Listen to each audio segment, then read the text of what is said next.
Okay. Hello. Sorry about the delays on this one. Yeah, had some things happening, but we're here now. One sec.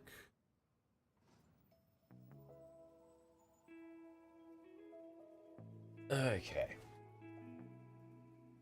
Just get all of this set up properly, but yeah, how are we going at the moment, guys?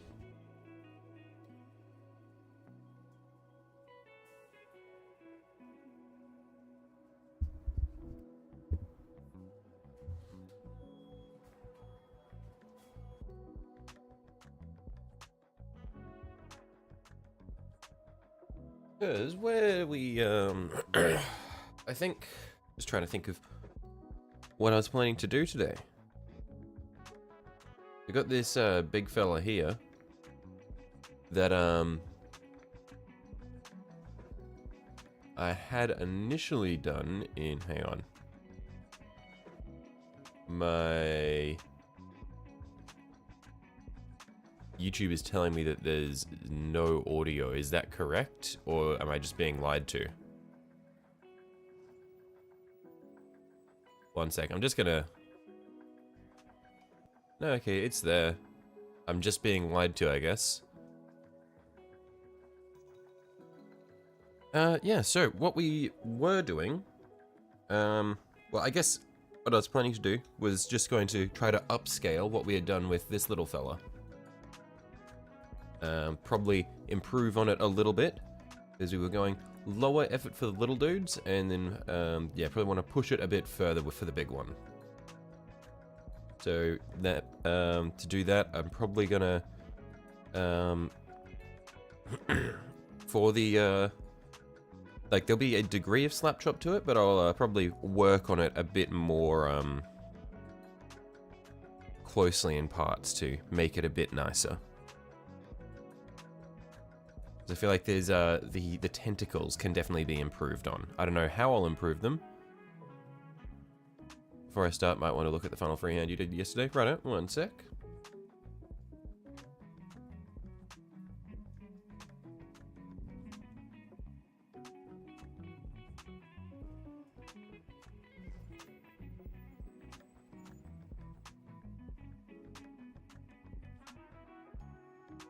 Oh, wow, nice.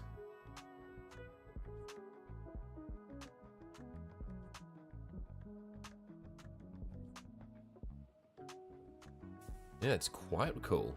I definitely could not do something to that standard. Also, I am incapable of writing letters and numbers freehand. My handwriting normally is atrocious. So, yeah, that is definitely beyond me.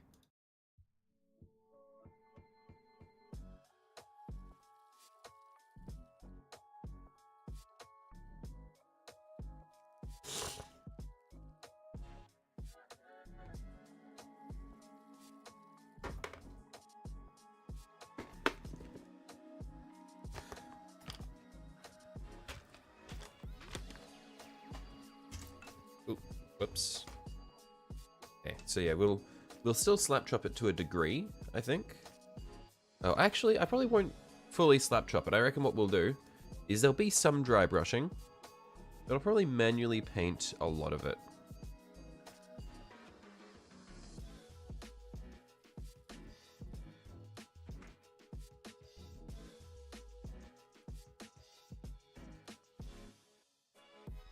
Because, especially for some of the bits in the underbody here, it will be it'll be a bit difficult. You reckon a yellow glaze and gloss varnish for the tentacles, but not the entire tentacle?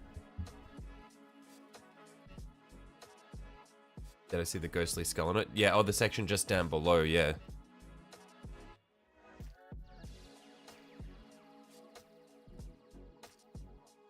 Greetings all, you come bearing the negative peer pressure. Hello, Aaron. Welcome back. In any case, let's get the colors that we're probably going to be using together. So,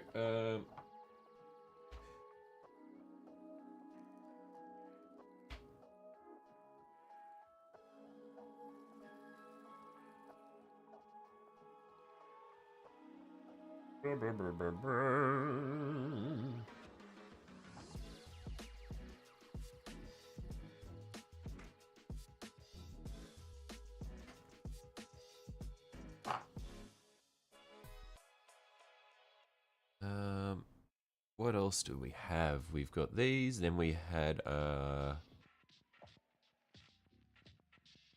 believe this was snakebite leather, and then, Black Templar. Keep practicing and I'll be able to freehand like that. Yeah, we'll get there eventually, hopefully.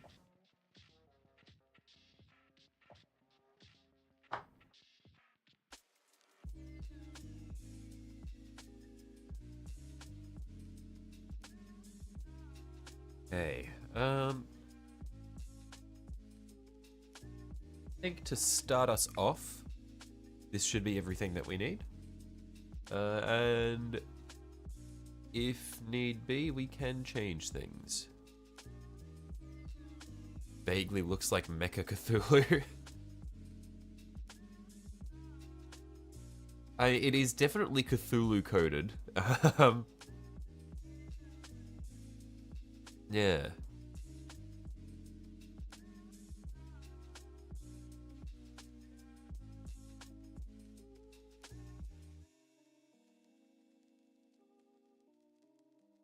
So.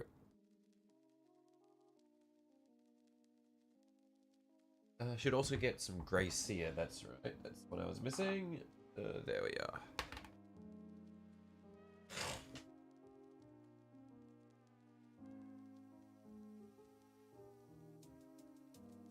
Theoretically, would it be possible to marry a sister of battle?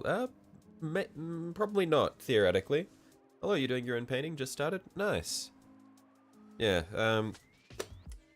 I think what we'll do is...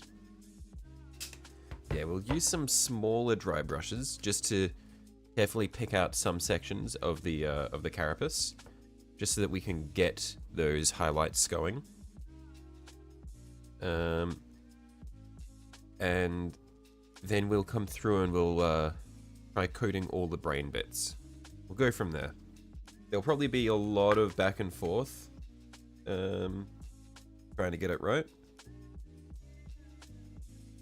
But yeah, we'll see how it goes. Also, huggable little guy in the corner. Yeah,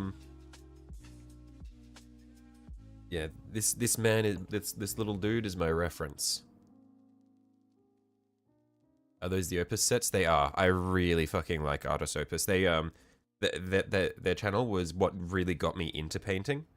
It was like seeing the awesome shit they could do with dry brushing was like what really sold me.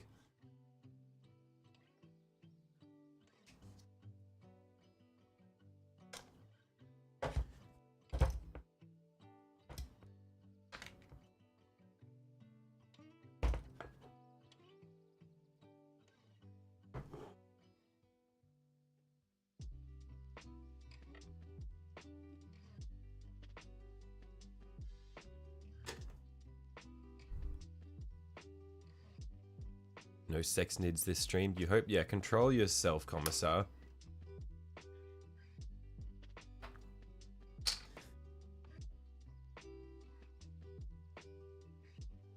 Have some chill.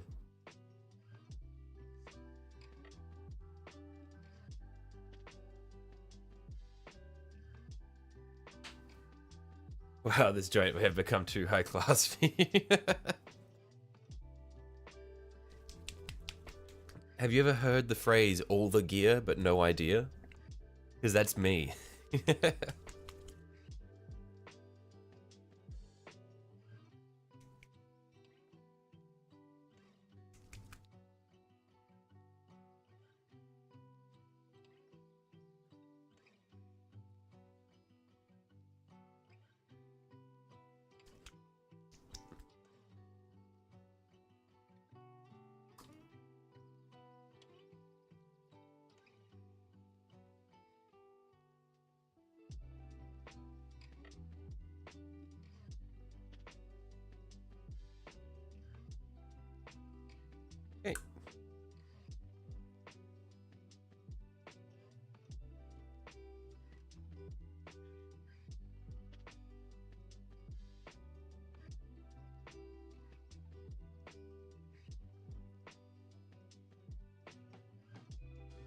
So I just need to get the light in the right spot. I think this should be better.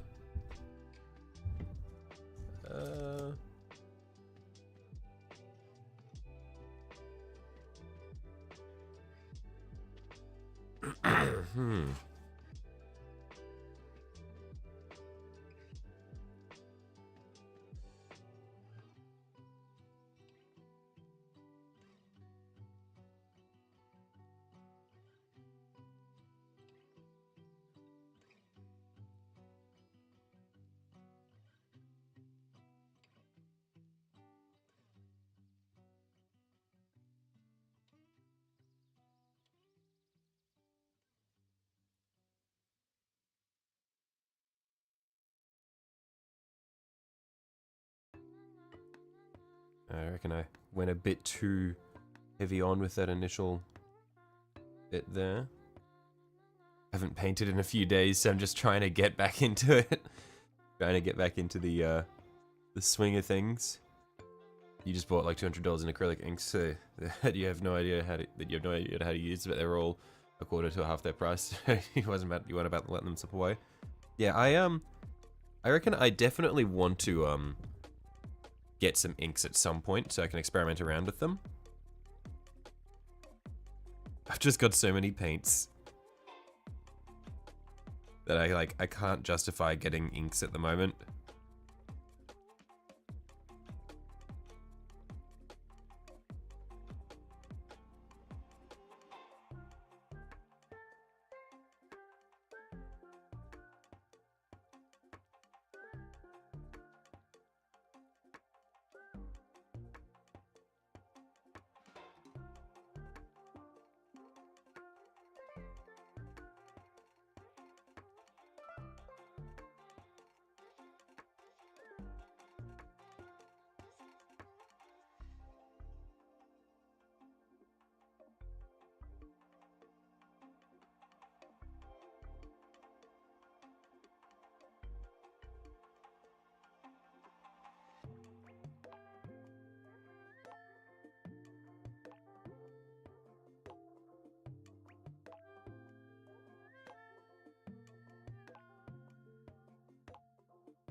This is really awkward to reach all the little bits that I wanna that I wanna pick out.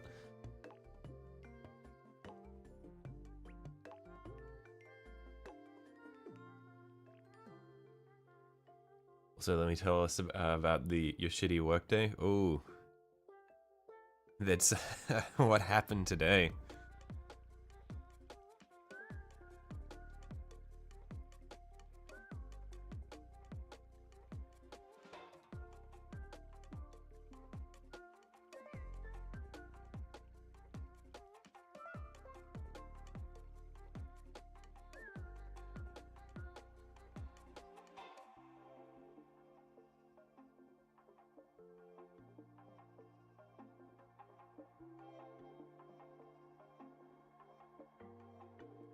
No gals here, be gone, thoughts, man.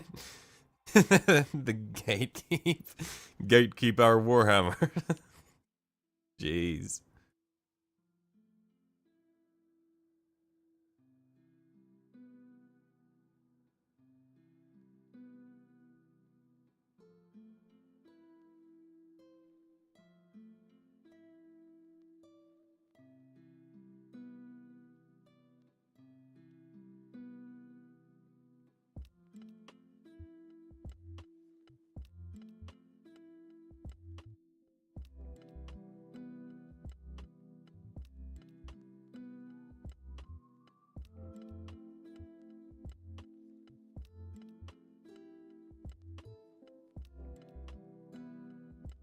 You do construction management, right? The contractor was supposed to be on site at 9 AM. Lazy motherfucker's gonna call at 10:30 saying you'll be there in an hour. 3 fucking hours later. Jeez.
you just need to... I guess at first I was trying to keep as much of the black visible, but I think I can afford to dust a lot of the carapace in grey because I'm going to come back through with Black Templar contrast. And so I just want to make sure that I get some especially bright points on the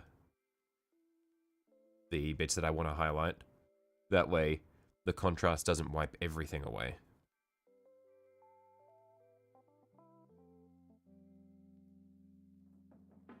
And so what we'll do, we'll come back with an additional dry brush of the Black Templar at the end. Oh, sorry, of Corax White at the end, just to really pick out brighter details.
Yeah, I reckon when I come back through, I'll probably need to manually edge highlight some things as well, just to really make them pop. So that we do get some nice gradients going on the carapace here.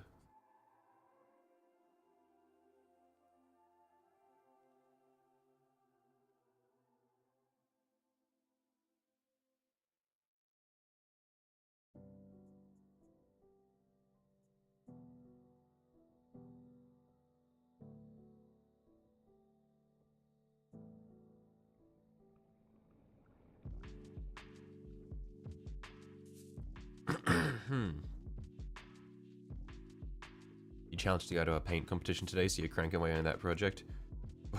Yeah, what is this? It's such an odd like challenge. It's like challenging someone to a duel.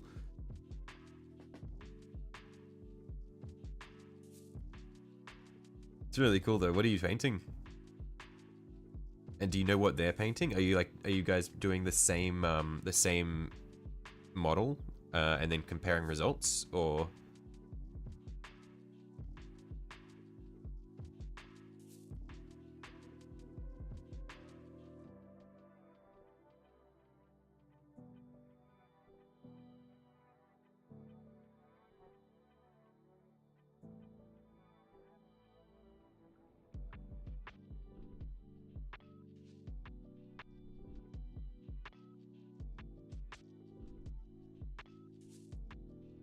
I think to do the tentacles, I might coat them in bone before applying the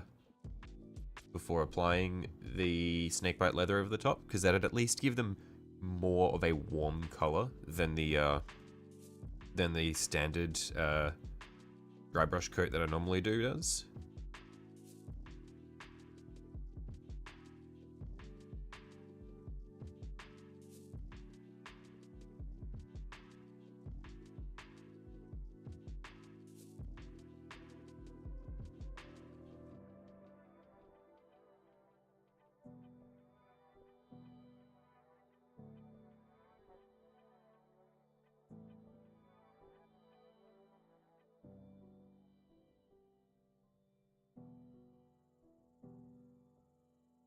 He's crying about wanting to do Lamenters, but didn't want to paint Lamenters, so doing a single Lamenter and having a streamer judge them. I see.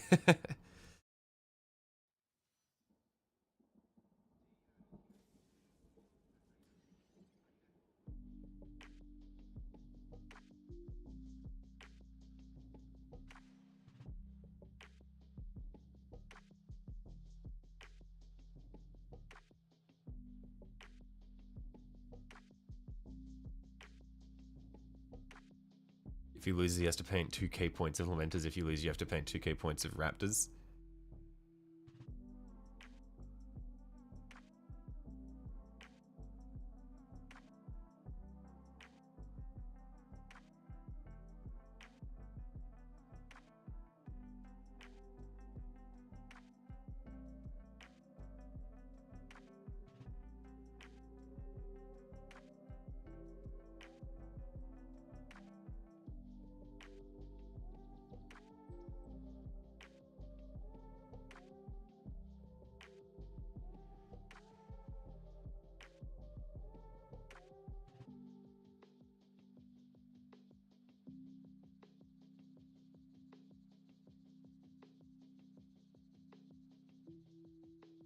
You're supposed to meet a guy from Ireland at a strip club 2 states away in Atlanta to act as his backup while he confronts a scam artist. The Irishman got impatient and went there on his own.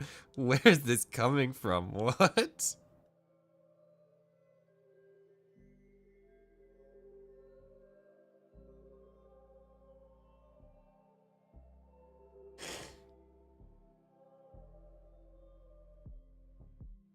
Thankfully, that guy was nowhere to be found, so a painting competition sounds nice and relaxing at this point.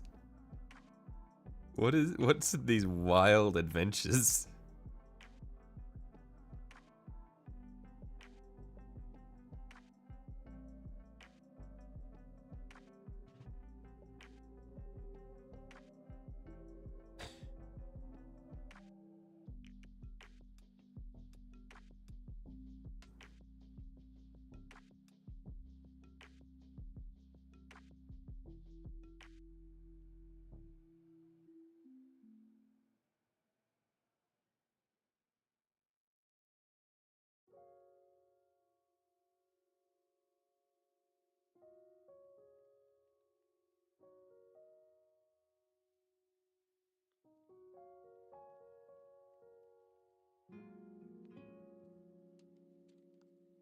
Wild adventures? No, it's just called being cool.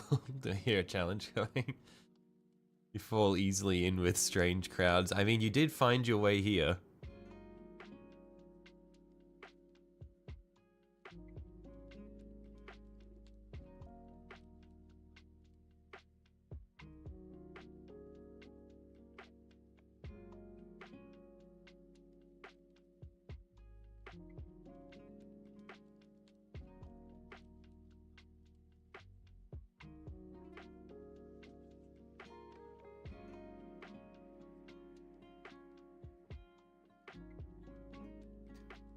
You're strange. Yeah, I wasn't gonna name any names, Commissar.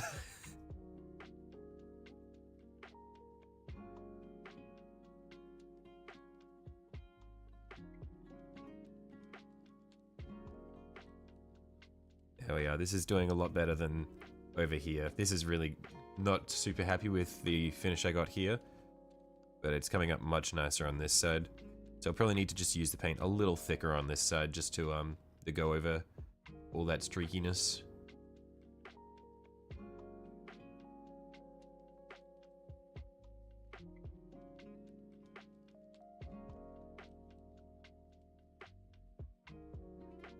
Gonna paint your second one of these bad boys eventually. Yeah, these bad boys, are you also working on neurotyrants?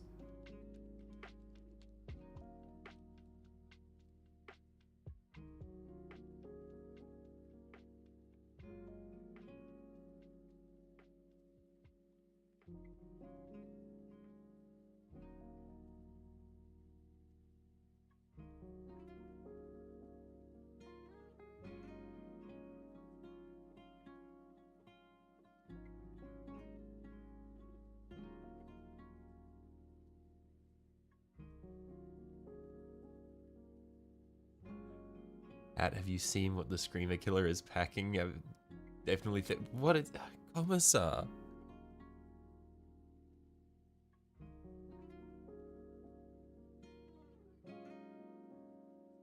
What do you mean? He's just a guy.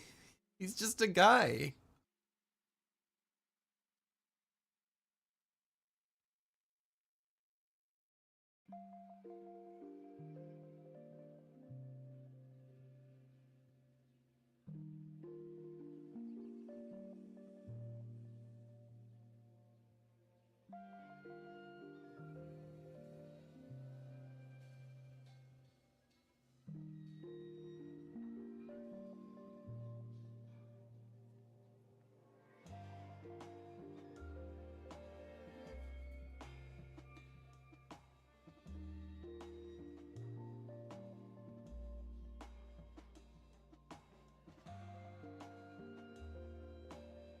Even you know trying it gets weird. Like when you did a ghost hunting trip, one trip ended with you parked in on an overlook with a history professor casually browsing nudie magazines. What?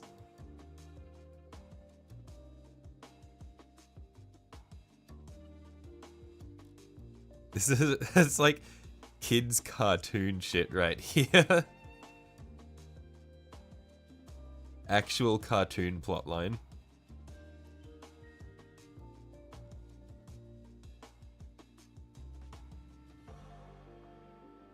What scheme am I going for? Custom one? Yeah. It's going to be. This is my little reference for how I'm gonna paint the big one. Because I decided to do the little dudes first. So I'm probably yeah, it's a custom color scheme. I'm probably gonna try to make the tentacles look a little bit better, give them a little bit more vibrancy. But this is the general scheme that we're going for. So hoping I can do it well. But yeah, I really like this scheme just because it's understated, but I think it looks really nice.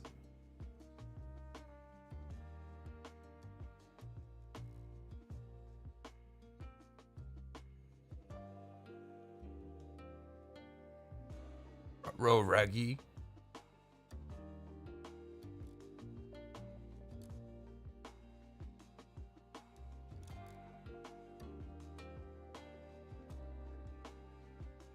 Look at the Screamer Killer from the front. It should not have that kind of meat. Solid 5 inches there in scale. What is wrong with you, Commissar?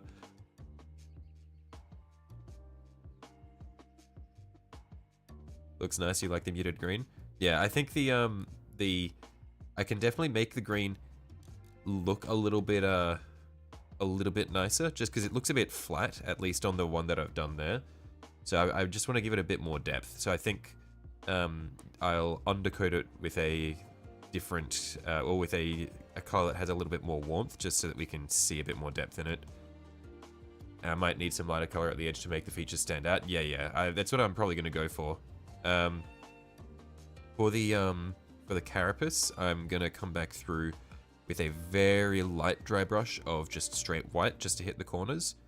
And I might manually edge highlight some bits that are lying a bit lower down. And yeah, for the bits that I'm doing in green, I'm gonna have to play around a bit with the undercoat just to get a nice bit of variation in it. Red brush moot green could be nice on it. Don't think I have that one, but I've got a few greens at my disposal, so we'll be able to yeah, we'll be able to come up with something, I reckon.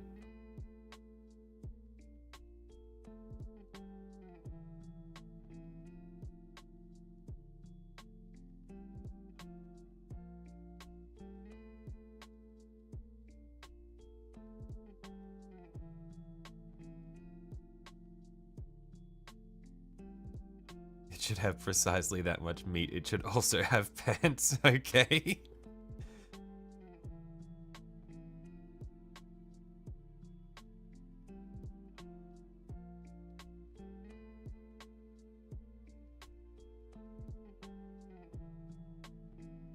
Moot greens is a nice bright one, lime green almost. I think I've got a few bright greens at my disposal, so we'll see what we can come up with.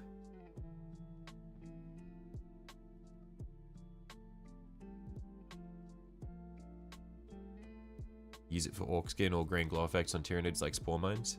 Right, okay, yeah, yeah.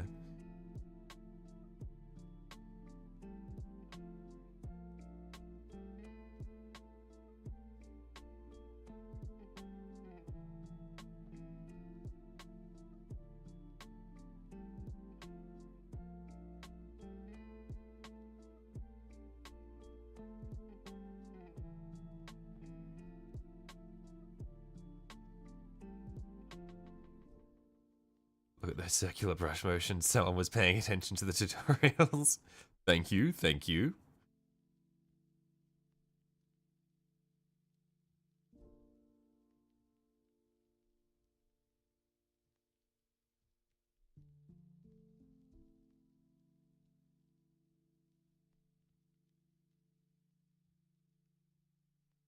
You painted your spore mines glowing green and you're ecstatic when you silly made them glow the same color in Space Marine 2. Designers had the same thought as you.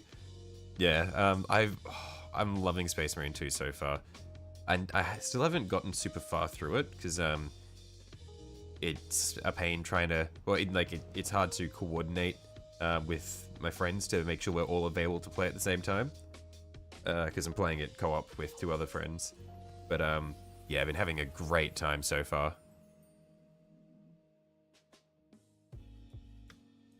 I'd say my only complaint is it is so fucking annoying that half the time the enemies can shoot you through boxes, but you can't shoot back at them through the boxes. Like, there's one sequence where you're on an elevator, and you have to, like, defend the chains and shit, and that was so fucked on the max difficulty, because the enemies are just gunning us down through the boxes constantly. Actual nightmare sequence. We were stuck on that for like half an hour.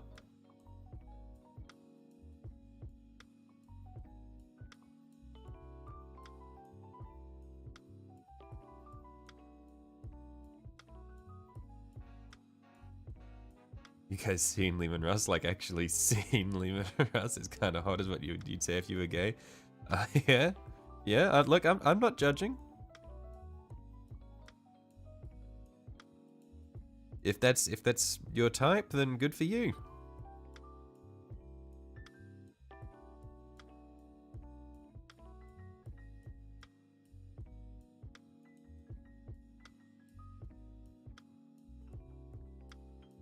Hardest bit for you is the biomass wall.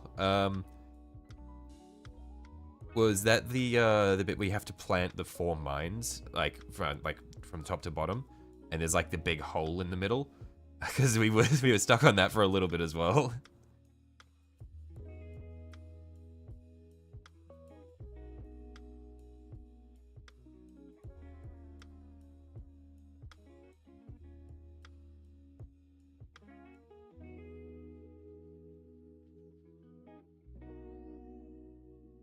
The 100th time heterosexual man crushes are a valid form of admiration. Yeah, I mean, I'm not judging with anything for any way anybody feels about a man. Go for it.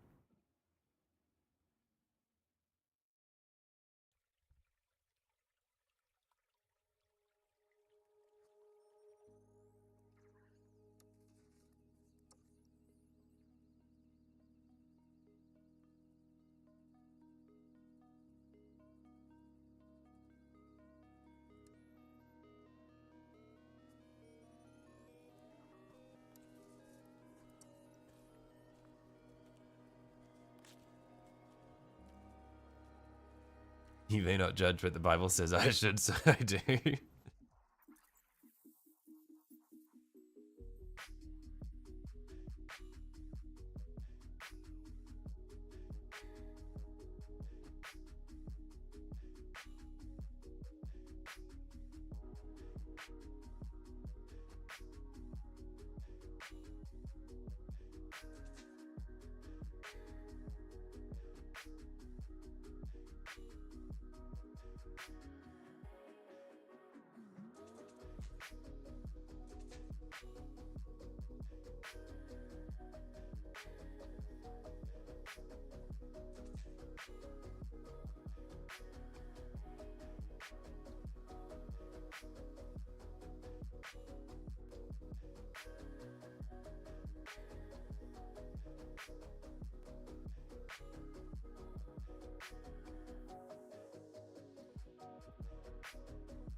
The Bible says everything is sin and then tells you a loophole 50 pages later, usually dependent on you being a guy. I mean, look, as long as you know where to find the loopholes, it's all good.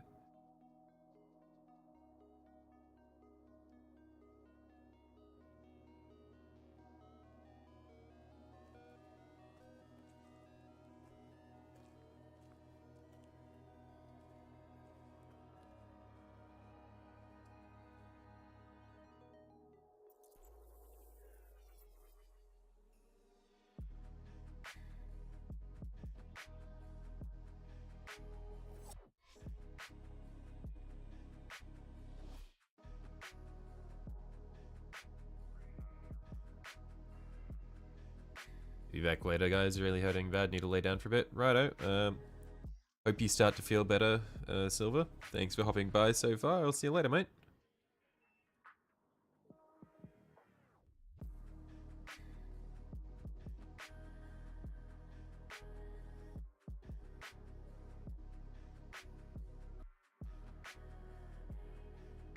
I'm so glad I didn't glue these arms in, because it means that I can move them out of the way. Because otherwise that would be a nightmare trying to just get the dry brush on these bits here.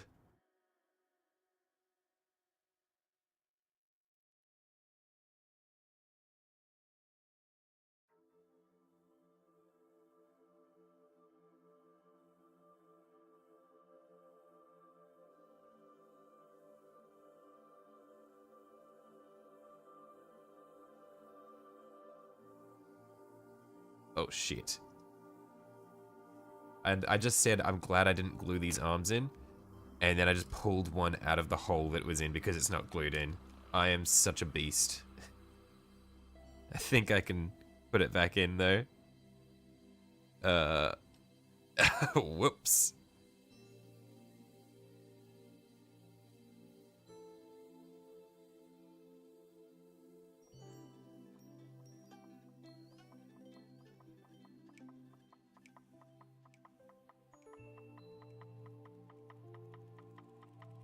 Did this pull out or did this snap off? I think it just pulled out. It doesn't look like anything snapped there. Yeah, it's just a push fit. Okay.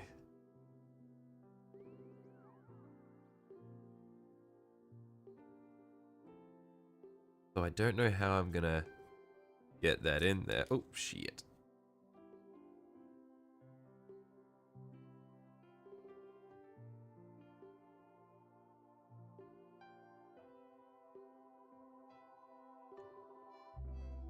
Okay, and I think if I just use the heel of the brush, I should be able to click that arm back in.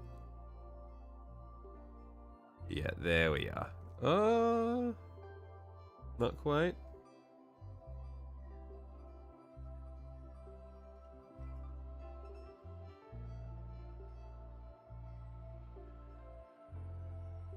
There we are. That's what we want. Beautiful.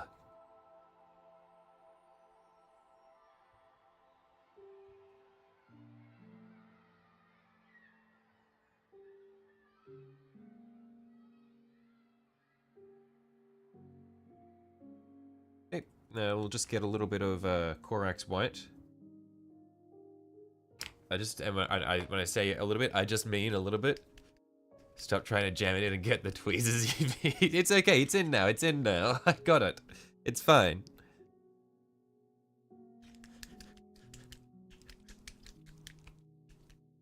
And so yeah, just get a tiny bit of Corax white, and we'll just use it to pick out the really bright bits.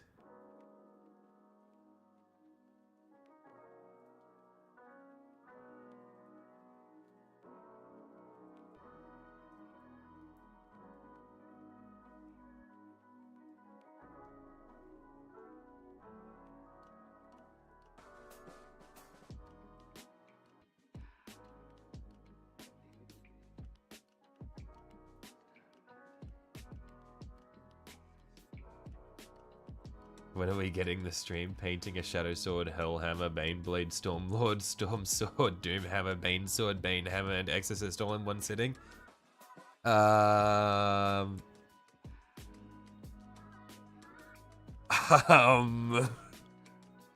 don't think I even want to set a sub goal to that, because that means that there's that means at some point I may have to do that.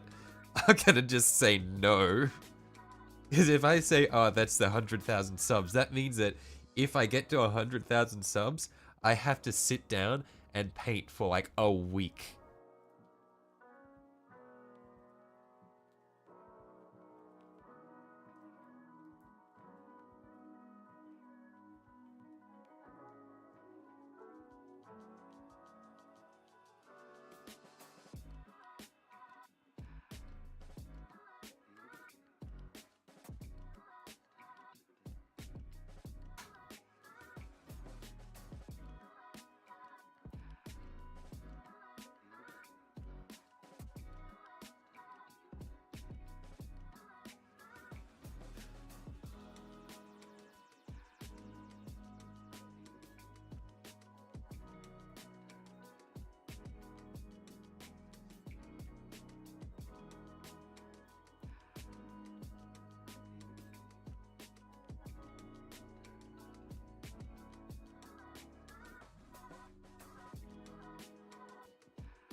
When not, if I get to 100k, I like your confidence in in my success. I appreciate it. I don't think I don't know if it'll happen.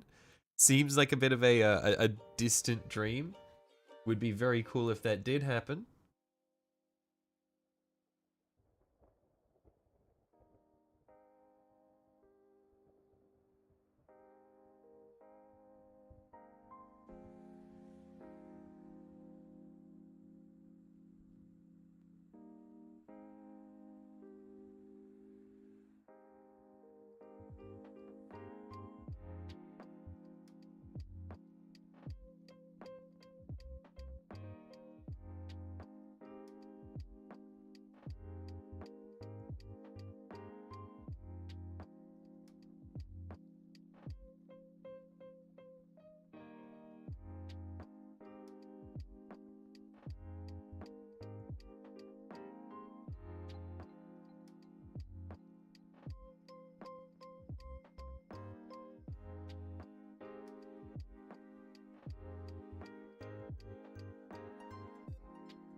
I haven't really been paying attention to this. What's going on with the cocaine discussion in chat? What happened, guys? What did I miss?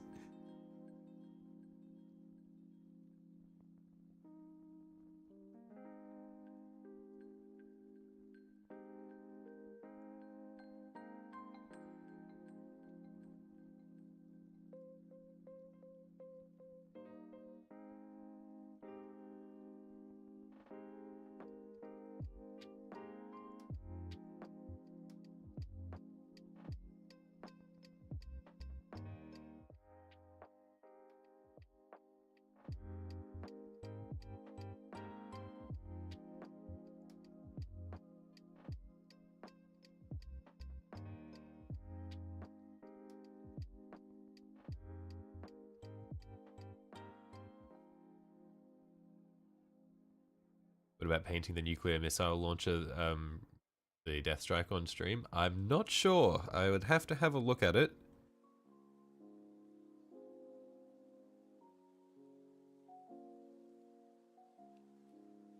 I'm not gonna commit to something when I haven't seen what it looks like.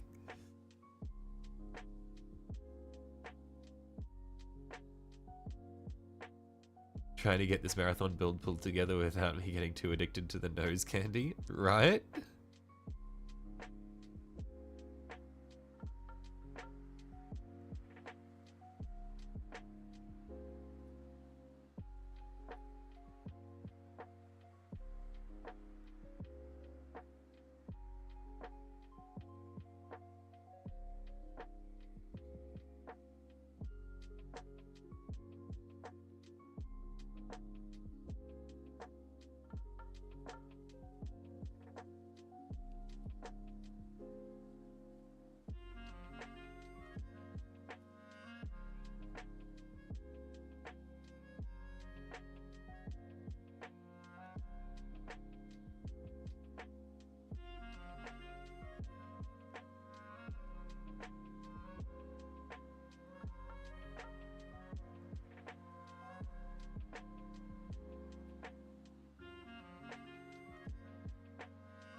There we are. It always takes me a little bit to like get back into the swing of dry brushing, but like as I start getting it, it just feels really nice getting like picking out the highlights on it. What's the state of chat today? Somewhat tame so far, Brother of Titans. We haven't had too much insane shit yet. I'd say we're it's still warming up. Probably is the best way to put it.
Don't mind you, just chilling.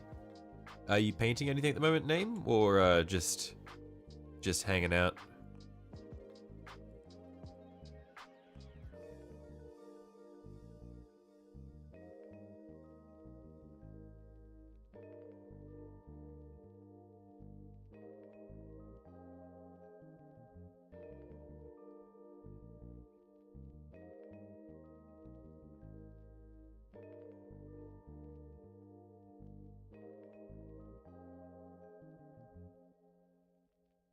Discussing the possibility of more eco-friendly methods of producing booger sugar. I don't need, yeah, excuse me, what? Yeah, brother, I don't even know how it got here either. I've just decided to, just leave them to their own devices. I don't know how the topic got there. I don't know why they're talking about it.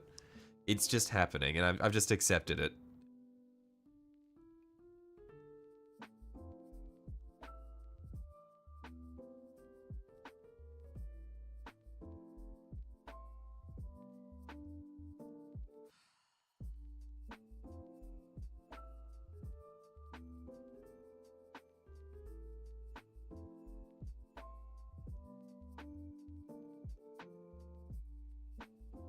Yeah, you're painting? What are you painting at the moment, Name?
And I'm liking how this is turning out. I just want to make sure that when I come through with the black contrast, I don't just completely nullify all of these highlights that we've done.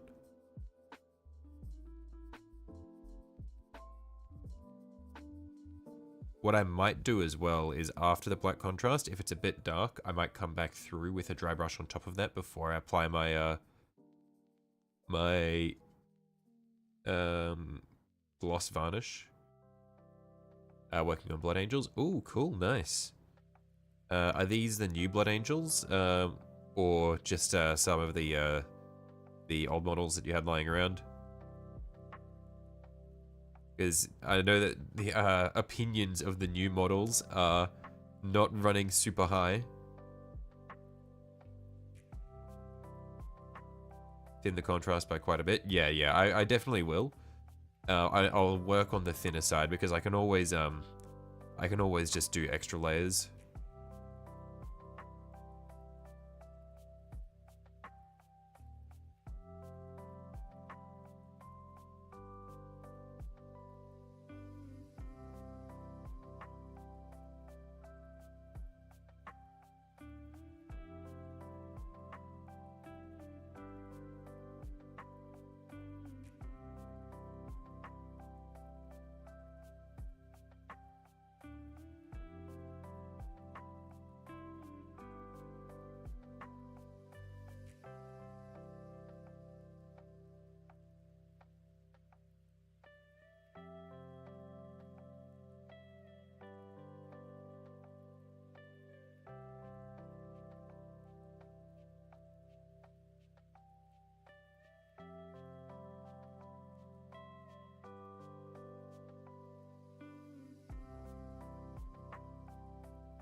Dry brush something like Dawnstone afterwards. I don't think I have Dawnstone. What sort of color is that?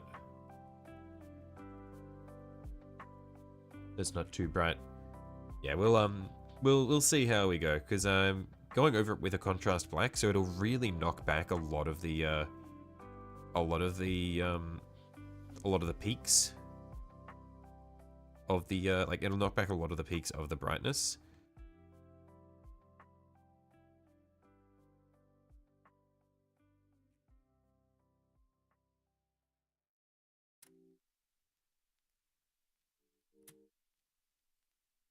Just stipple a little bit along the top edge there.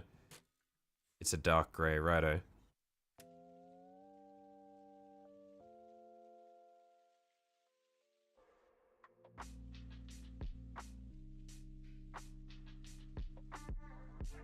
I don't like stippling with my nice dry brushes, but I'll just do a little bit. There we are.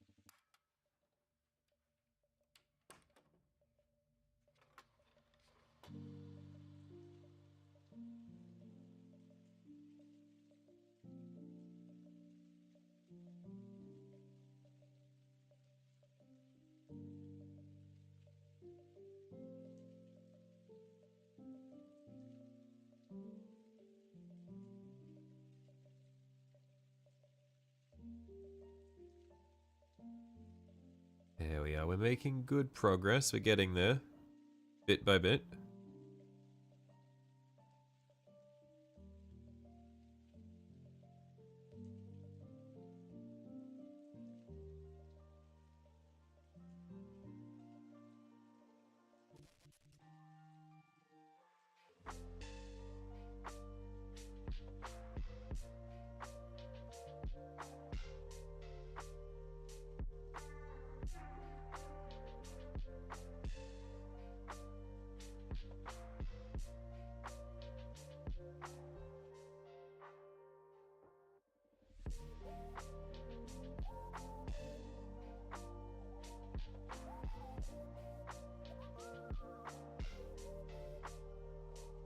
I reckon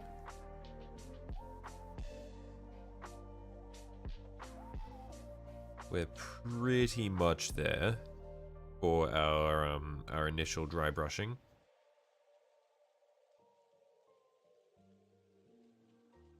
I had to talk to your wife, and yes, it's insane. So it is insane enough to cohabitate and have 3 children with you.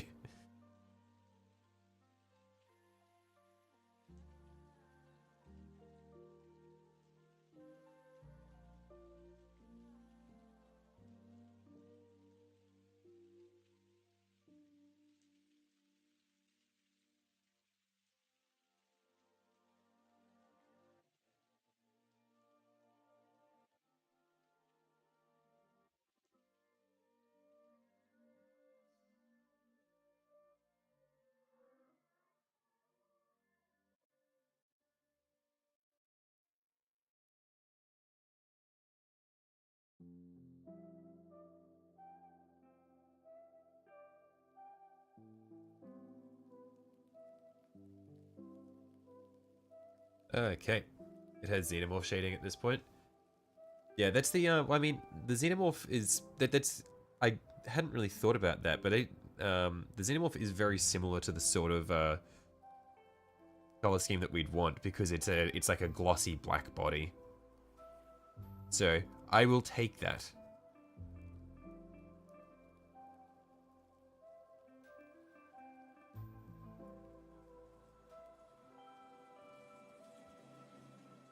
Yeah, if that's the, if that's what it's evoking, then that means that I'm doing my job well.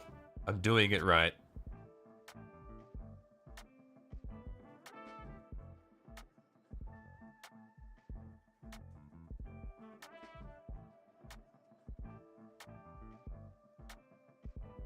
But, next up, I'm just gonna start doing the base coating for the brain bits. Before I go back through and do the rest of the carapace, I want to do the brain sections because they're lower lying, and if I make any mistakes, I want to be able to fix that up.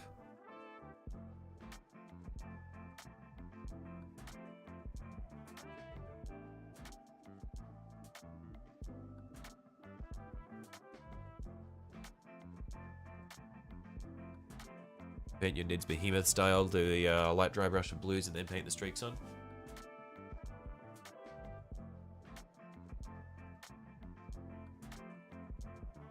Yeah, I'm not a super big fan of a lot of the GW Tyranid schemes because I feel like they're a little vibrant for me. But oh, what was it? What's the scheme that they used for the Hive Fleet in Dawn of War 2? Was that Behemoth? Or was that Kraken? Hang on. I need to figure this out now because I know I liked that scheme.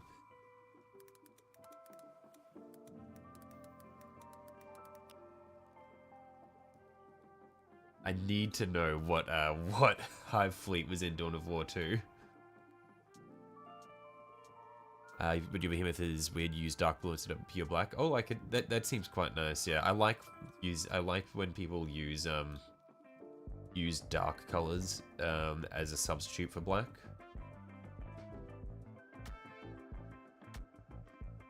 Kraken, red and bone white. Yeah, I think so. I think it might be Kraken.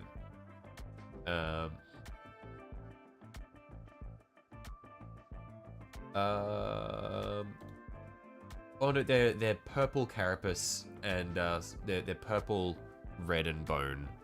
I think that is Kraken, but I think just the way they did it. I feel like it wasn't super vibrant. Like you see a lot of people paint them.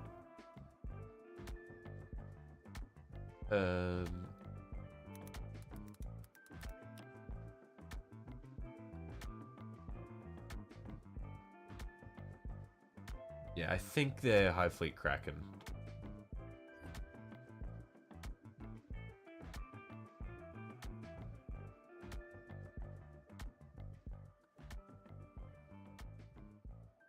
Purple's Leviathan. Okay.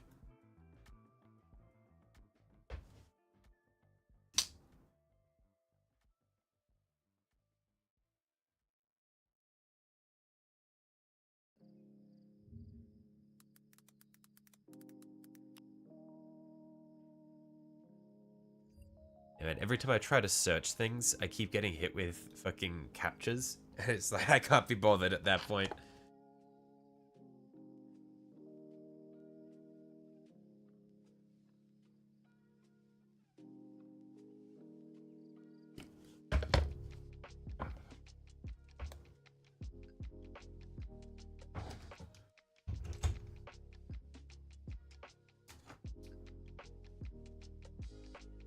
Okay. Yeah, so I'm gonna base coat the brain bits in Shabti bone first. And I might also base coat the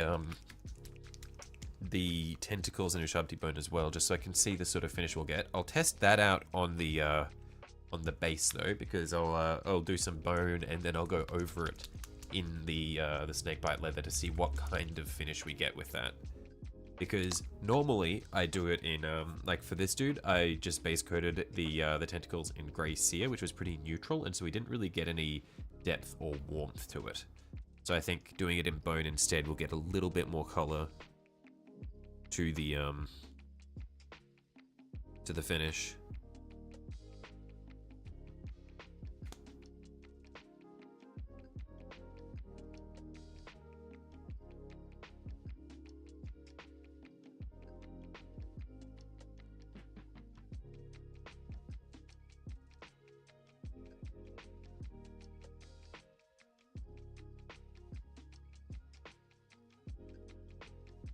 Yeah, so first things first, I'll just get a little bit of bone on the base here. Blood for the blood god? No, Tiki, Nubmaker has not been unsheathed today.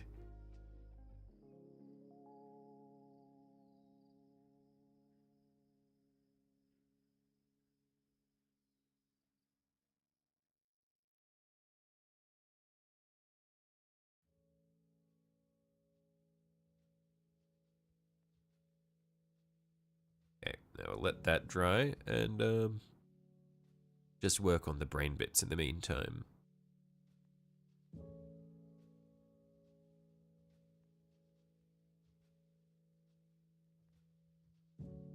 Sad corn noises.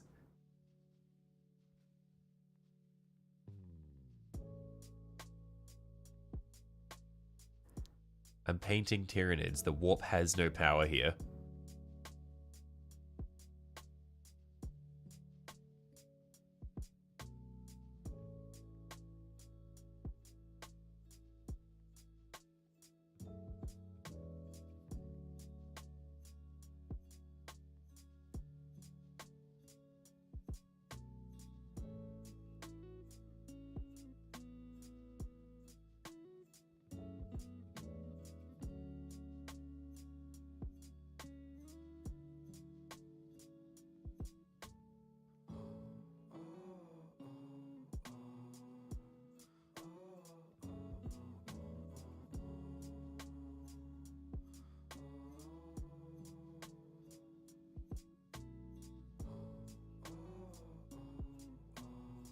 Oh yeah, yesterday I decided to buy the Age of Mythology remaster and started playing the campaign through on Titan difficulty. Man, I forgot how good that game is. That game was my childhood. Love that shit. Shadownid Spore Gang. Legalize mucilid spores.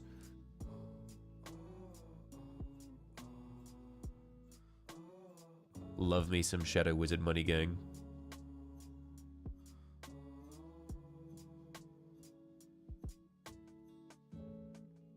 Wizard memes in general are top tier.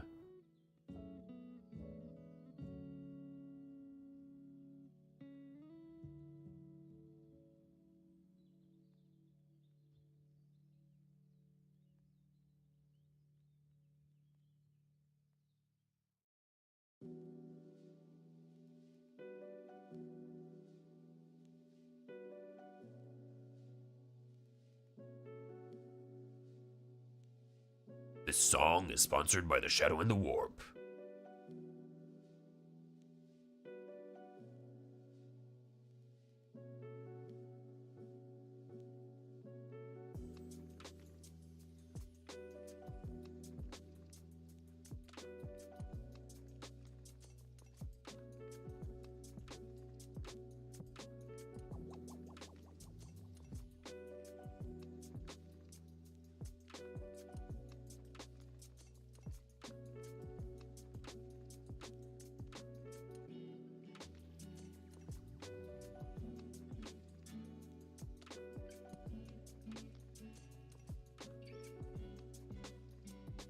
And this bit is quite awkward to reach. I might need to swap to a smaller brush for getting the brain bits from behind.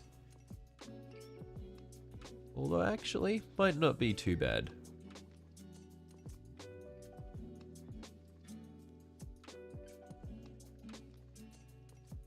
Yeah, we're looking pretty good, honestly.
Yeah, I really like the texture of the brain sections.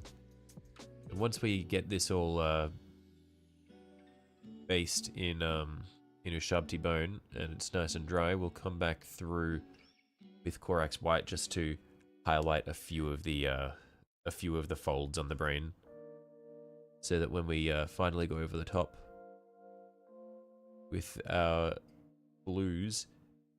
With our blue contrast, we'll have some bright bits.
We got those bits there, and then I think it's just the...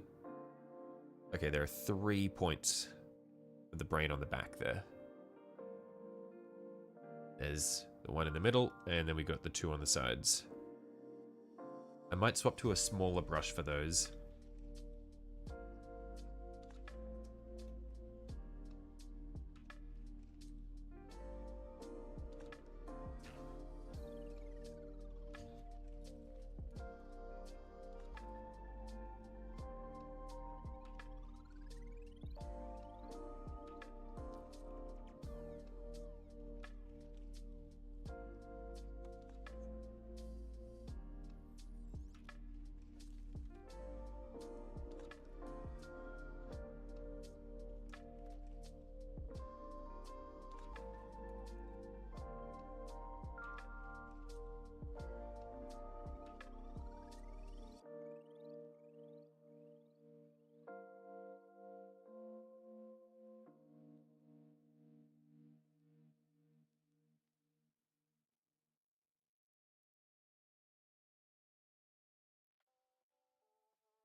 Yeah, there are a lot of these little brain bits that we'll need to do.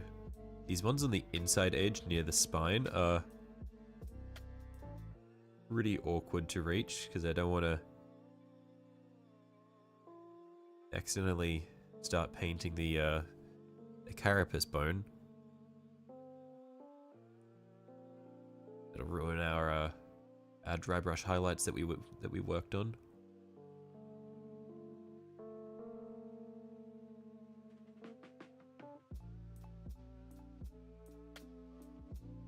That should be pretty good. The brains are visible from the inside as well. That's annoying.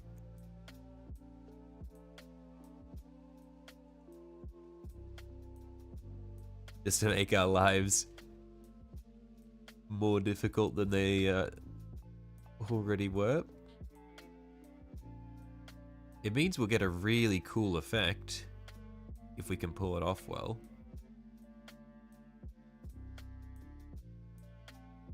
Just means it's more work for us though.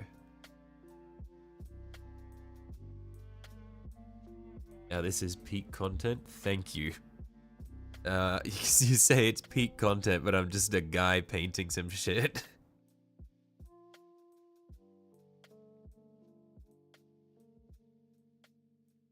Paint brains with a series of flesh tones, then glaze with Magos purple. Yeah, because what we did for this one, which I quite liked, was it was just bone. So we did a Shabti bone, and then I went through and manually picked out a couple of the folds with white, and then just glazed it with a dark blue contrast. You like to paint them like a real brain and use reference photos of real human brains. I see. Not weird at all.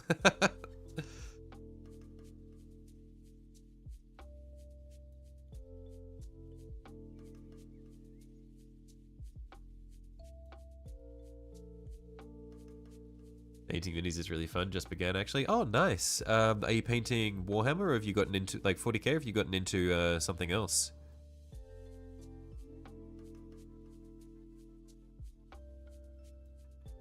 I'm always happy to hear about people getting into the hobby, because I'm, in the scheme of things, relatively new to it as well.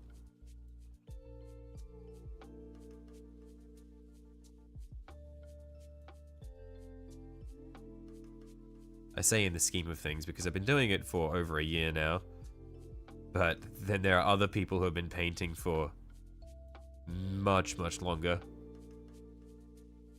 I think artists still of all kinds have to use weird reference photos. I'm not just a guy painting some shit, I'm the guy painting shit. Nice. 40k got the introductory set in Electa. Oh, awesome. Have you, what have you painted so far? Have you started painting anything, or just, sort of getting all your stuff ready? They just announced a Titus set though, annoying. Did they? I haven't, I don't pay attention to the, a lot of the new releases. Or at least I haven't paid attention to a lot of minis in a little bit because I've built up too much of a backlog.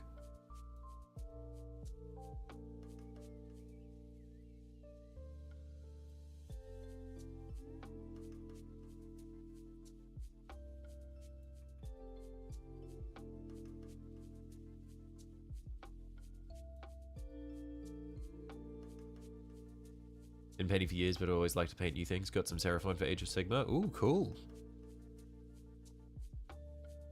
Yeah, I feel like once I get through enough of my backlog, I want to start painting some fantasy stuff. Because I really like the Skaven and the Lizard Men. I feel like the Lizard Men have some crazy textures. Just like the potential for getting some really nice finishes on those minis is awesome. I really want to do Lizard Men.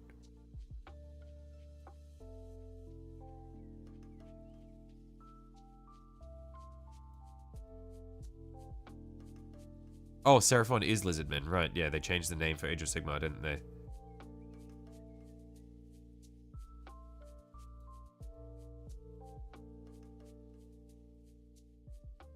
You done a salamander, your partner did one too, and a Tyranid crawler. I've got like 10-ish models to practice before the lictor. Yeah, I fully feel you wanting to like wanting to practice on some of the smaller models before you do one of the bigger ones.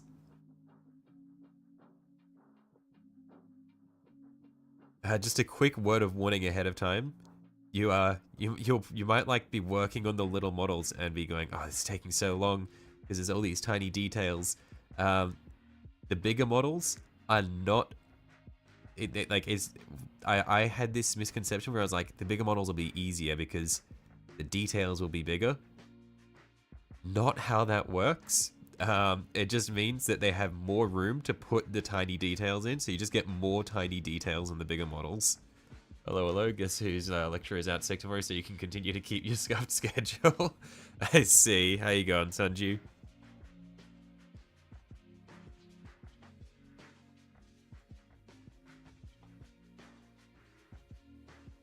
Painted lots of Termagants before leveling up to the Swarm Lord. I have Termagant trauma. I painted 20 of them. Like, I batch painted all 20 of the ones that came in the Leviathan set. I have Termagant trauma.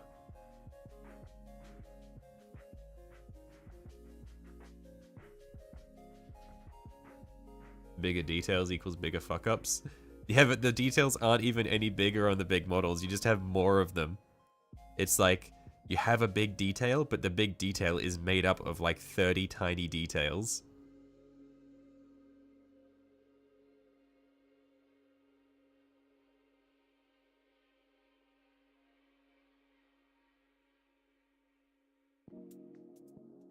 Pleasant surprises how they include multiple parts so you can configure the pose how you like. Yeah, it is nice when the minis have enough options that you can set it up the way you want to.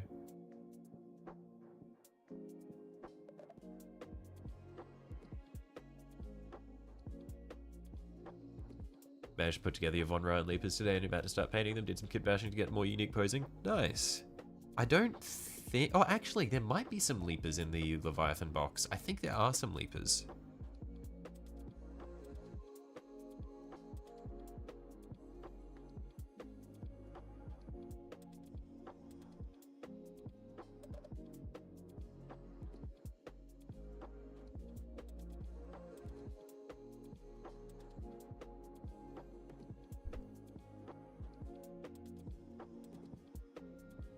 Still have loads in the paint. 20 at once is brutal. It was. Yeah, it wasn't particularly worth it. Well, I know it was worth it. I had fun. It was fun in retrospect. At the time, it was mind-numbing what we got there. You've got loads of Spinefist gaunts. You converted them from Leviathan Termagaunts. Loads of old Spinefist bits. I see.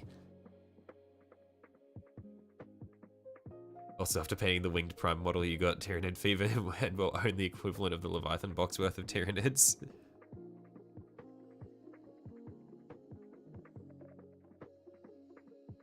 Do you find a Dark Primers easier to work with? I do prefer to work from Dark Primers. Not sure, or I guess I just find it easier to start from a darker color and then work my way lighter, rather than starting really light and trying to work my way darker. Because it's easier to clean up mistakes on a dark model, on a dark primer, than it is on a light one.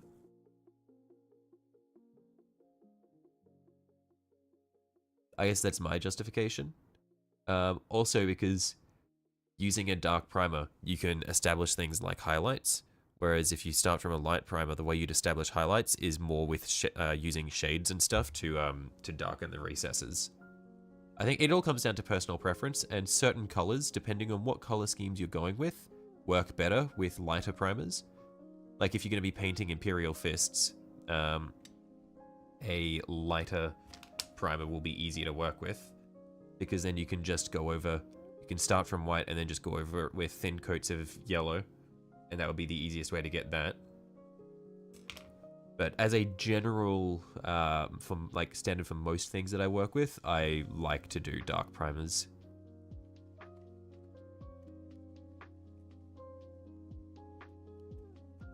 Still have the Von Ryan Liebens to paint also, since the weapon on the arms of the mold is big, you had to drill out new armholes. I see. Absolute joke that a generic Space Marine character is the same price as the beautiful Neurolictor. Which Space Marine is the same price as a Neurolictor?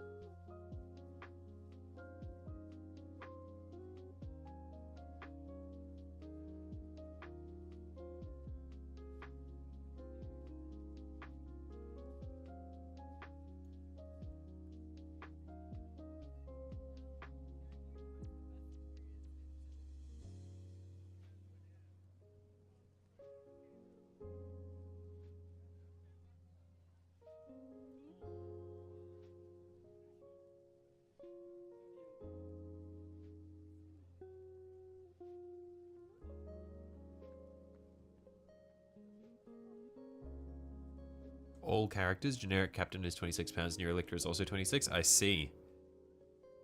That's where the money is, brother.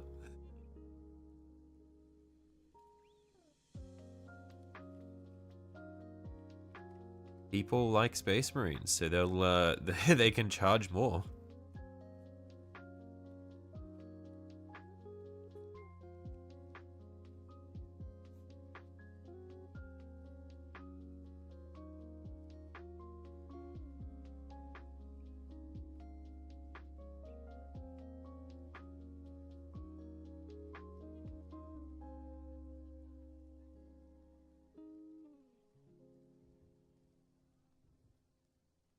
Oh man, the okay, how hard do we want to go? Because I can see that the brain is visible in there.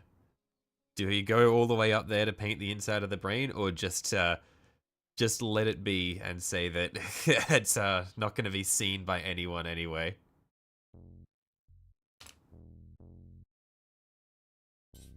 Because it's like right in there.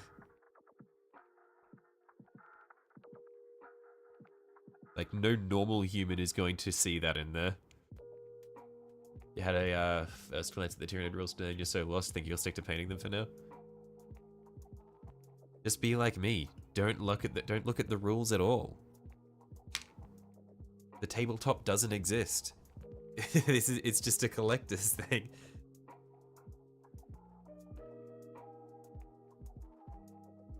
Go big or go home. Leave it. I think I'm siding more with Brother of Titans at the moment. I think that like painting all the way up in there is like a whole load of I can't be fucked.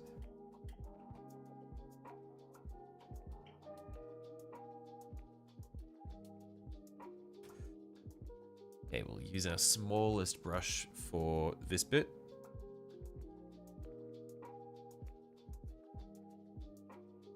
Teeny tiny brush, just so that we can get the details right.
And this is the, these are the details that will hopefully make the brain bits look really good.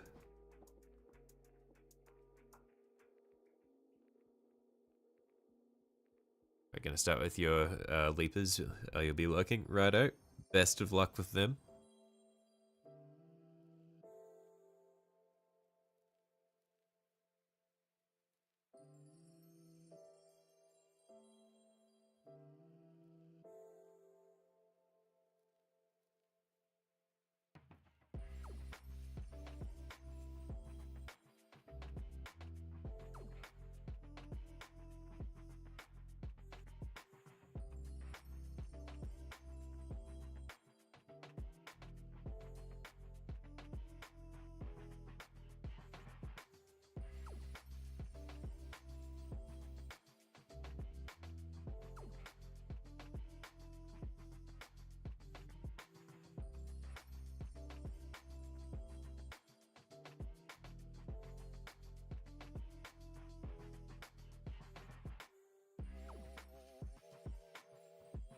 Okay, that's probably good for that half of the brain. I'll get one more on the back. And then we'll just need to mirror it.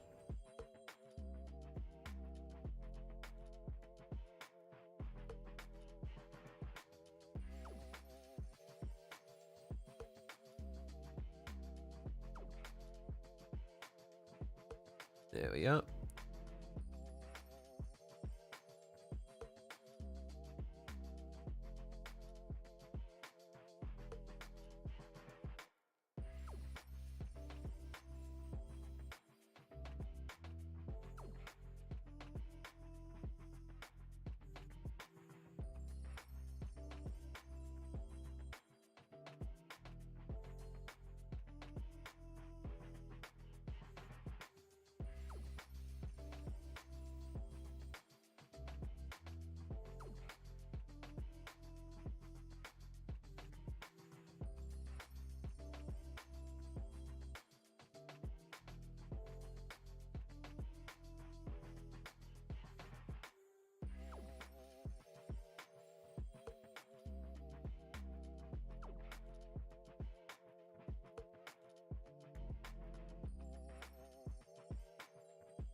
Probably want to see if I can do an extra coat or two of the white on some of these bits, just so I can make it really vibrant. I want it to be very noticeable through the blue wash.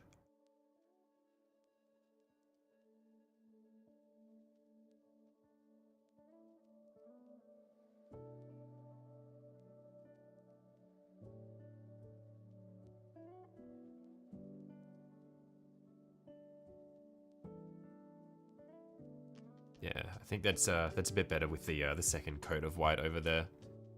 That does help just to make it pop a little bit more.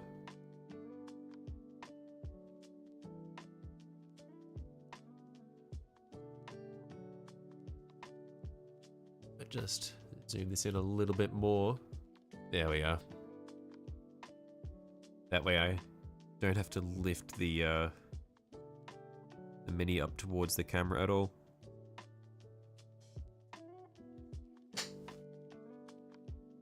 Okay.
Oh, I thought these molds were mirrored on either side. They're not. That's sad. I was hoping I could get something perfectly symmetrical. I'll just have to approximate.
Man, I'm being really careful here because I don't want to accidentally thin the paint down too much and have the white run into the gaps between the folds in the brains, because otherwise I won't have that nice definition that we're trying to get, and instead it'll just turn into some gross blobs. And I think I had a little bit of that happen up on the top brain there, on the back edge of it. And I don't want to have too much of that happen.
Hey, that's looking pretty good.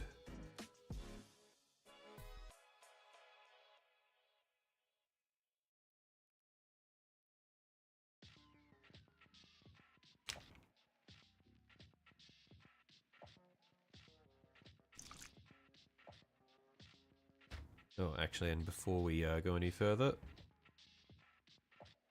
just get a little bit more gray to dry brush so we can pick out this section on the top of the head here.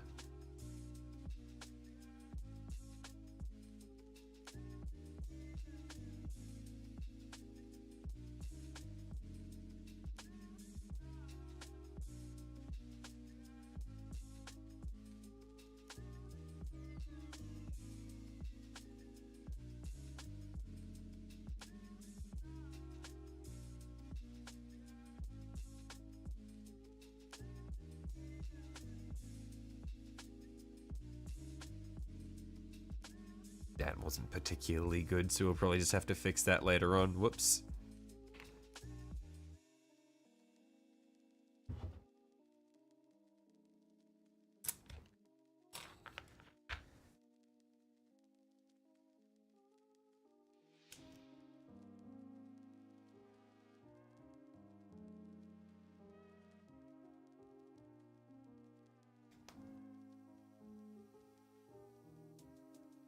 But let's do some brains. So, gonna need to thin this down a bit.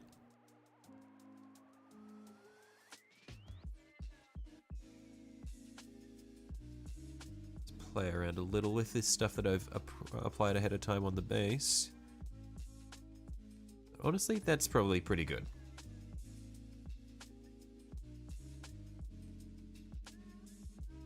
Let's start on a less noticeable brain on the back here.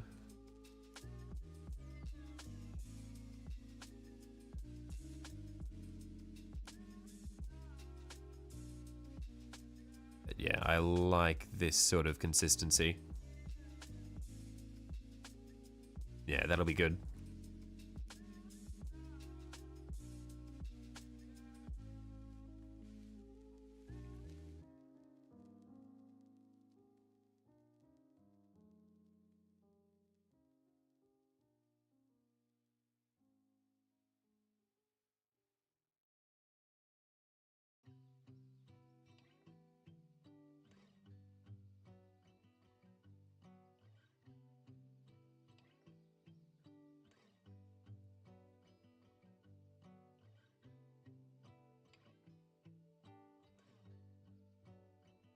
Probably should have done the carapace first, so that I didn't run the risk of getting the black contrast on the brains here. So I'll just need to be very careful around the edges of the brains.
Yeah, I really like the way the contrast settles into the folds of the brain, and just yeah, it gives really nice depth.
Hey. Hopefully, the bits that I've highlighted in white show through well enough. If not, then I might need to come back through and do something to pick them out.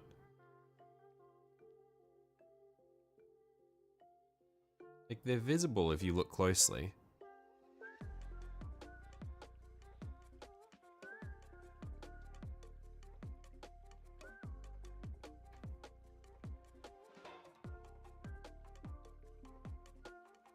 And I think we might want to do something after the contrast paint has dried just to really drive it home.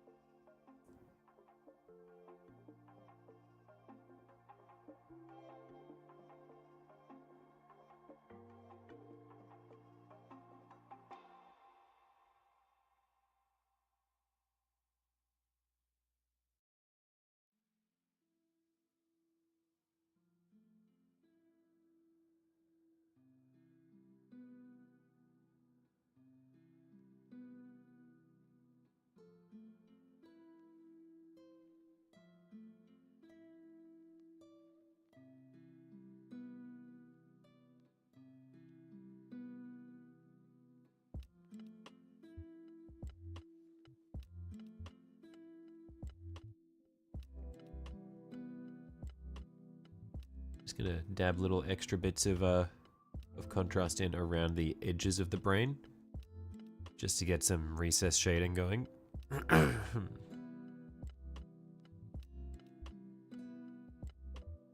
So hopefully we can define the edges a little bit like this.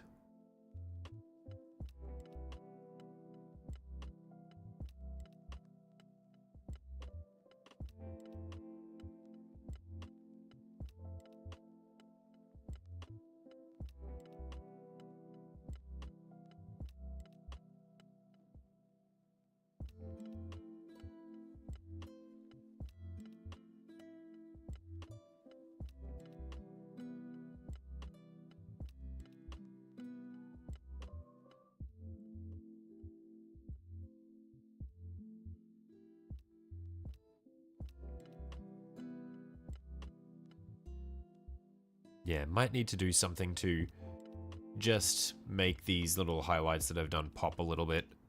We'll get back to it though. I reckon what we'll do, we'll go through the we'll do the carapace, and then we'll come back and revisit the brain once everything else is all set up.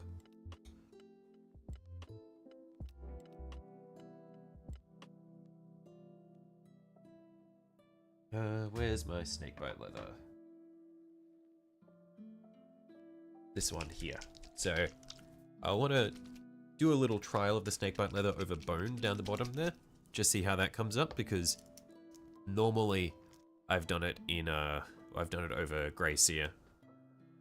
So I want to see how the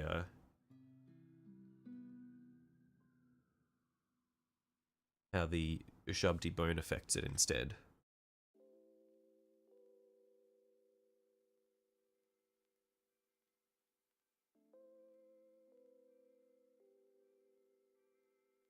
Turns into more of a brown from the looks of it.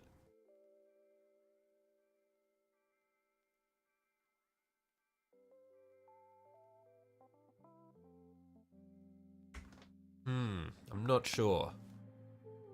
One sec, I will be right back while I let that dry. Yeah, one moment.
Okay, I'm back.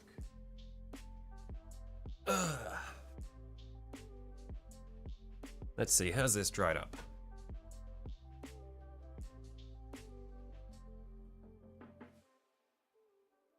Yeah, it's definitely a bit more brown, I think.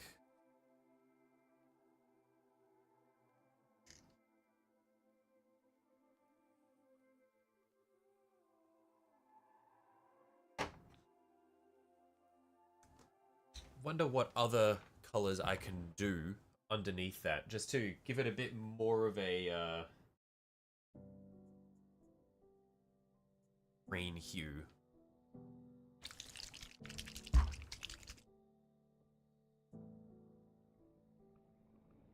What if I go over the top of the snakebite leather with a very thin layer of a super bright green contrast?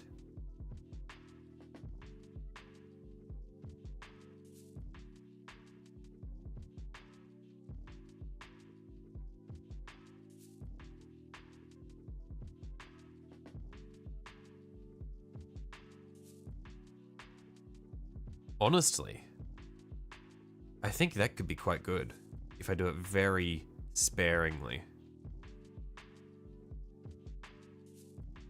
So I let the snakebite leather pool for certain dark bits, and then where I want the highlights, I use this.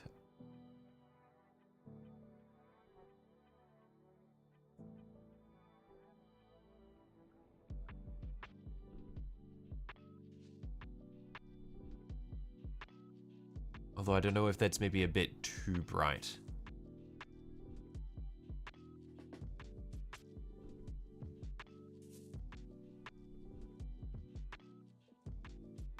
Because I do want it to be more of a sort of fleshy color. Like more like bug green or like bug brown and shit.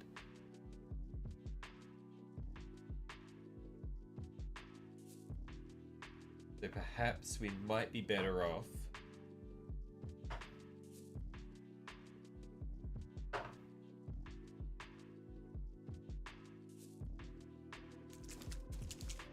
What hive fleet am I using for my army? This is a custom color scheme that I'm going with.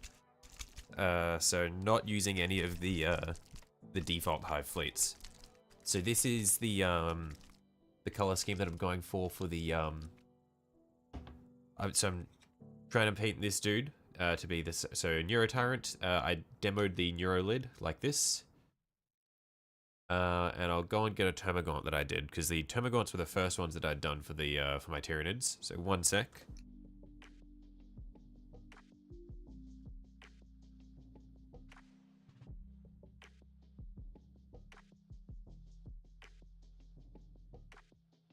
And so this was the original ones that I'd done.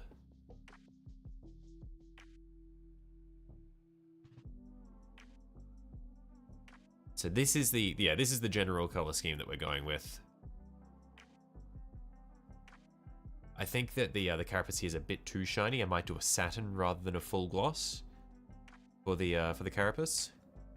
Although it looks quite nice on this one here. But yeah. So custom hive fleet.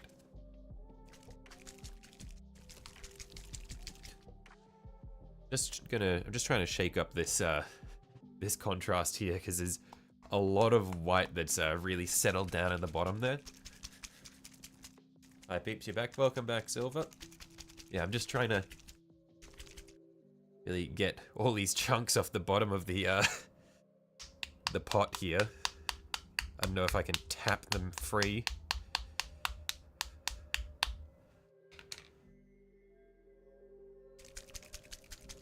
I really need like those tiny little silver balls, like the tiny little metal balls that you can put in your paints, so that it helps mix it all together when you shake them up.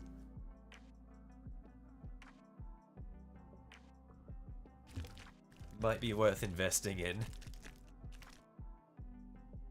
Love the purple highlights on the neurolid. Yeah, it's worked out quite well. Wasn't my idea initially. I have some very talented people in chat who have been helping me out with this. Yeah. So I can't claim responsibility for that one.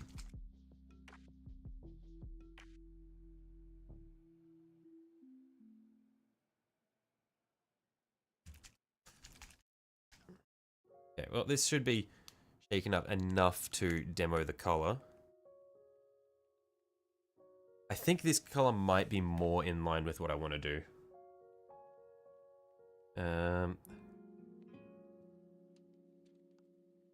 So let's just try a little bit of it. It's down here, see what the color comes up as.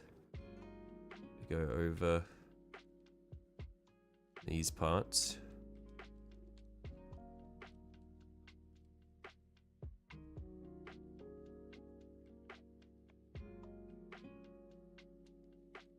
Yeah, I think what we'll do is we'll do the tentacles in Ushabti bone, and then we'll come back through with this green contrast to pick out some brighter points after we've done so we'll do Ushabti bone, then we'll come back through with snakebite leather, and then we'll come back through with a green to pick out some of the brighter bits. Have I painted the yellow homicide yet? What do you mean the yellow homicide? I'm going to say probably not. Oh, Screamer Killer. Yellow homicide, Screamer Killer. I'm with you now. No, I haven't. I've got it built. I haven't painted it. I built it a while ago, so it's built up a bit of dust, but we will get to it.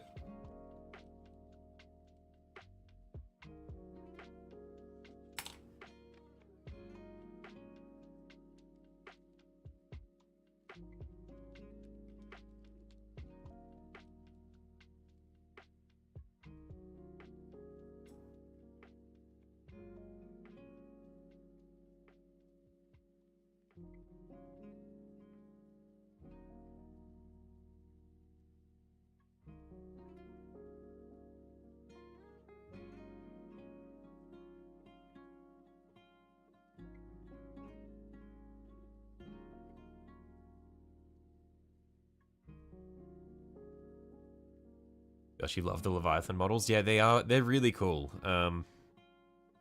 I've had them lying around for so long, and I've been thinking, okay, look, I just need to paint these. Because it's like, I've got so many things that I want to work on, and I really like these Tyranids, that I just haven't set aside the time to work on them. I really like painting Tyranids as well, just because they, I don't know, it's a much more relaxed experience painting Tyranids compared to, like, models that have, like, armor plating and, like, specific details, because you can afford to be a bit more, not necessarily lazy, but, like, a bit less precise with everything you do, because they're all biological things. You don't need to worry too much about, like, getting the colors in the exact right spots or anything like that, or getting, like, perfect even distribution of color, because like, the color of flesh is not consistent. It's not smooth.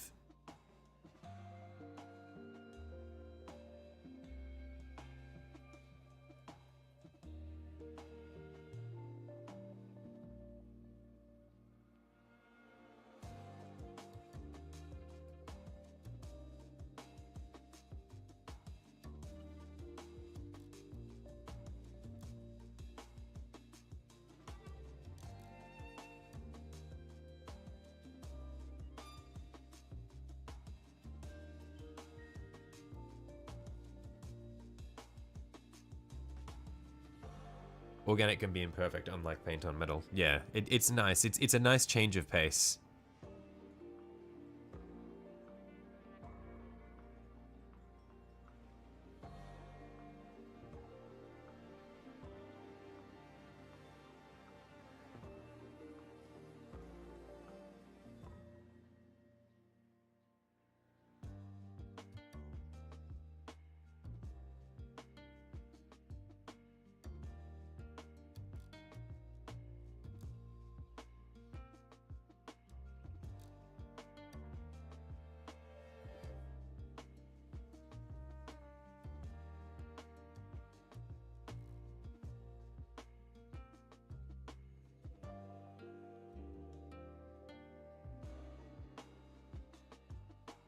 What is my main slash other armies?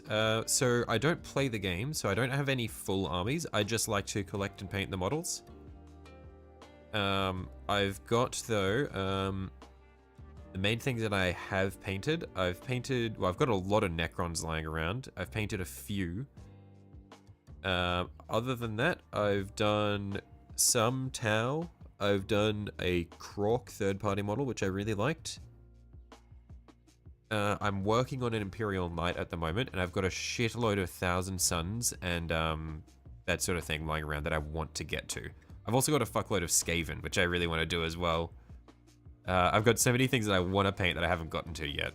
But I guess my main army would probably be like the thing that I'm going to paint the most things in the color scheme of would probably be Thousand Suns. I really like Thousand Suns.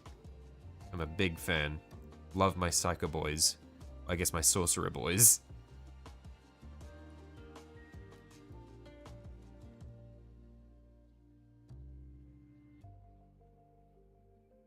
Yeah, I like the Thousand Suns enough that the Imperial Knight I'm painting, which was going to be a Loyalist Knight, ended up becoming a Knight of Prospero. Yeah, but we'll see how that one turns out.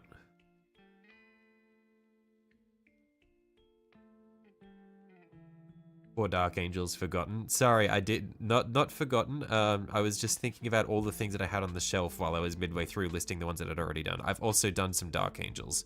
The Space Marines that I got in the Leviathan box set, I am painting them as Dark Angels.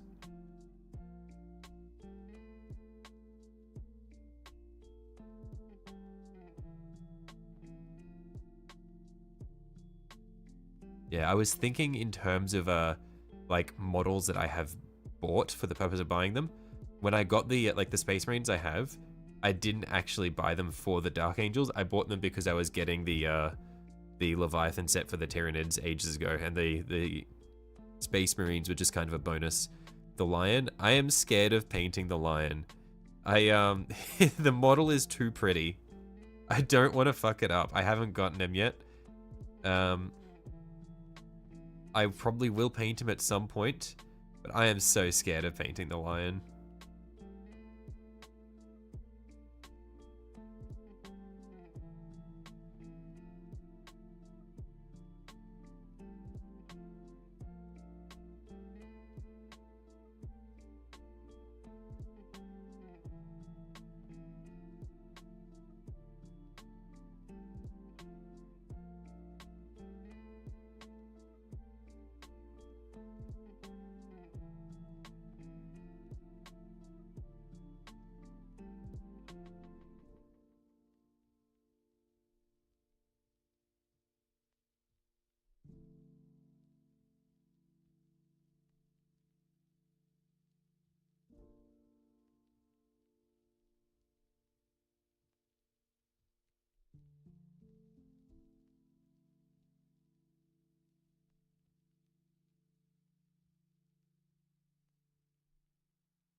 I think that looking at my gaunt, I can do him justice. Thank you. I hope so.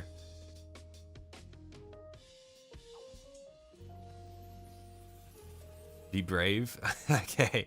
Well, he's gonna need to wait until I get rid of most of the models that I have on my backlog, because I don't need more minis. Everyone say it with me. I don't need more minis.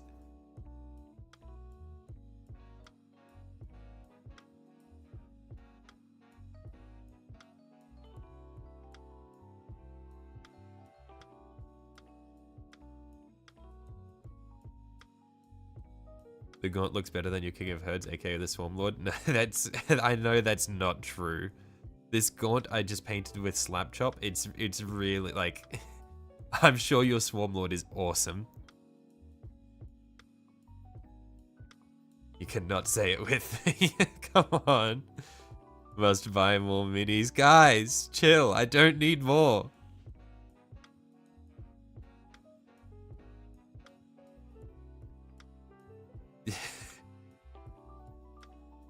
Just bought the model I'm painting, Neurogants and Termagants. The neuro variants, like the Brain Boy variants of all the Tyranids that came with the Leviathan set are really cool. Did you say you need more minis? Chill! I don't need more! I don't need more!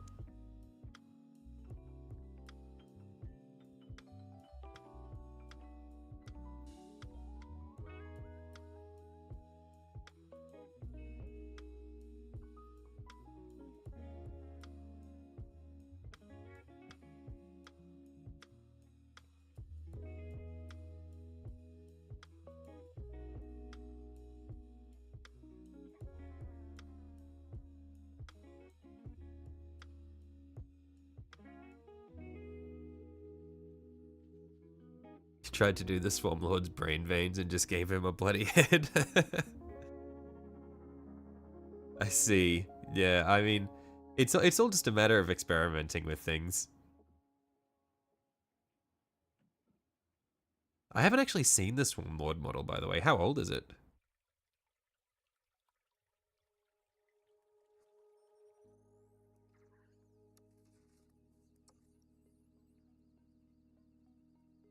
Oh, I'm making a mess here. I should not have tried to paint this high up. I will definitely need to clean that up with the black contrast. Quite thick. I'll need to go on quite undiluted on those bits where I missed.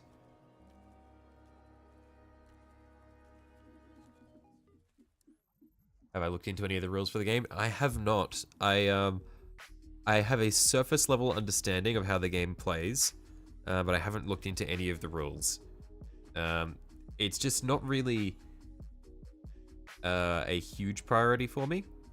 Like, I got into into Warhammer initially just because I wanted to paint, and most of my none of my friends are into it, and it's a bit of a pain for me to get to the game store where I live. So I'm content just collecting and painting. And look, if that means that at some point in like 3 to 5 years I have a couple of armies that I'm able to actually play the tabletop with, at that point I might look into playing it. But yeah, not at the top of my priority list at the moment. Also, Yvonne Ryan Leapers a dry brush. You swear Tyranids are such a treat to paint when you use contrast paints. They really are. Yeah, I really like dry brushing on Tyranids. Do I like the lore? I love the lore. Yes, big fan. My first exposure to Warhammer was when I was a kid. I played Dawn of War, and because a friend at school got me into it, and yeah, it's just like for many years it was just kind of like a peripheral interest of mine, where it's just like, man, I just really like, just really like 40k. And then while I was on a university exchange in Japan a couple of years ago, I spent a lot of time on the train going to uni. It was like every day I'd have like a 40-minute commute. And so I just listened to a lot of 40k lore while I did that. And that's what sort of pushed me over the edge and got me into painting and all that sort of thing.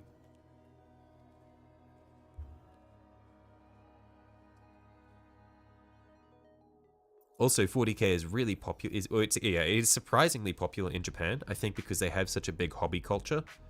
And so, like, I went to the Warhammer store in Akihabara, and it was fucking crazy. Like, if you're ever in Tokyo, you need to go to the Warhammer store in Akihabara. It's just insane.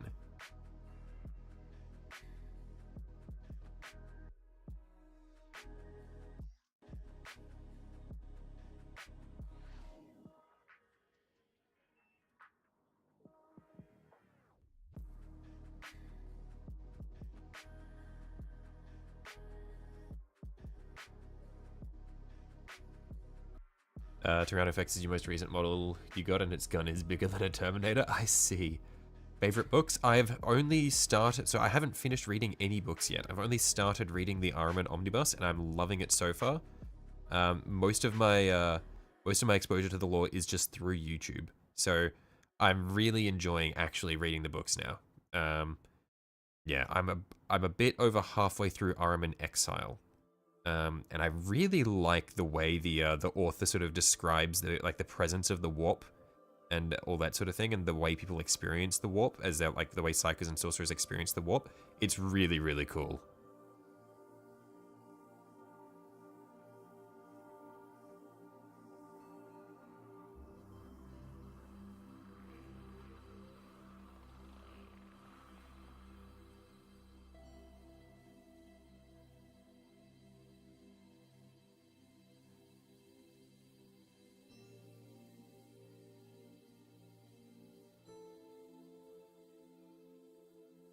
Have I played Space Marine 2? I'm in the middle of playing it with a couple of mates. Yeah, we're doing it on the highest difficulty. That game is fucking hard. Yeah, I said this before, but my one complaint is that the fact that the enemies frequently shoot you through boxes is really annoying. Other than that, I'm loving the game. Yeah, it's awesome. It's very, very cool. During the entire intro sequence where you're playing playing as as the Death Watch, holy shit, I was pogging, like literally mouth agape for half of that. Like every time something happened, I was like, oh my god. Yeah. Very cool game.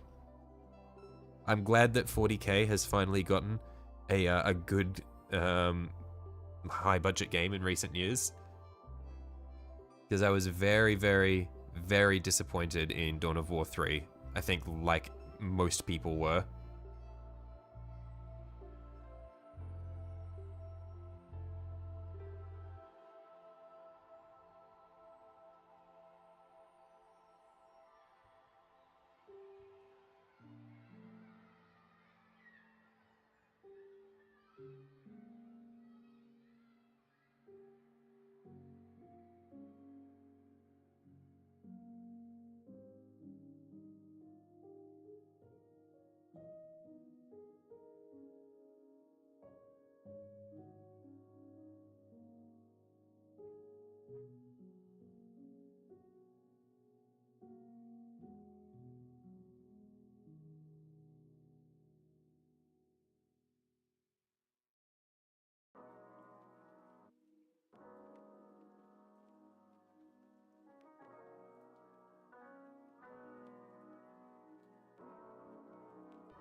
You heard of the Doom of Melanti? Don't have a harass spectacle. The kid would probably be an exocrine. The Doom of Melanti. That's not the unique lictor, is it? From like the one story where it just like took down a whole world on its own. Is that a different thing entirely?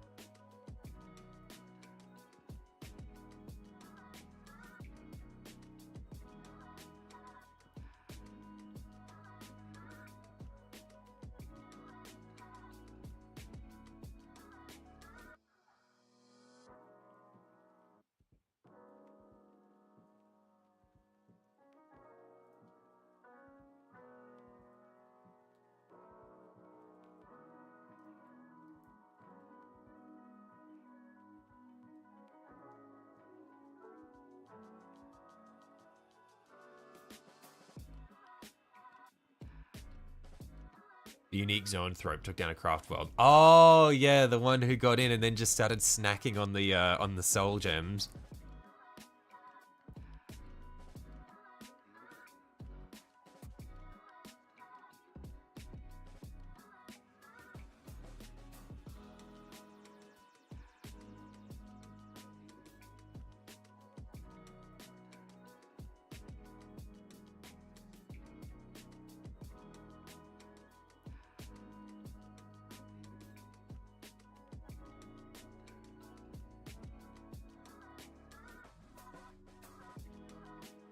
Souls yummers. He was eating well.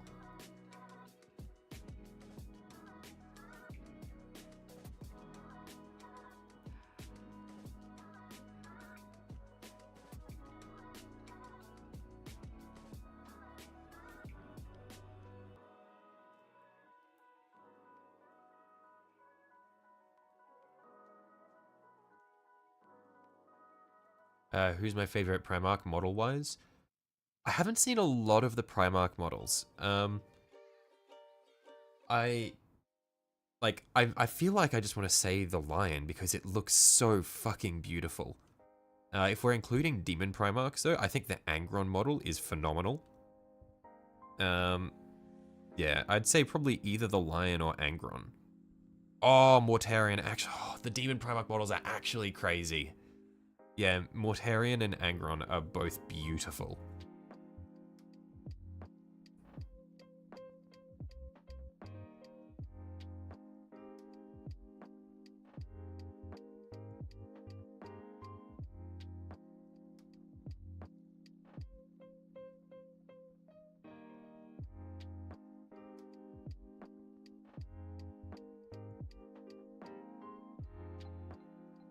But yeah, as far as just like regular Primarch models go, I think that like the 40k rendition of the Lion is so good. Like holy shit.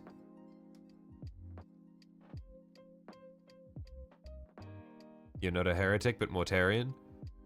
Yeah, the wings on that Mortarion model are so cool. I think that, but the base on the Angron model is crazy. I love that base.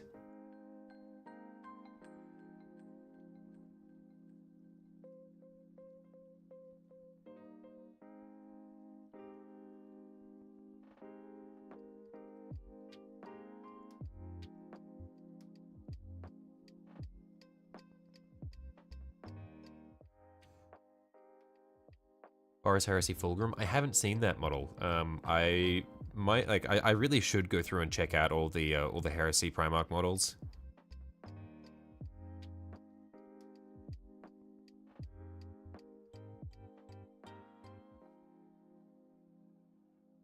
Need to get Maggie for my Thousand Suns. I've already got a third-party Magnus model, which looks fucking phenomenal. That I want to paint.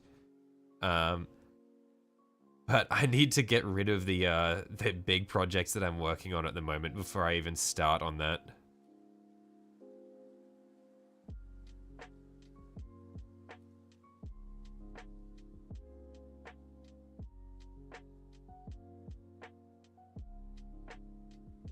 Don't want to paint those wings. Yeah, the Mortarion wings look nightmarish. I've got a friend in the Netherlands who he painted, well, he paints Death Guard, or he used to paint Death Guard, and he got Mortarion and spent months working on him and just got completely burned out on painting and stopped for like a year and a half just because he, like, Mortarion was so over the top. And yeah, he's like gotten back into it recently, but he just had to take a break because of how intense it was.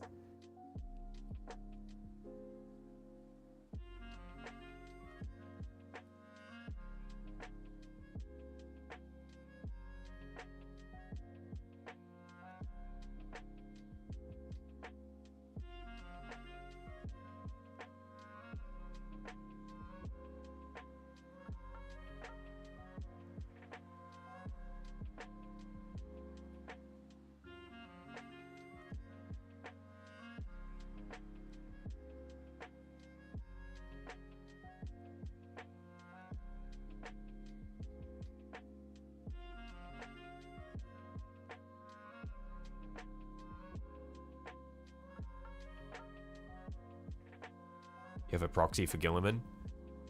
I haven't seen what the 40k Gilliman model looks like. Is it good? Because I feel like Gilliman's design is a little bit, it's a bit average. He's a blueberry boy.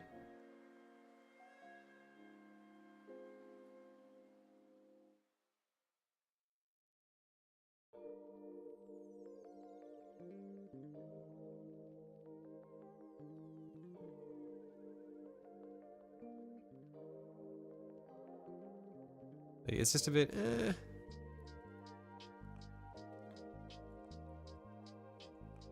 Robot Girly Man is kind of meh. Yeah, that's what I imagined. I haven't seen the model. He has a kind of cool sword. I don't feel like that's a great argument for him. If the best you could say for the poor guy is he has a kind of cool sword.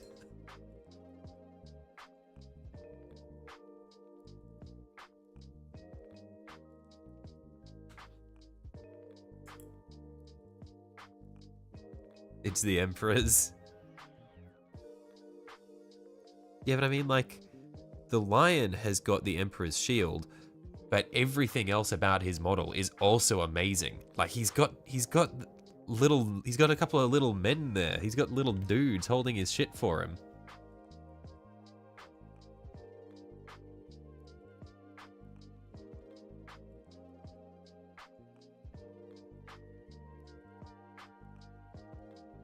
You think he looks good? Like, I'm sure the quality of the model is good. But I feel like Gilliman's design in general leaves a bit to be desired.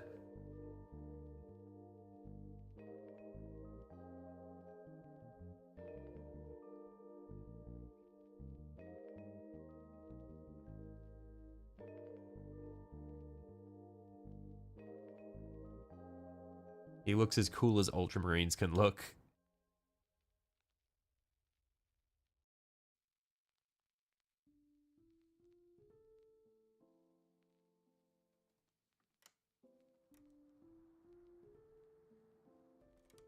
Well, I mean, like, Gilliman is John Space Marine, so he has that going for him.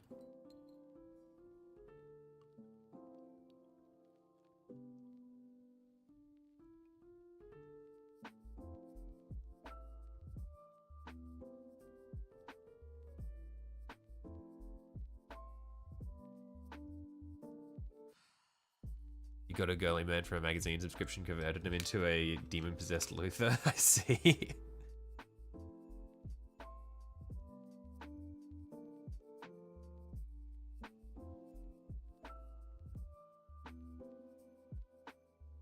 Hey, I reckon this is probably good for a bone coat.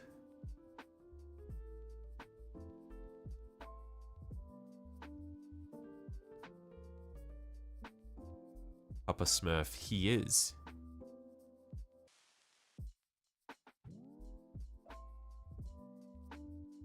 His armor looks like a damned Rubric Marine. If you did a Zinch Demon Prince Kit Bash, Girly Man would do great for that. I see. Interesting.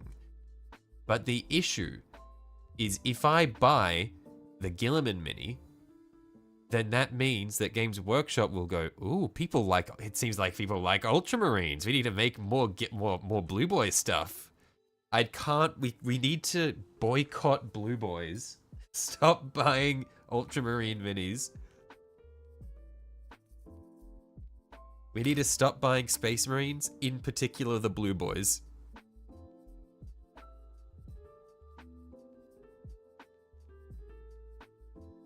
Have to wonder if you'll ever grow to enjoy painting tiny camo. I have never painted tiny camo, but I can say with confidence that I would not enjoy painting tiny camo.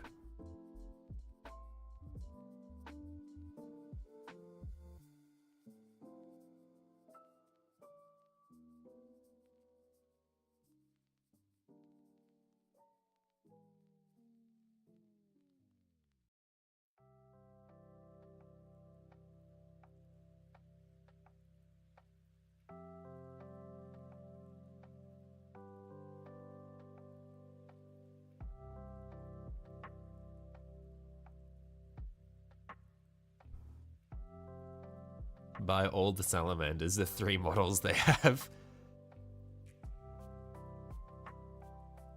Prize in Green Boy.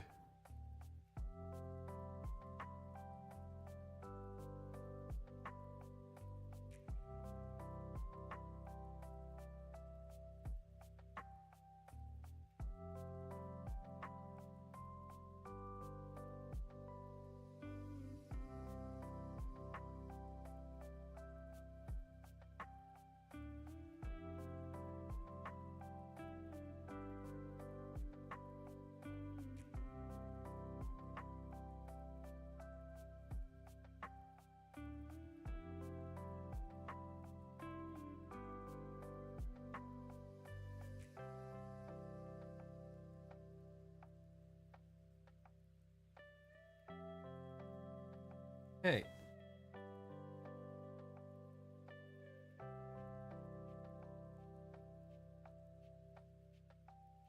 What Tyranid models do I have excluding Leviathan? I don't have any outside of the Leviathan set. Yeah, the only Tyranid models that I do have are the ones from the box set.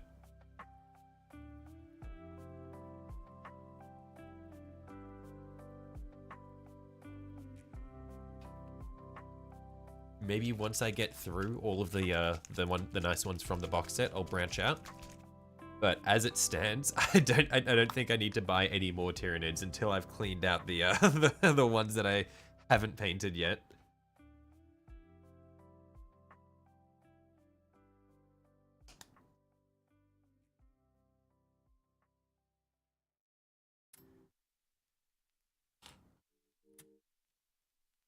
Just waiting for the Death Core to come out so you can order 3 boxed armies.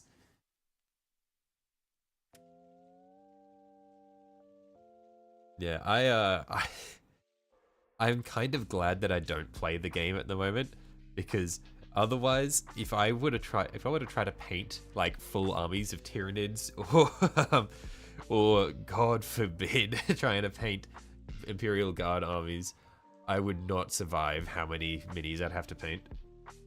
It's just too much.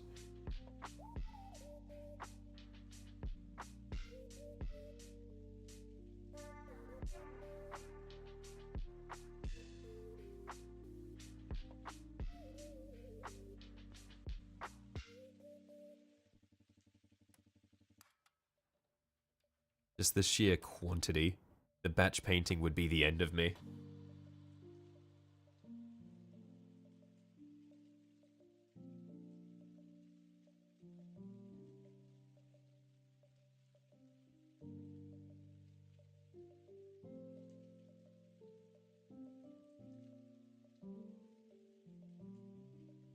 Like, I understand it, like, with Guard, you do have the option of just running, like, 5 or 10 Lehman Russ tanks. What's my favorite model from Leviathan, the Tyranids? I really like the neurotyrant, but the big bastard, what is the name of it? The, I don't know what it's called. The really big, long, like, the chunky boy looks absolutely sick. I haven't touched it yet, but I really want to. I'm working my way up to it.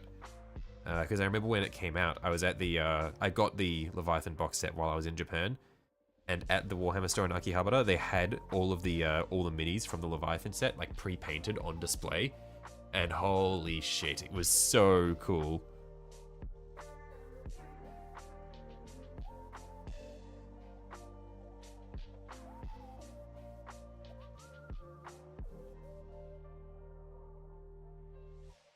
Screamer Killer? No, the one that's bigger than the Screamer Killer. The 4-legged one. It's either 4 or 6 legs.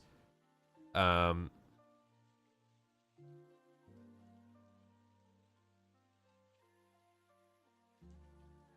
don't know how to describe it.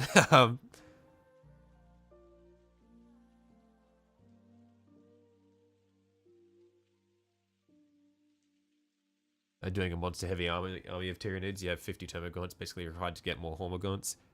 I do not envy you painting 50 Termagants. The Psychophage, yes, I think it's the Psychophage, yeah. That one looks so cool.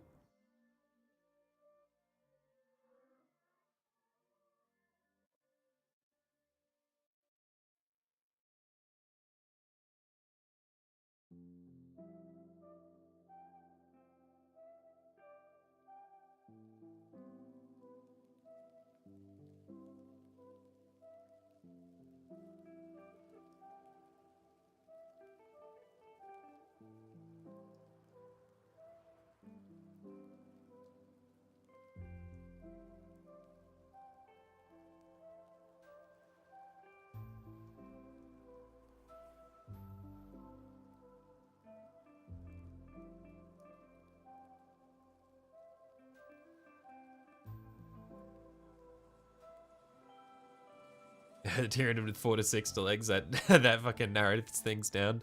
Look, legs, not arms. See, you don't see like the like the Termagants. I would say they have 2 legs and 4 arms because they've run on 2 legs and they have the spare limbs. Like you don't see a Carnifex, or you don't see like a Screamer Killer getting down on all 6 arms or on all 6 legs and running at you. The Psychophage, yeah. It's the Psychophage. That one looks really cool.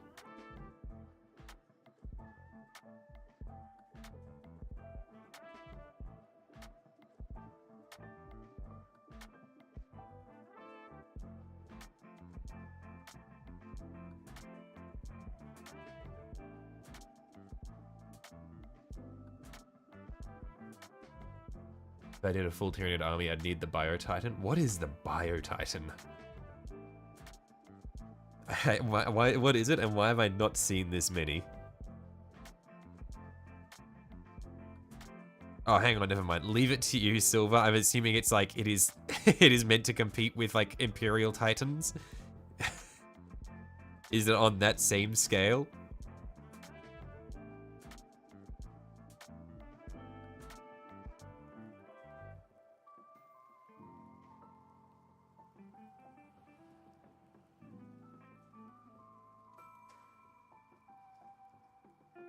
Big, that's what it is. Hierophant Biotitan. I'm scared. Yes, it is on the same scale. Okay, of course it's you who suggests this, Silver. Man who exists only to paint Deathcore and build Titans.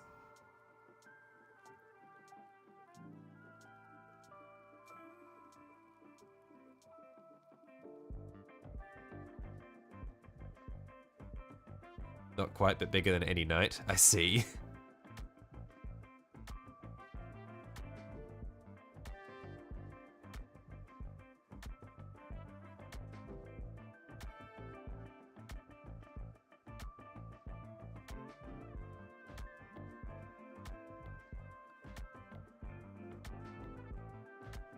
Worst Titan model ever. Not pulling punches at all. Wowee.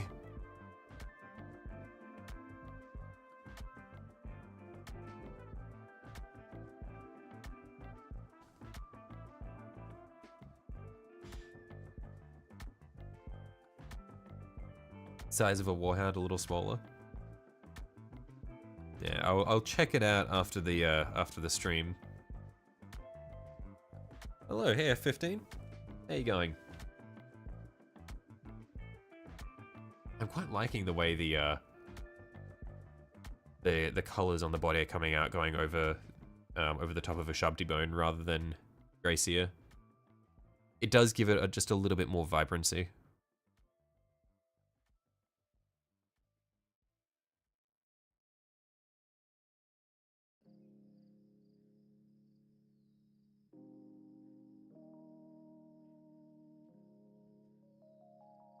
Not even close for worst, it wins that by a mile. I see. Is it a really old one, or?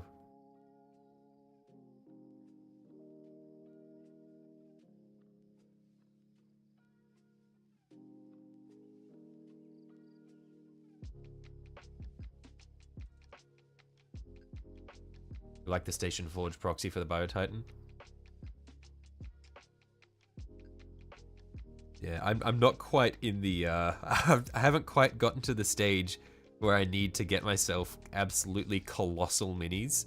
So I think I can probably afford to hold off on getting the Biotitan or any proxies for it for a little while at least.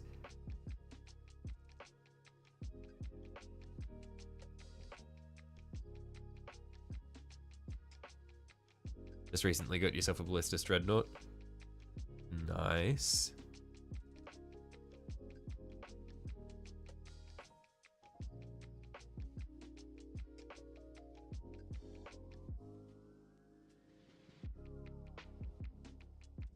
It's old, it's got 412 resin shit design, impossible to transport, I see.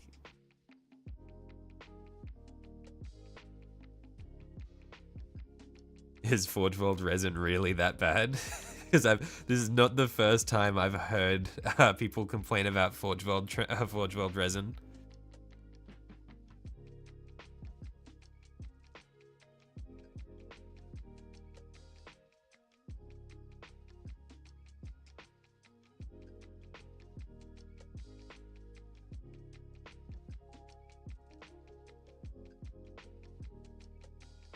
You were gifted the Leviathan box, so now time to build your first army. Nice. Yeah, is this your first experience painting, or just like your first army in 40k?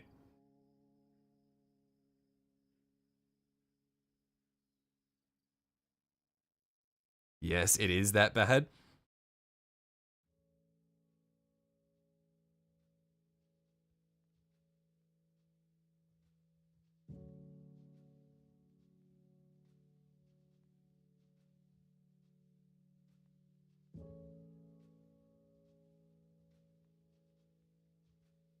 First for everything. Awesome. Yeah, I hope you enjoy it, because when I got into it, I had a great time. I'd just say, don't be afraid to just get in there and just start painting shit. Yeah, just go for it and just have fun. I think that's the best way to enjoy it, is just to try shit out, see what works, see what doesn't. Bro has beef. there are some grudges against the Forge World resin here in the chat.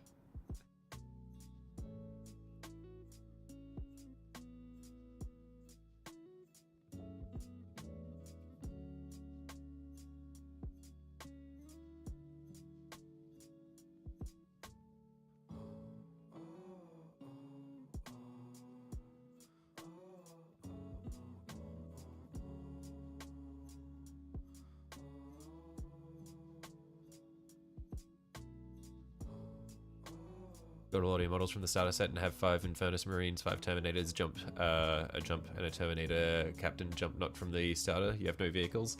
Look, vehicles are time consuming. They have so many details on them.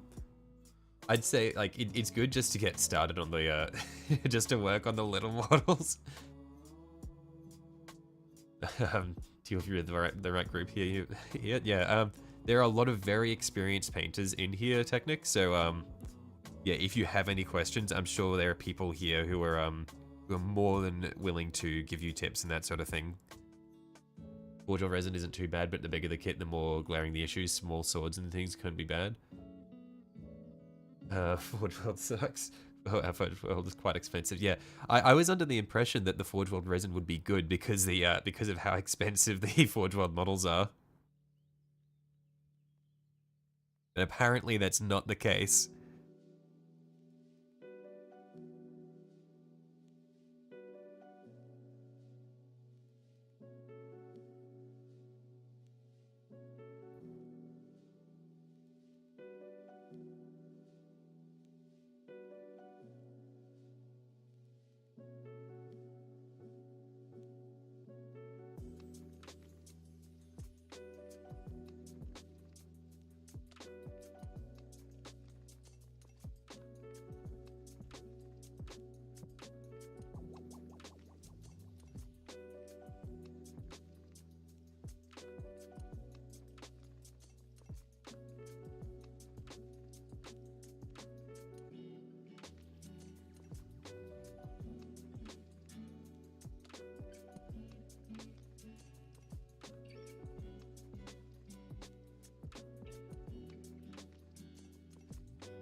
This is coming along quite nicely.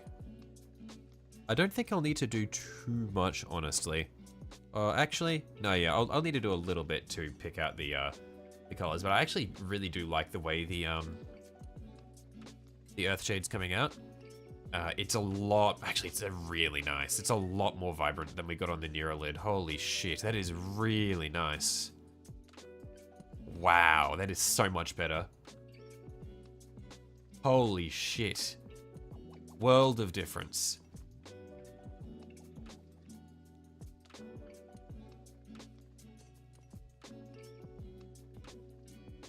Now, the reason Forge World is bad is because they don't use plastic glue. They have massive amounts of residue on them. Not only sprue bits, but also dust that requires you to wash the parts. Oh, really? They don't clean them before sending them out? That sucks. Your grade's coming along nicely. Yeah, thanks. Yeah, I hope I can do this justice by the end of it, because there's still a lot of patchy bits here and there, but I think we should be able to clean it up. Carapace looks great. I haven't coated the the carapace in the black contrast yet. I'll get to that near the end just to really smooth it out. Prefer the tyrant to the lid. Yeah, I like the way the legs of the tentacles of the neurotyrant are coming out. I think it's a lot more vibrant.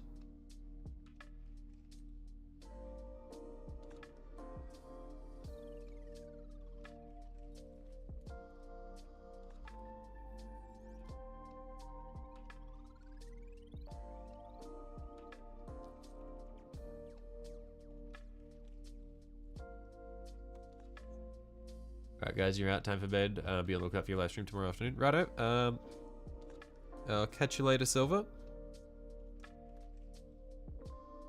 Yeah, thanks for hopping in. Good night, mate.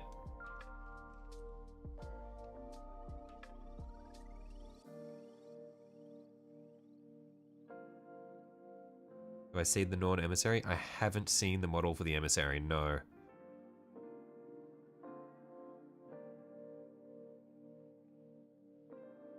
Yeah, I'm still pretty surface level as far as Tyranids go. My only exposure to Tyranid models, really, is just the Leviathan box.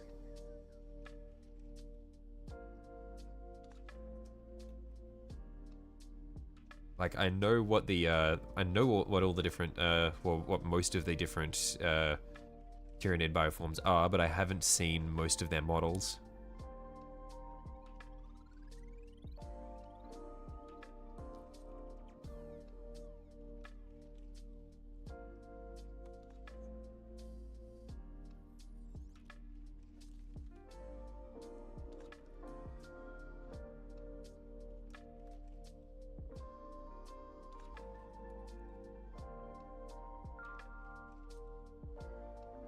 No, an emissary could box for some nights. Yeah, it is a big boy. I haven't seen the I haven't seen how big the model is though.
Wants to scale well with primaries.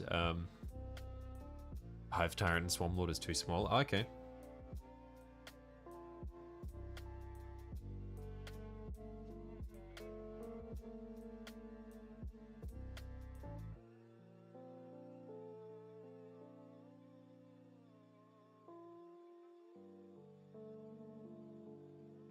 I can definitely afford to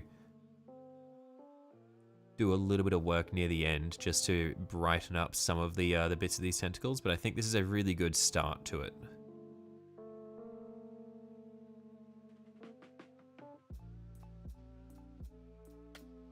And we'll also come through and do some work on these hands and claws. I'm just going to start off again with the snakebite leather, just for our base color, and then we'll work on them from there. You off to bed, night all? Right, catch you later, brother of Titans. See you later. What models and swarms have I finished? The only Tyranid models that I have finished so far are the Termagants, of which I have done 20. Yeah. But as far as models in general that I've painted, I've done, yeah, so I've done 20 Termagants, I've done a Tau Stealth Squad, done a Tau Broadside Battlesuit. There's a few Tau drones that were with those. Then I've got some Necron Immortals that I've done. I've done a Canoptic Wraith. I've done a Croc. I've done 10 Dark Angels and Furnace Marines. I've done most of a Necron Night Scythe. I haven't finished it. And I'm working on a, I've done the 2 little Neurolids. And I'm working on an Imperial Knight Questoris at the moment.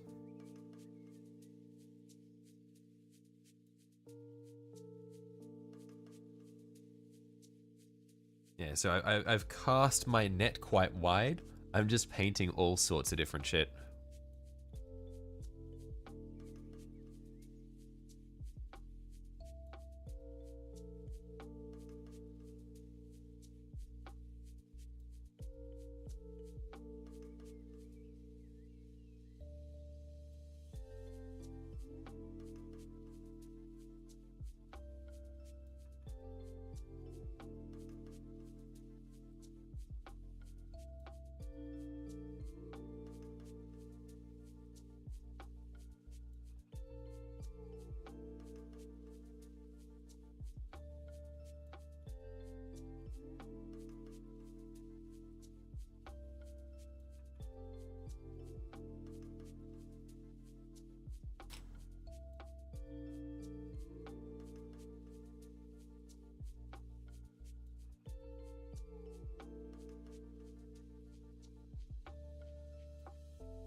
Painting random things makes it easy to figure out what I like painting the most, and I can focus on whatever that is.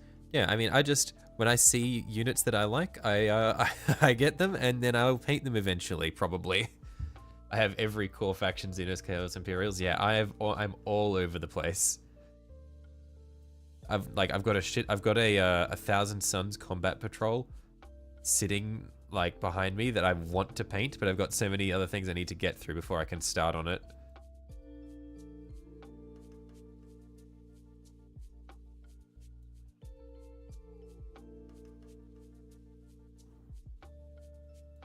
But yeah, I like casting the net wide because it means that I can play around with different types of painting for different things as well.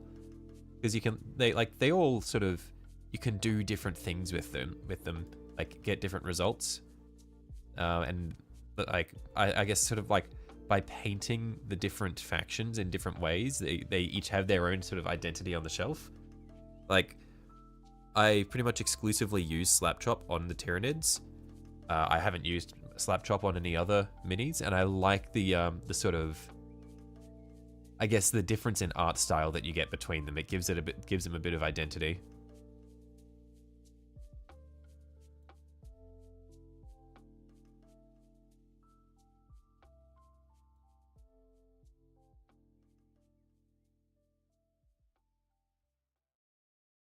What is the tyrant's name? Frank.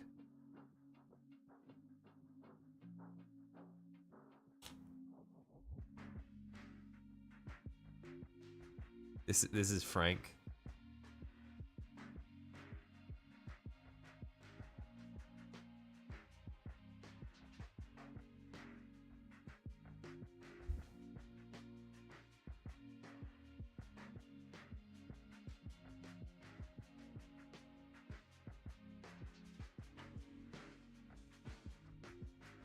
I want to get a nice smooth coat on the tongues here, and I'll do them in a red. Long live Frank, long live Frank.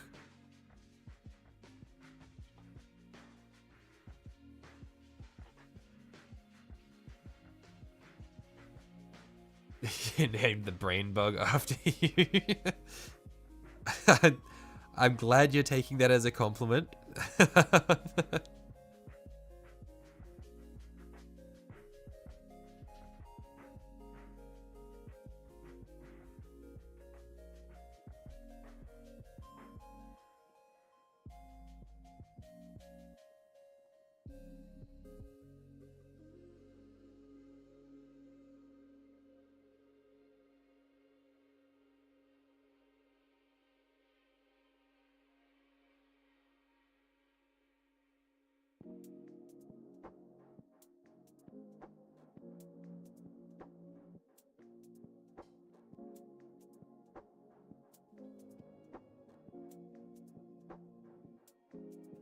The second strongest tyrant after Johnny, don't ask. Better than being called a freak like Commissar. Look, you're plenty freaky, but I mean, it's hard to match up to what that person puts out. Like,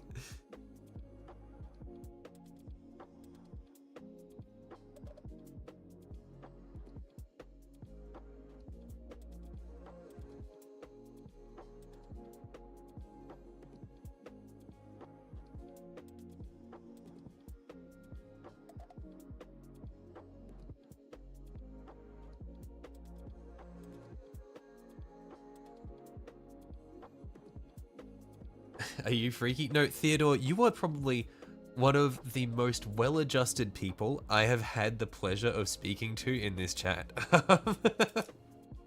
This has been really a really nice change of pace. This is just someone who I can have a regular conversation with.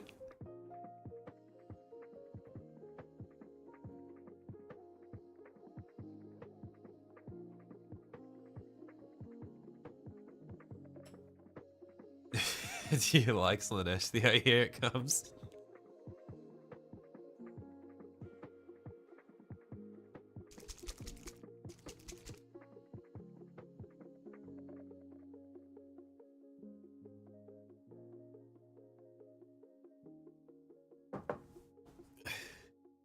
Note in chat.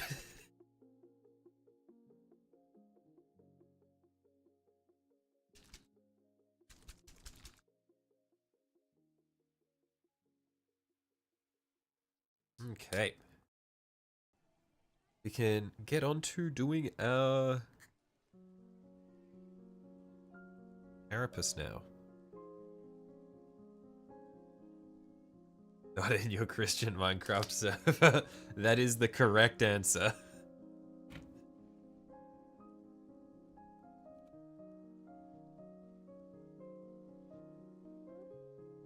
Did someone mention Slanesh? Here we go again. Welcome back, Aaron. We summoned you, I see.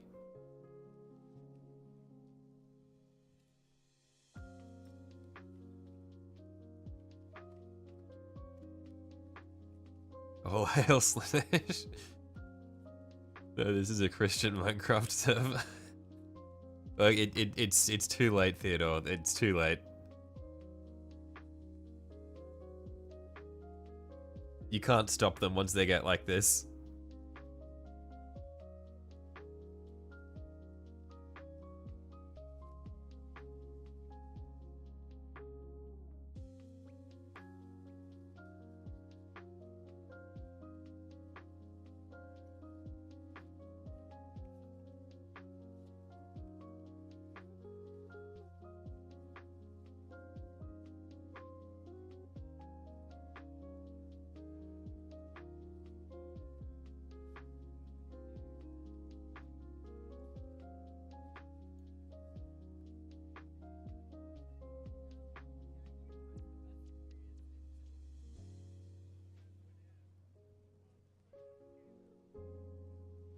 You'll fight chaos for the Emperor. Well, I mean, you're in a Xeno painting stream right now, so probably not the best place to be saying this sort of thing. Like, you can fight chaos, but come on, no Emperor call-outs here. We're painting the Great Devourer.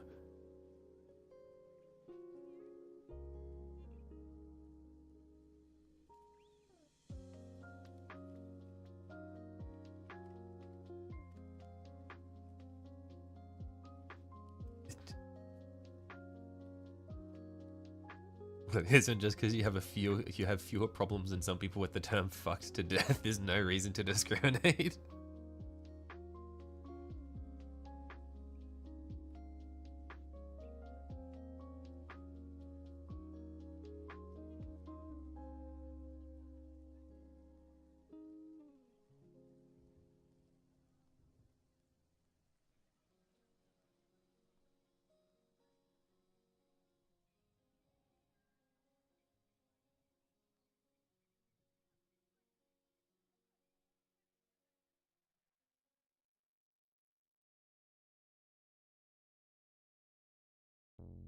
Hey, I am liking the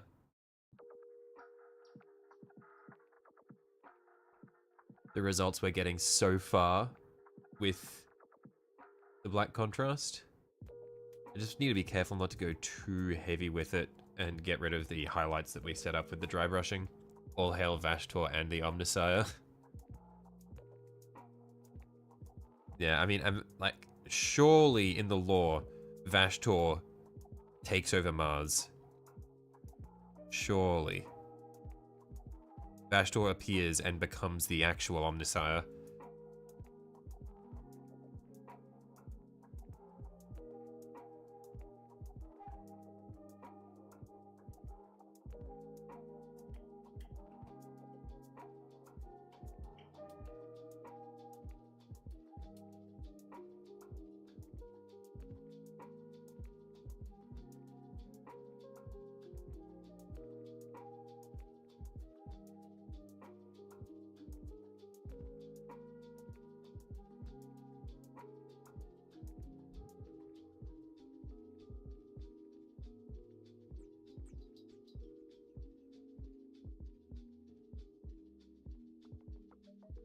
And fight for the hive mind, the unending hunger, the strongest faction in 40k from outside of the galaxy, the Tyranids.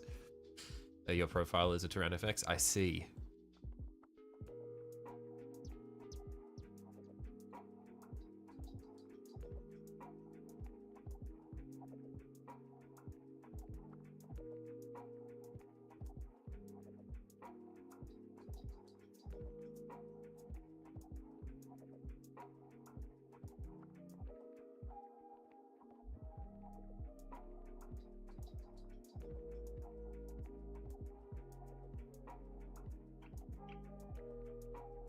Yeah, I'm liking the results we're getting, just gently knocking back some of the dry brush, but keeping the highlights and the gradients. I'm liking how it's turning out.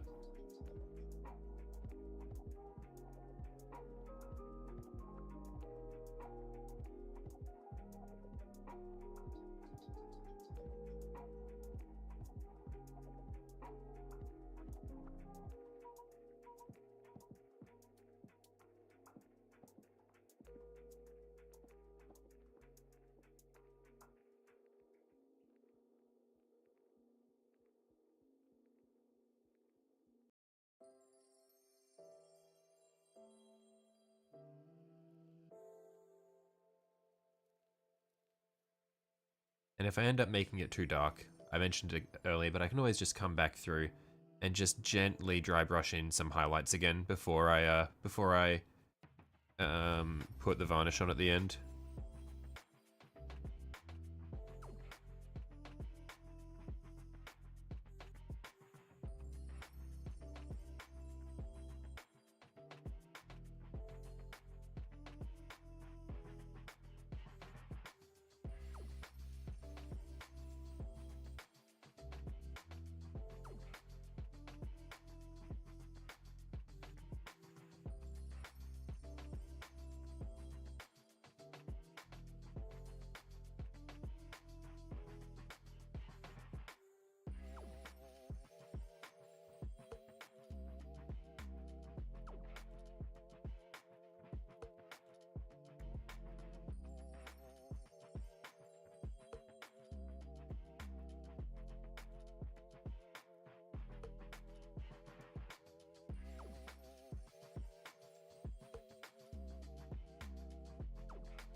Go get eaten, not in any weird way, you Slaneshi monster. The issue there, Theo, is that a Slanesh worshipper can turn getting eaten in any way into a weird way. Like, Slanesh worshippers would enjoy just getting eaten by a lion. They'd think that is fucking awesome. Like, you can't, like, they will find a way to enjoy anything.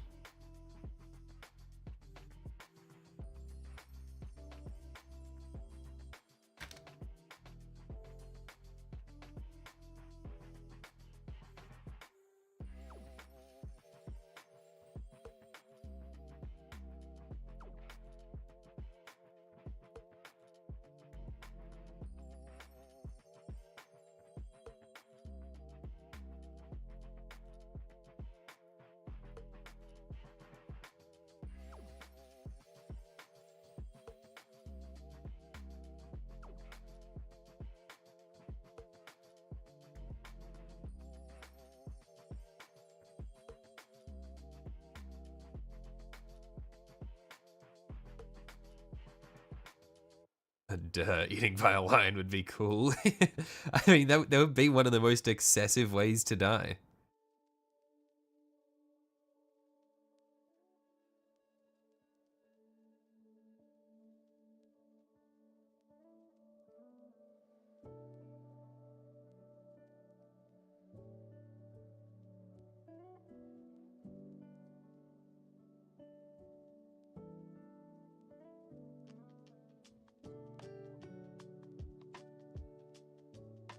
How could you not want to know how it would feel? Okay, chill, chill.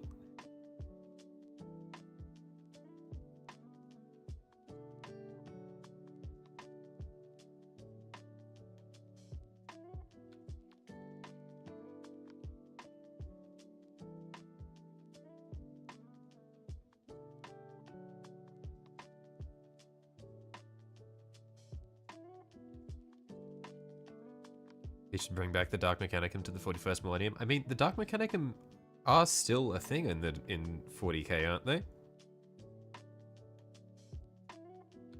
They're just kind of fragmented because there's not that much, that many anymore.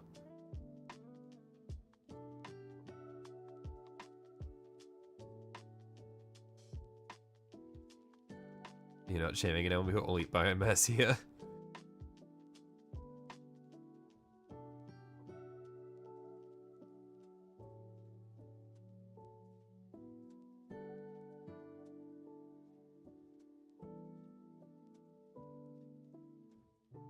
There are no 40k models for Dark Mechanicum? Really?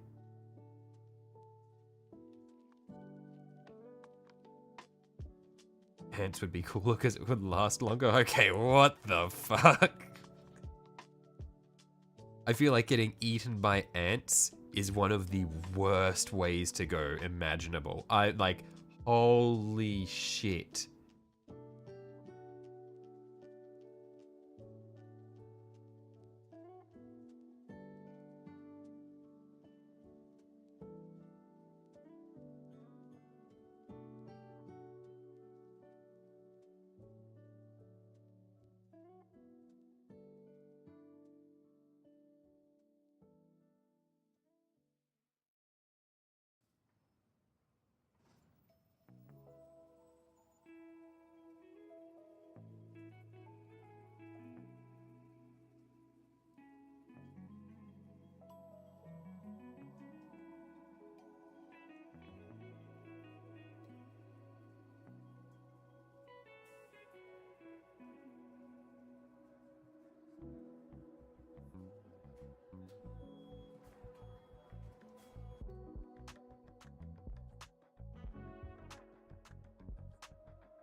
I don't think you'd die from being eaten by most ants unless you had an allergic reaction. I think the dehydration would do you in a few days.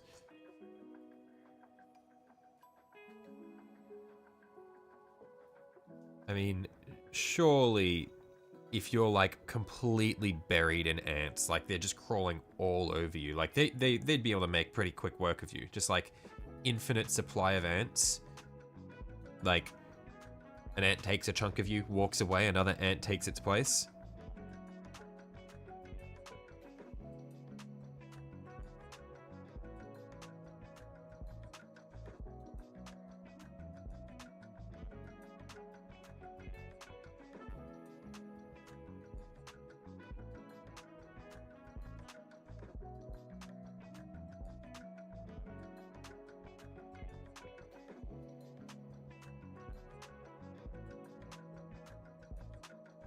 In a few hours, you'd be dead. Yeah, I feel like it would just be one of the most horrible experiences you could go through.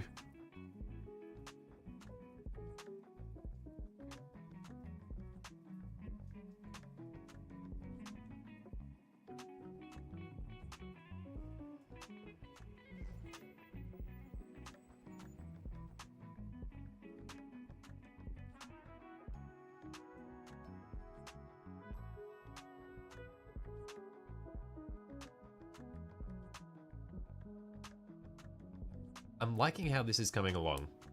I think this will be really good.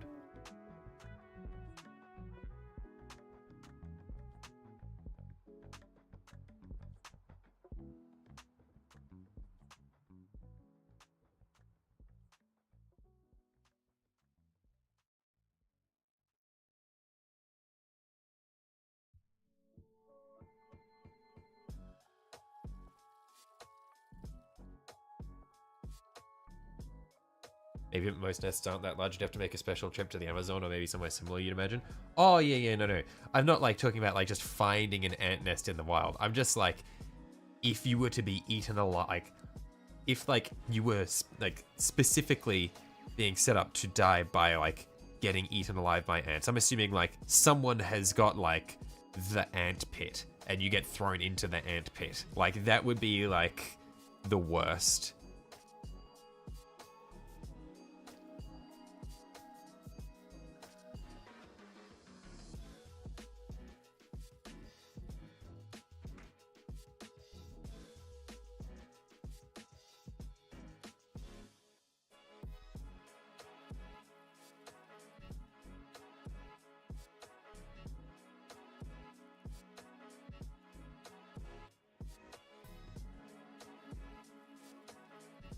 Like, I think I'd rather be gored by a pig than die in the ant pit. Ant pit, new fear.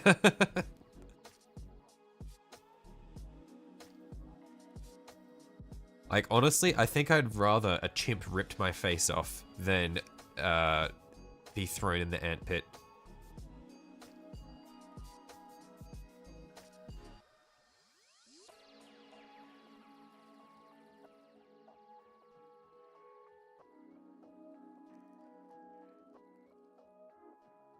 And like, this is me as, I'm saying this as someone who's fucking terrified of monkeys. Like, monkeys are fucked up.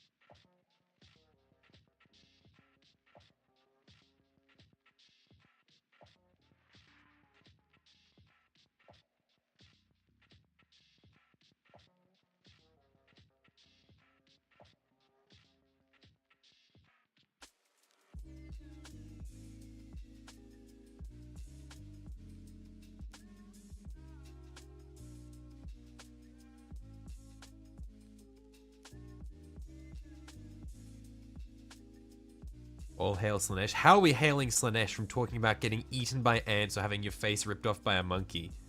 No way. No way is this a Slaneshi. Oh my god. Rather be eaten to death than buried with fire ants. Not enough to kill you, but you've been bitten by a few at once. It was hellish.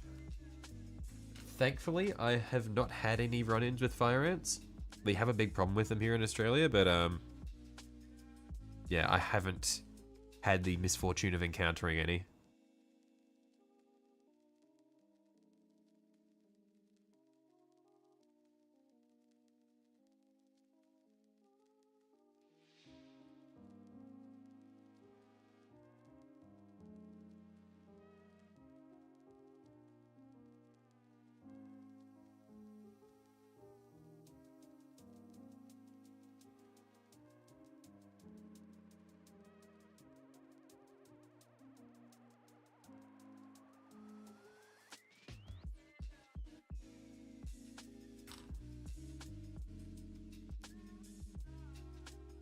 Just need to use the undiluted black contrast just to clean up sections where the bone paint got somewhere where it shouldn't have been.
Do I like the alien, the fact that it doesn't have eyes?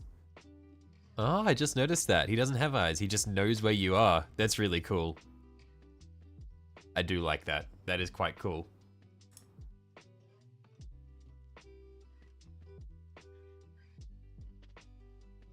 Spooky.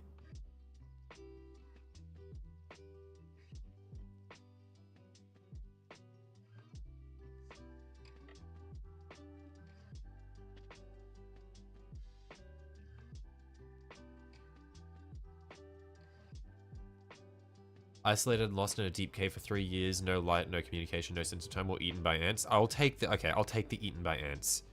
I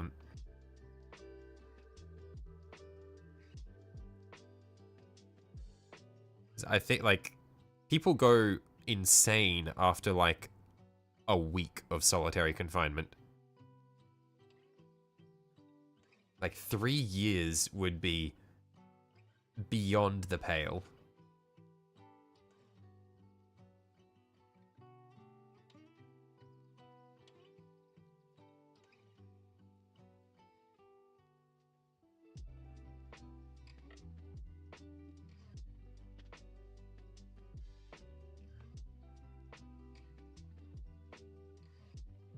Three days? I might do I might do 3 days.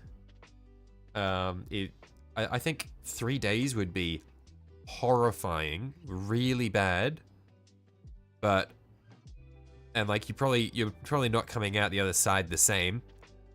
But I think I'd take the 3 days of torment and then like the trauma that comes with it over being eaten alive by ants.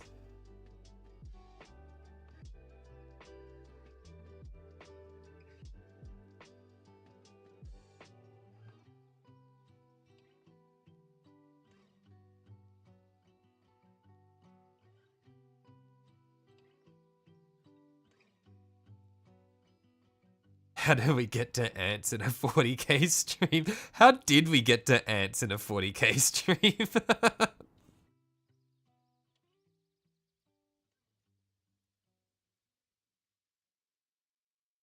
Good evening, everyone. Hey, Mark, how you going?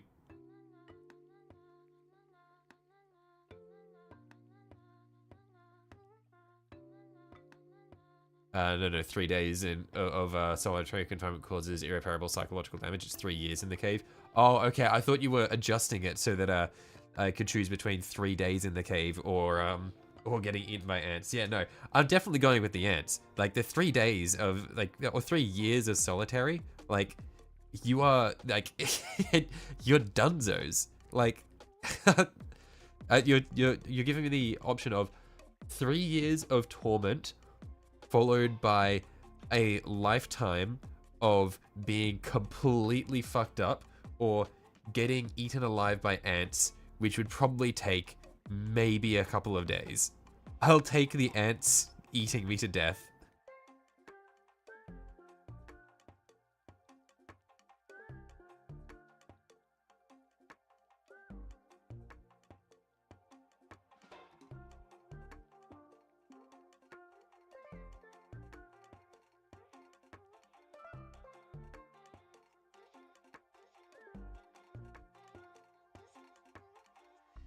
Oh, yeah, we got here from getting eaten by a lion. You're right.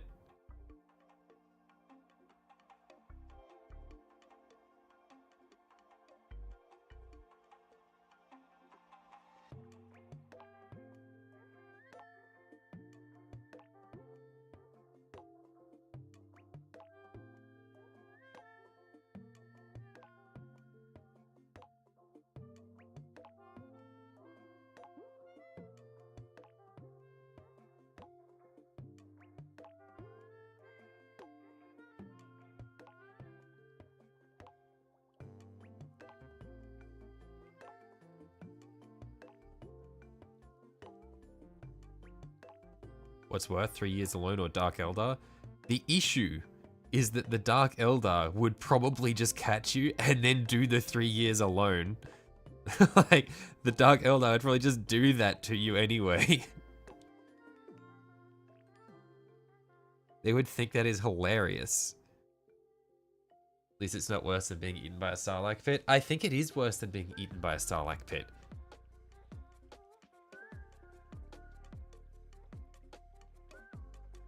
Yeah, the Dark Eldar is going to have you for a lot longer than 3 years. Exactly. I think that the Dark Eldar are just like the worst version. 3 years in the cave filled with biting ants, or buried alive to die of dehydration. Well, I feel like, again, like, buried alive to die of dehydration. You're dead within a week. Like, it's going to be painful. It's going to be, like, depressing. But it's over in a week. The 3 years in a cave with biting ants is just like a downgrade of the 3 years from before. It's just the 3 years from before, but it hurts now as well. Like, what?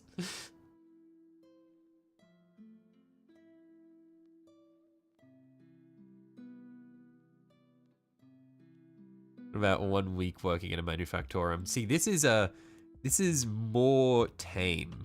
Like, I would take 1 week in a manufactorum. Like, I'm probably gonna lose limbs. I'm gonna see some horrible shit. But there's a good chance, there's an okay chance that I'm surviving after the week.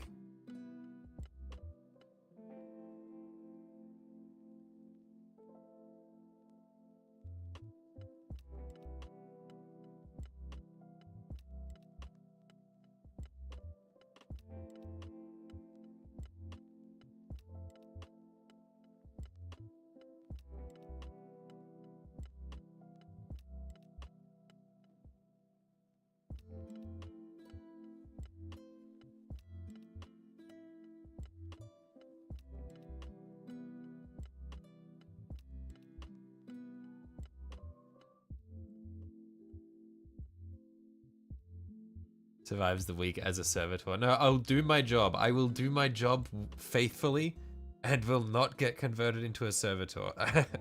I'm built different. It wouldn't be me. I'm too good.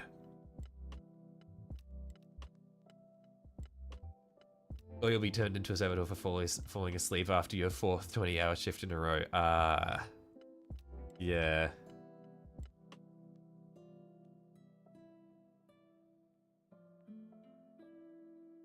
Become literally immortal or Dark Eldar.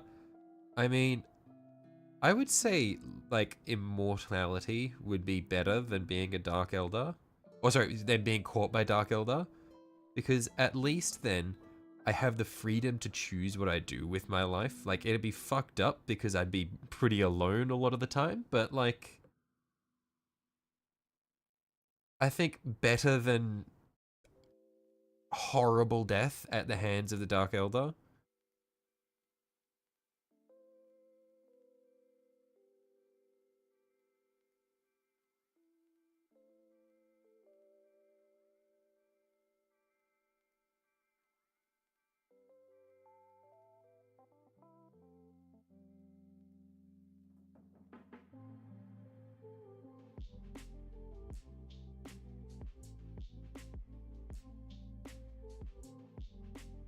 Immortal, like you don't die even after the heat death of the universe. Well, I mean, at that point, I'm just snoozing for all of eternity. My special skill is sleeping. Like, I'd just be like an eternal snoozer.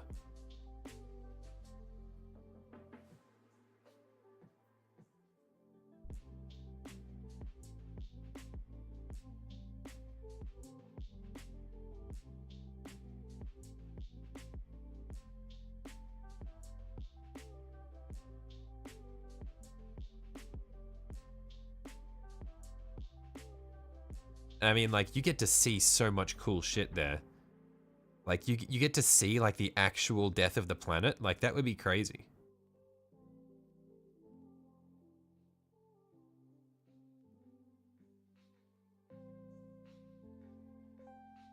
Stuck in a dark cave for 3 years with biting ants and perpetual thirst, or being an immortal captive of the Dark Eldar. Okay, at this point, I'm choosing the cave.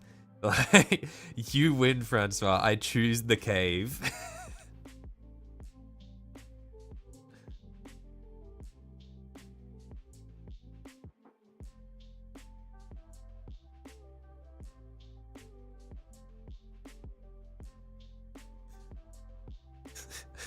I like how you just put the biting ants in the cave. Like initially it was cave or eaten alive by ants, and then you just made it cave and ants biting you.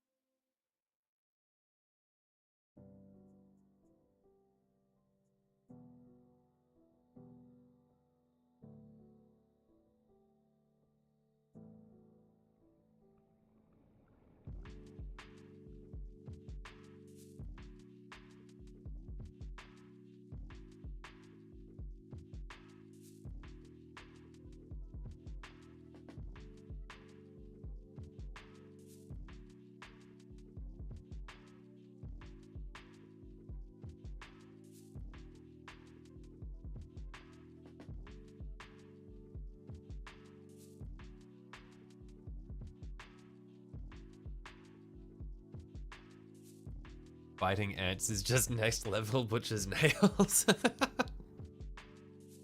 Yeah, imagine Angron would have turned to chaos so much faster if it was biting ants instead of the butcher's nails.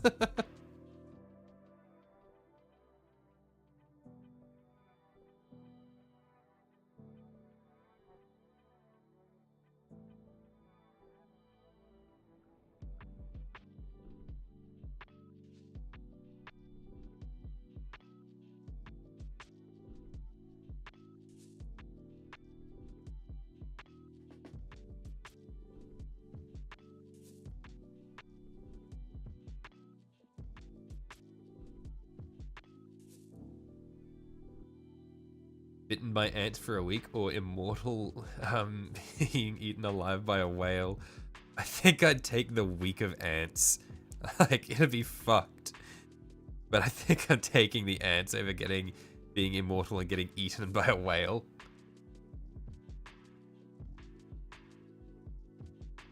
For 2 weeks? What is with this escalation? I know how this works. I have a friend who he lives and dies by the would you rathers, and this is how this works. You have 2 options, but there's one option that you actually want me to choose, and so when I don't choose the option you want me to choose, you make the other option less less appetizing. So you want me to pick option 1, but I pick option 2, so you do the same thing, but this time option 2 is worse. You keep doing this until I pick option 1. I know this game. Okay, 3 years in the cave with biting ants and perpetual thirst as an immortal slave of the Dark Eldar, or let's Lanesh hump you. Okay, I'm going with the second one. It's a no-brainer. Wait. I'm not falling for this. Those are the same option. Those are both the same thing. There's no choice there. The first option is the second option. Yeah, it's have the nails, but but the snails are Dark Eldar. What?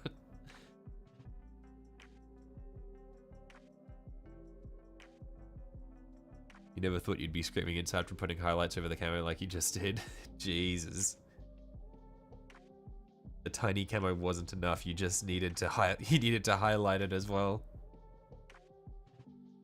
Oh, hail Slanesh, it's the same image.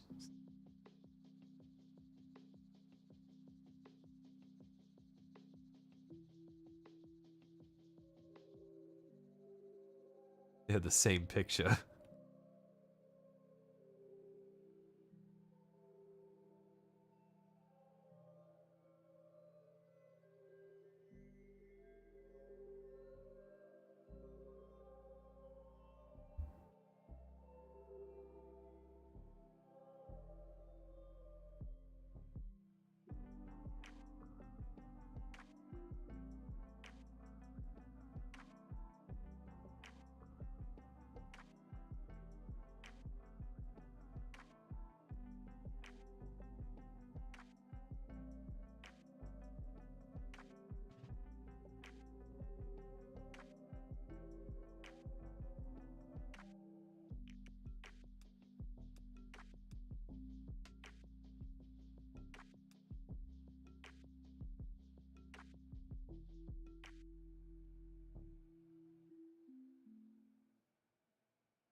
You meant 1 week of ant bites, fire ants, and bullet ants, or 2 weeks of immortality after being eaten alive by a whale.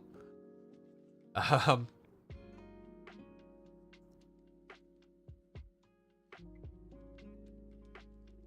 I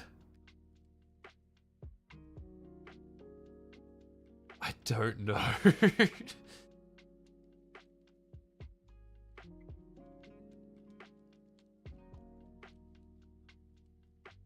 Then you'd be pooped out and have to live with that shame for eternity. Yeah, I mean, like, the whale is probably more of an okay choice.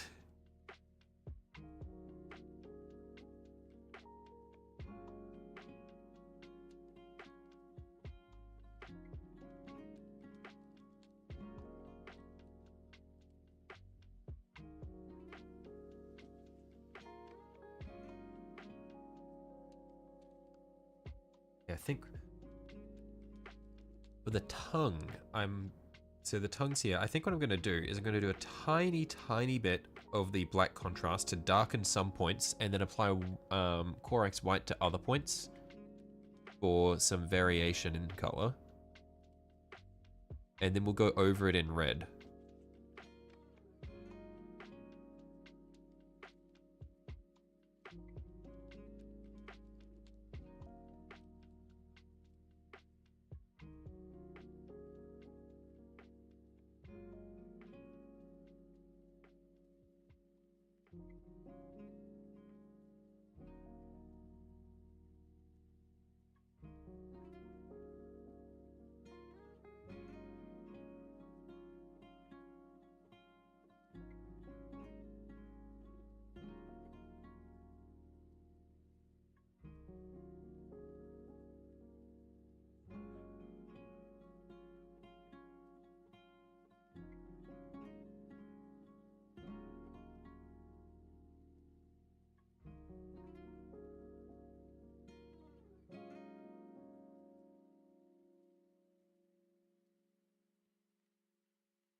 All right, what have we got? Would you rather be a hellbrute or dreadnought if you die? You reset from the start of a long, painful surgical procedure of being entombed. The hellbrute has more freedom. The whale, the ants, the dark elder, and the immortality, or 3 days inside a cave with Francois in these questions. I'm taking the dark elder. I'm taking the dark elder.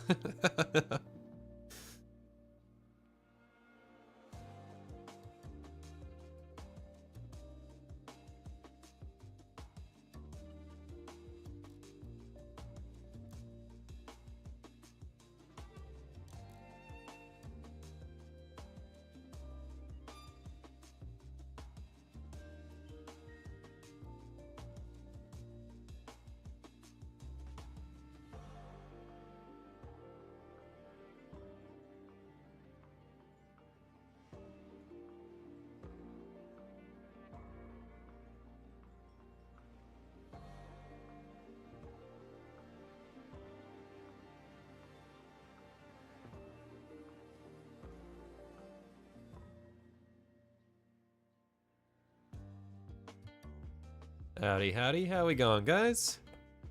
Hey, Captain. Hey, Matthew.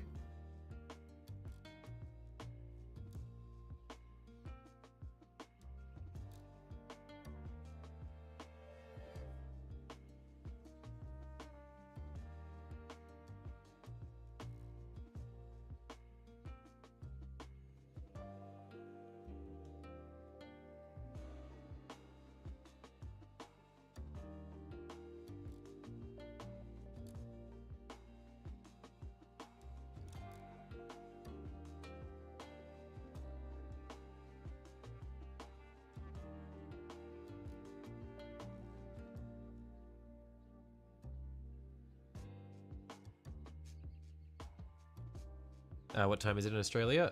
It is 2:30 p.m. Where I am right now. So I understand that my streaming time slot is not great for pretty much everyone else in the world, but it's good for me, and so I don't care. What kind of is that? Looking very good. It is a neurotyrant. Came with the Leviathan box set.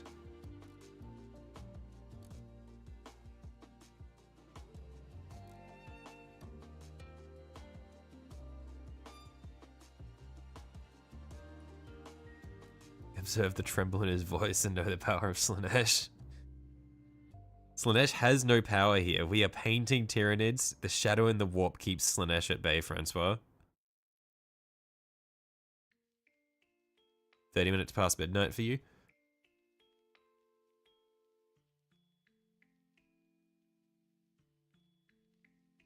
So, would that put you on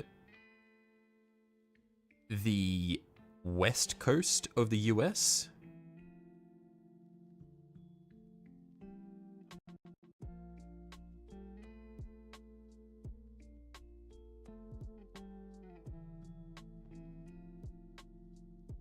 $21.37 in Arizona. Oh, okay. Well, mate, or is it East Coast? In that case.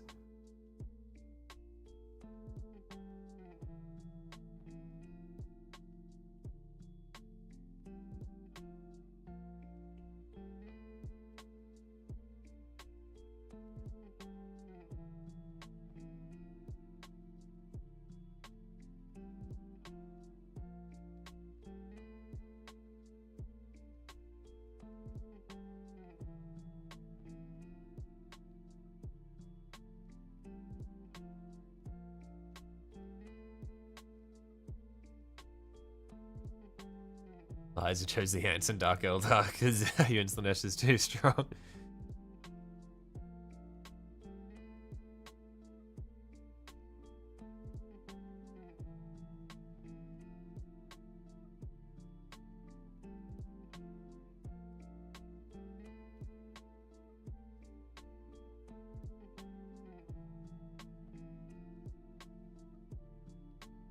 Look at his hands. What's up with my hands?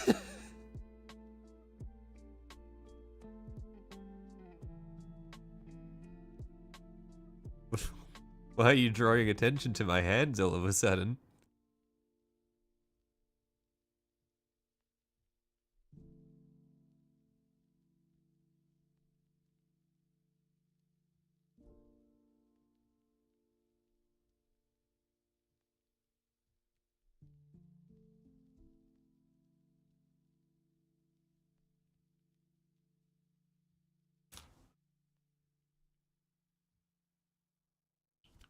No, not the human, the bug. Oh, right.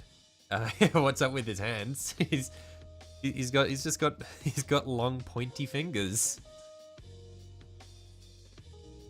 Not you, human, the bug.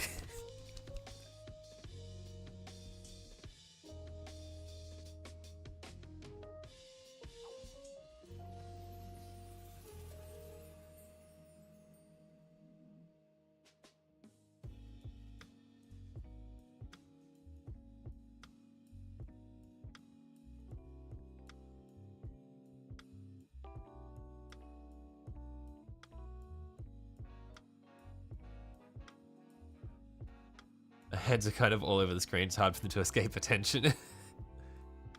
I thought they were pretty well hidden up until now. What?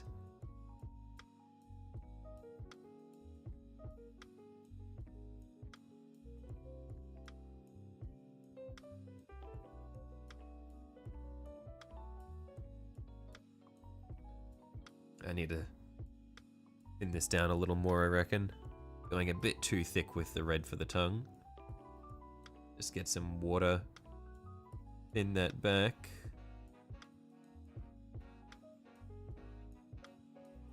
There we are, that's a bit better.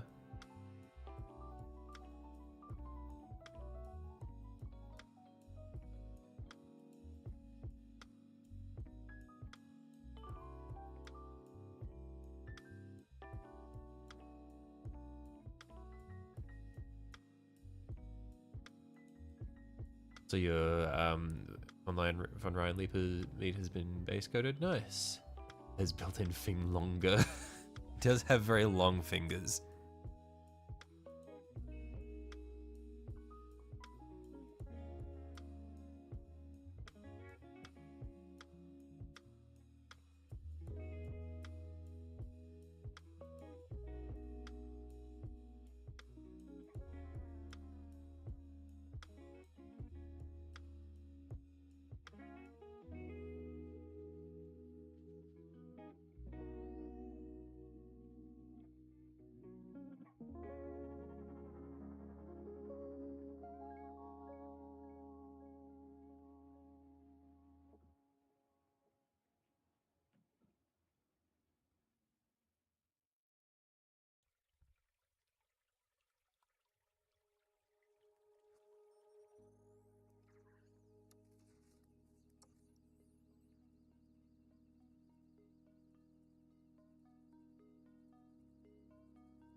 Look forward to painting all 10 Termagants. Seems they shouldn't be too bad to batch paint.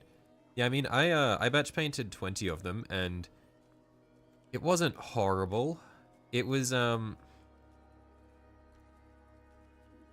mean, it was still batch painting 20 Termagants, but they're not too bad. Because I slap chopped them as well, so it weren't the worst.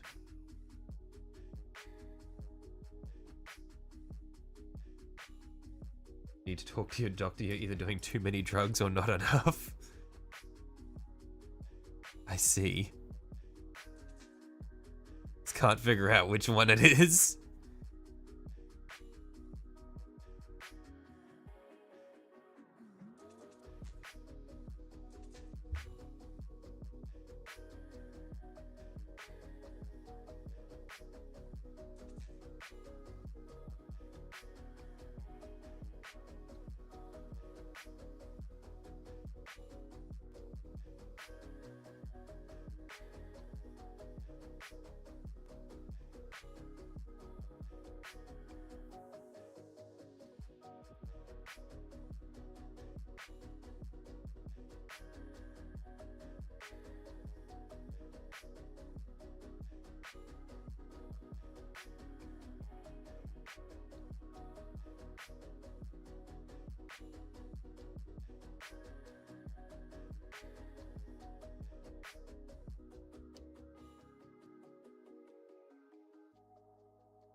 Lost your vision on Ascension Day for the Four-Armed Emperor.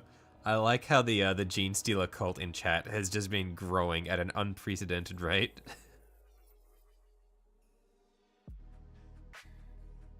The cult of the Star Children is strong. It is alive and well. You're a fan of people delusional love on Facebook, eBay trying to charge a premium for their pro-painted models. Yeah, I should start charging a premium for my pro-painted models. I reckon I could fetch like $350 for this one, you know? Just run it a bit, run it cheap on this one. I'll run a bargain, just $350.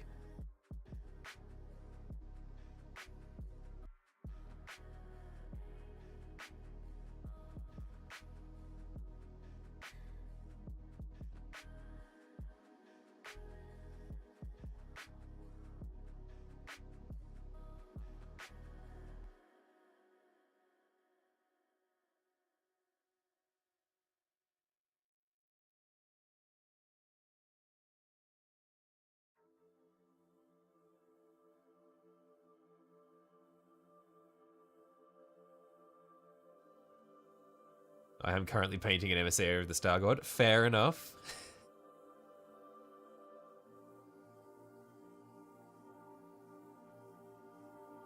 I have base coated and primed these models. That's like an extra 50. No shot. That's actually a quote from their listing. You are lying.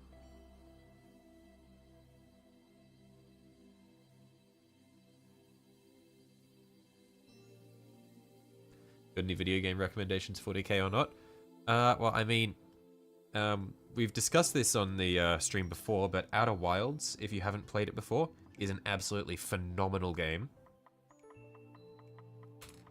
His arm fell out again, and I need to use the tweezers.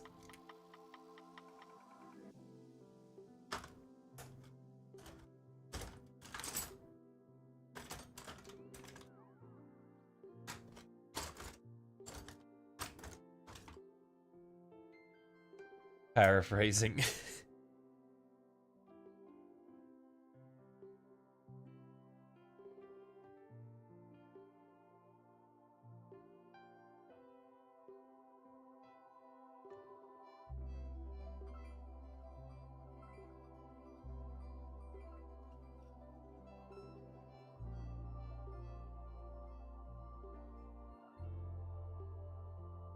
How am I going to get this arm in?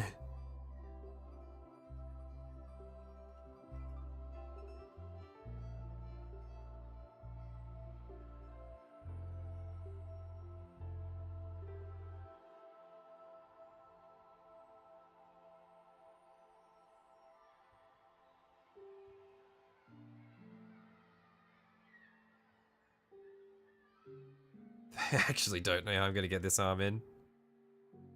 Oh, I just got it. Never mind. We're good. We're good.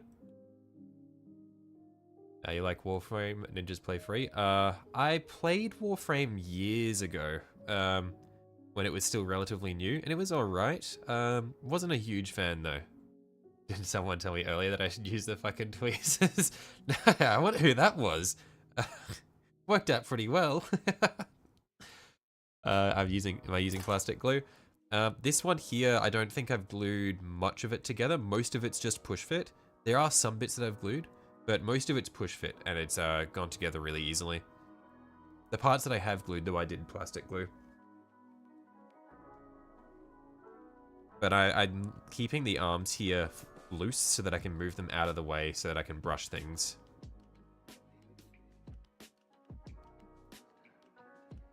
Now where were we at? I think next up,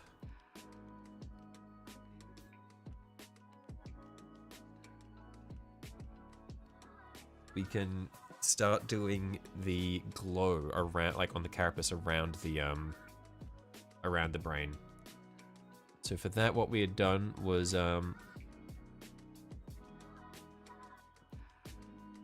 we do a thin layer of the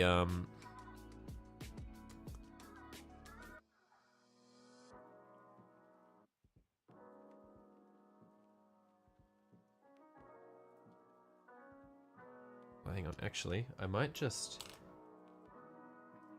get some edge highlights on some of the bits of the carapace.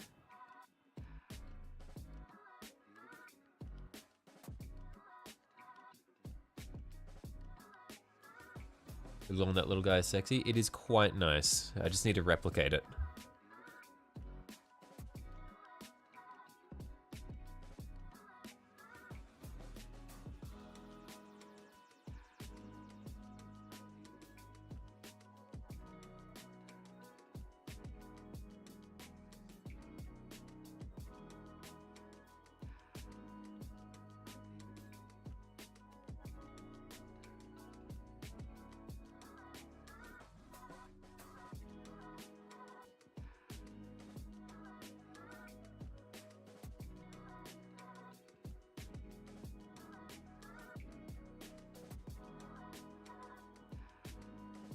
Oh, whoops.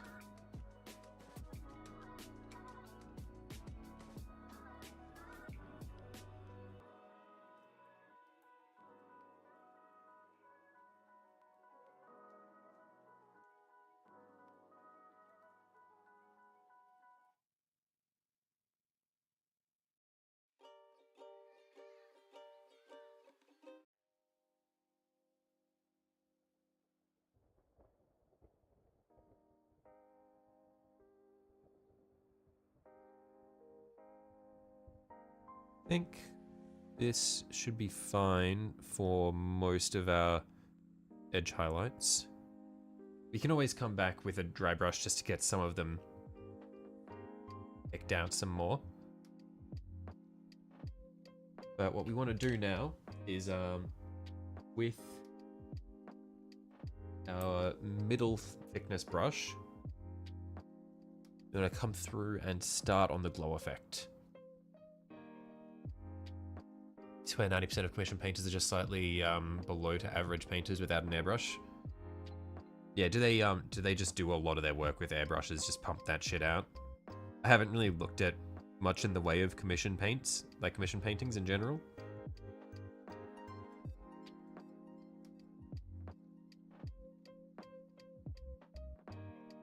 Give Frank pink fingernail polish. Oh, right, yeah, I need to get around to doing Frank's fingers. Because I'm not going to keep Frank's fingers the same as what they currently are. I'll just do the this part of the glow first.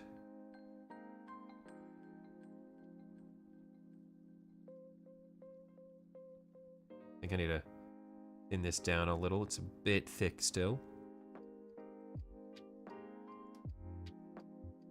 It's a bit better.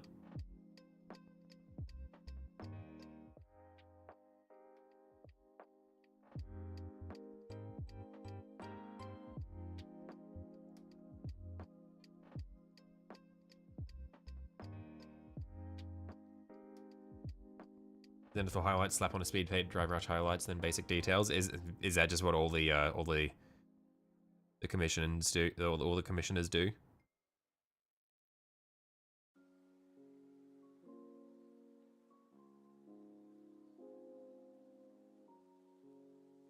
One hand slip and this poor bastard almost came out looking like a burn victim. Break time. Yeah, Jesus. Yeah, I cannot paint. I refuse to paint human models.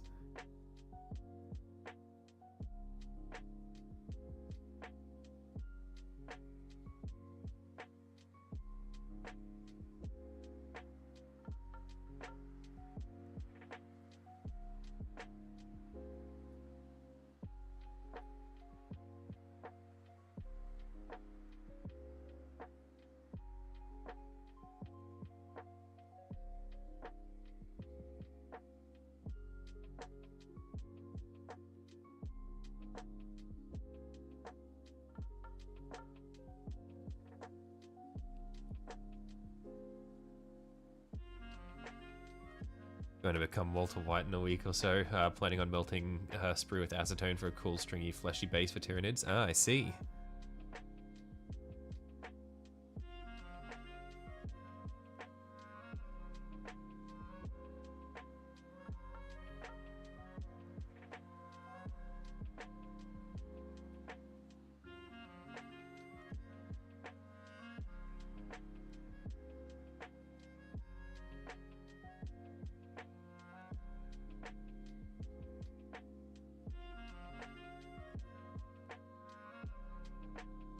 Critters with little grippers like that, usually they use their fingers as sex organs, like some crabs, squid, octopus, and spiders.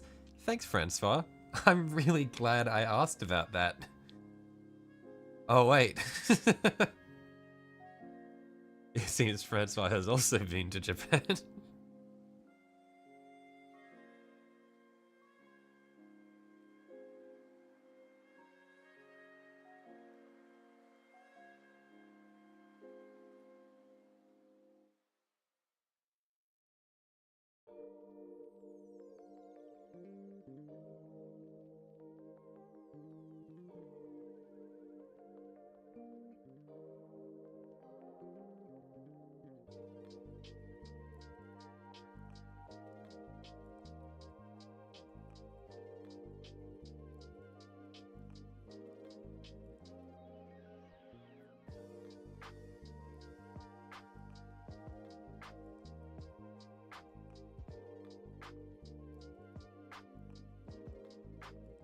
Urotsuki Doji is a classic film everyone should see. Back to Urotsuki Doji, I see.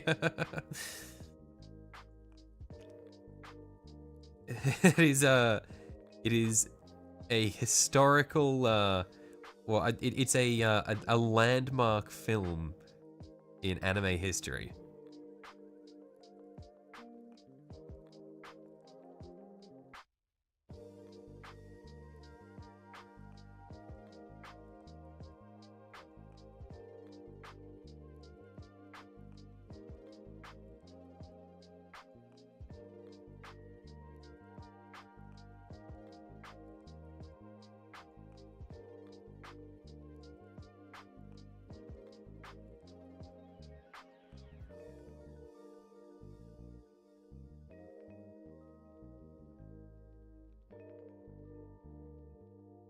About what?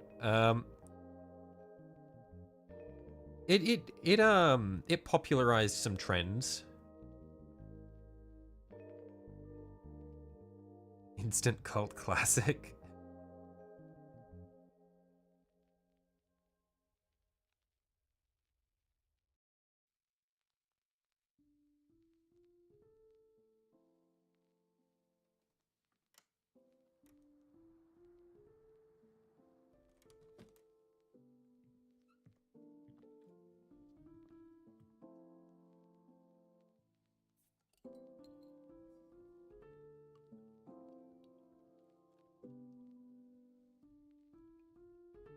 You're surprisingly not familiar. I don't blame you. I don't blame you for not being familiar. If you look at the Wikipedia entry for it, you'll understand what we mean. I also was not familiar with it until Francois here brought it to my attention in a previous stream.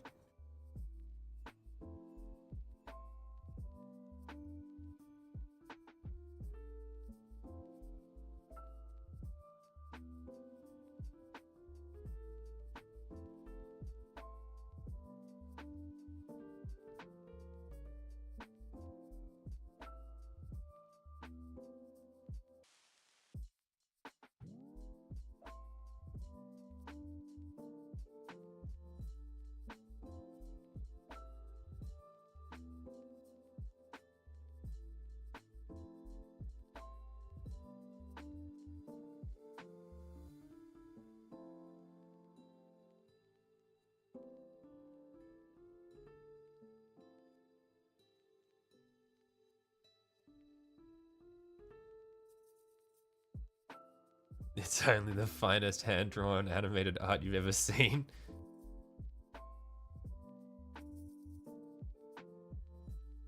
Squid fucking had noble origins dating back to the Ukiyo-e Prince of feudal Japan. Awesome.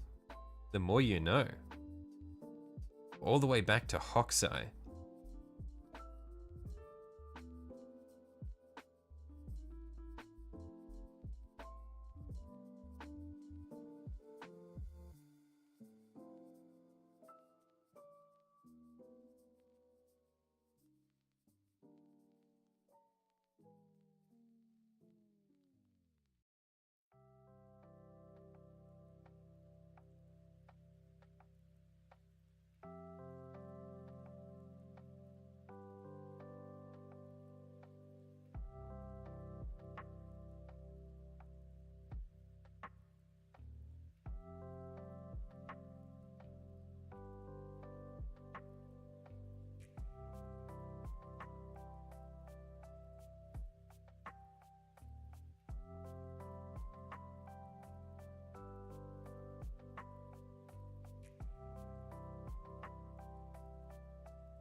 Am I ending with Frank or shall name and paint models? Sorry, I don't know what that I don't understand what you're trying to say there. I'm sorry.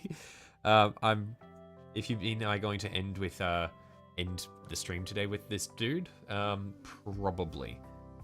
I'm not gonna go on to another one after this stream or after painting this one. I don't think I'll finish him though today. I want to at least get the brain bits finished though. But just because the base will need to be done, and then some more details to really clean it up and everything. But most of the yeah, I want to at least get the brain and the glow effects of it finished today. Still have a lot of bases to go. I do still have a lot of bases to go.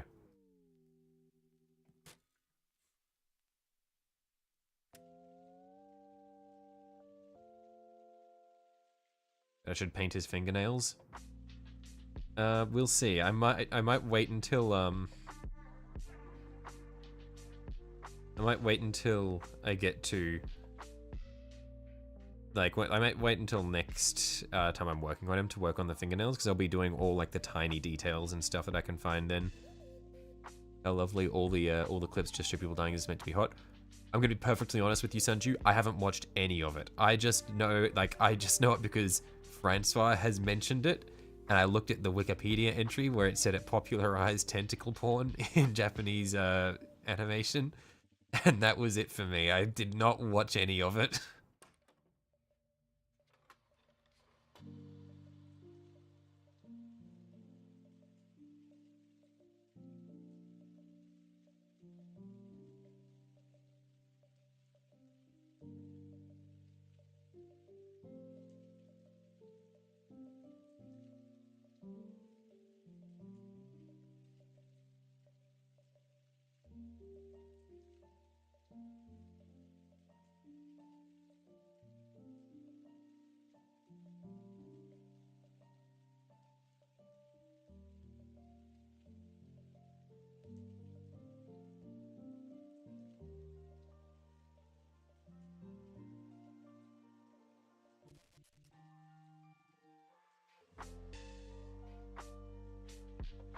Do them all jizzy. When you say, are you referring to the fingers?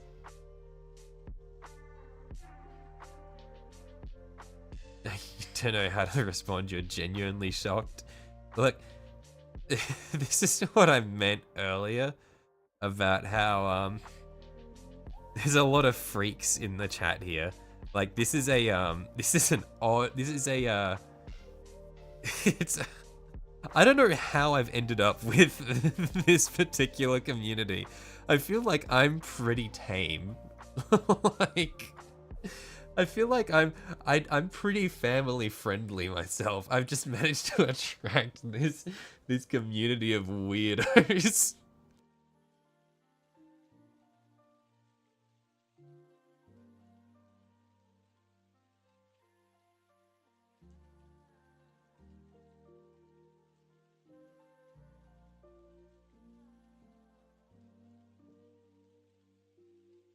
Yeah, the fingers. I don't think I'll be doing his fingers all jizzy.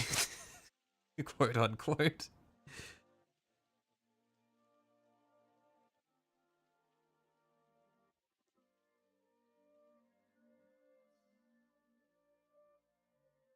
Far tamer than some places you've been.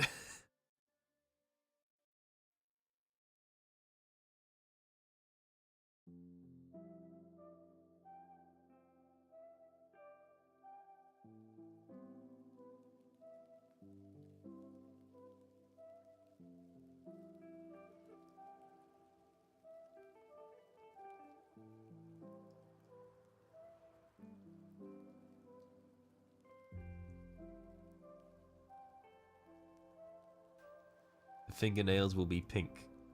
We will see.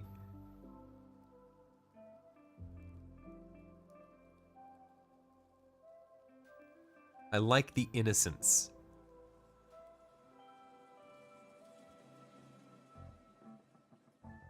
You could do a poll to see their color. It'll be something we'll decide on at a later date in any case.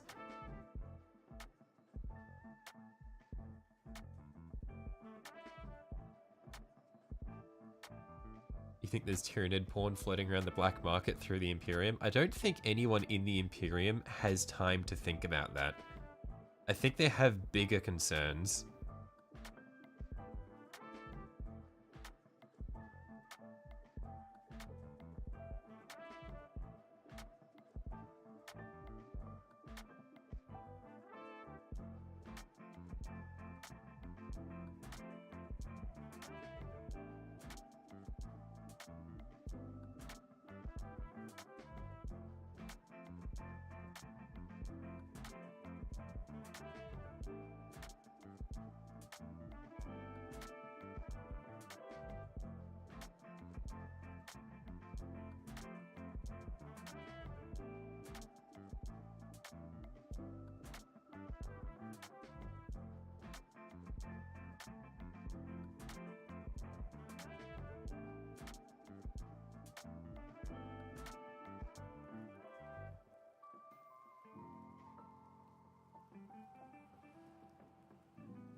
think as Fruity go jizzy, it's creepy and gross in a much more wholesome way. What is happening? You certainly have bigger concerns. Come on, not you too, Theodore. Come back. It's not too late.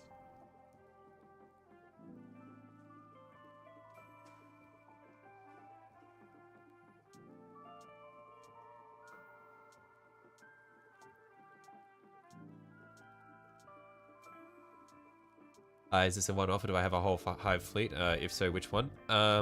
So this is not a whole off, or sorry, not a one-off. I paint all of my Tyranids in this sort of scheme. I don't have a whole hive fleet though. So there's this fella here.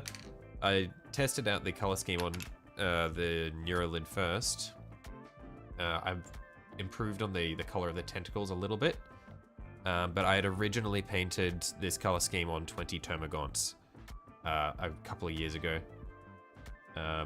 It was in like late 2022 when I'd done my termagants, and so now I'm coming through and doing some of the other dudes from the Leviathan box set.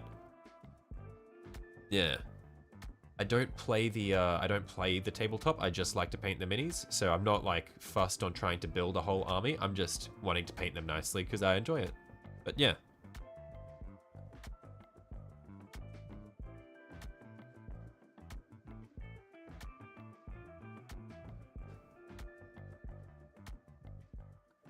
But yeah, all of the Tyranid models I have are from the Leviathan box set. You're weird after one, I see.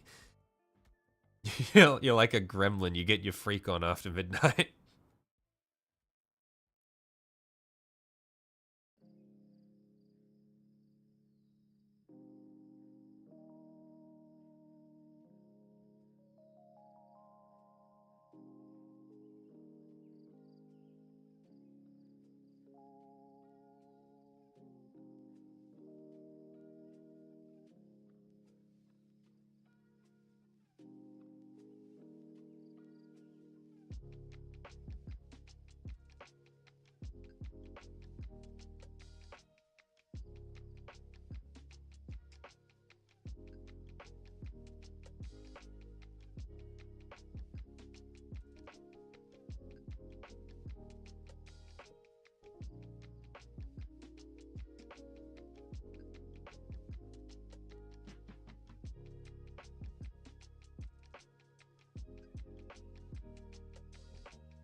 Noted. Well, they look awesome. Love that this is a bit more of a natural darker scheme. Looks great, man. Thanks. Yeah, I wanted to go for more of a bug-like scheme rather than the really vibrant schemes that you see a lot of the GW Tyranids done in.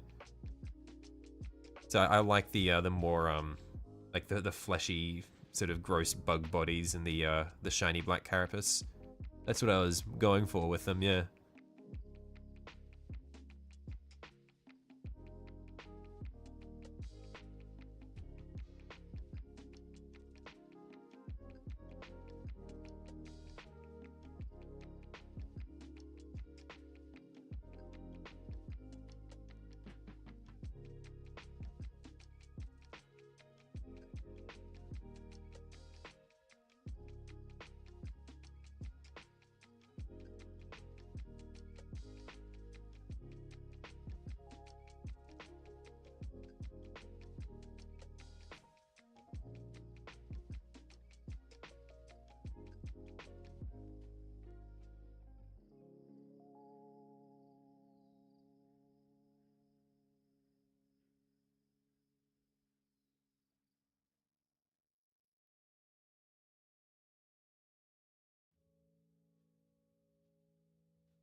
Realizing some of these bits I might actually need to paint in bone and then come back and redo some of the blue glow that I've just done.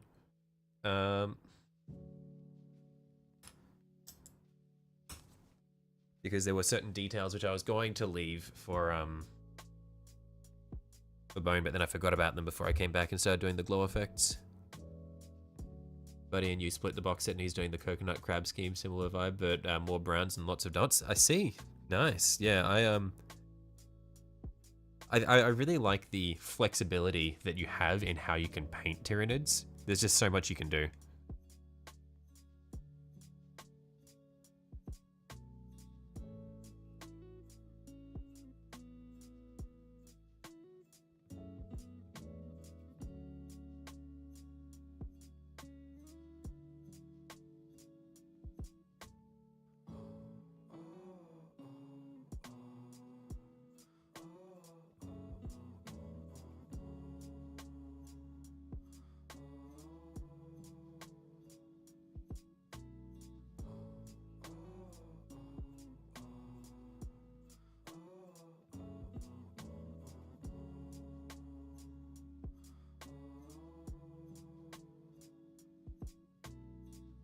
I went to my channel page and noticed I only recently started posting it. Yeah, I only really got back into making videos like last week or the week before, and I only started streaming again a few weeks ago.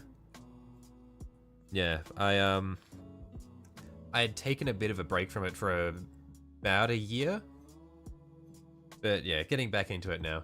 So you joined at the right time. Yeah, I've been really surprised by how many people have been showing up for the streams. Like it's grown crazily quickly, because I think when I got back into streaming a few weeks ago, I was at like 270 or 280 subscribers or something, and it's just been shooting up. Like, you guys have been really great.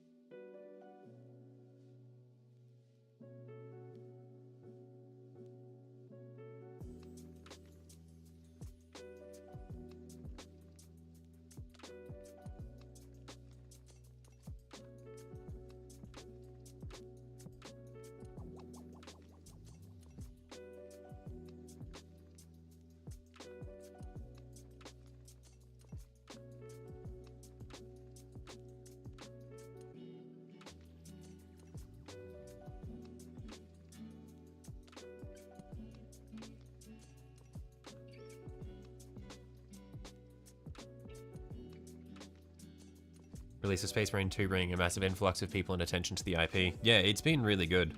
I think especially focus on Space Marines and Tyranids has gone up lately. I think those are the one that's the content that seems to draw the most people.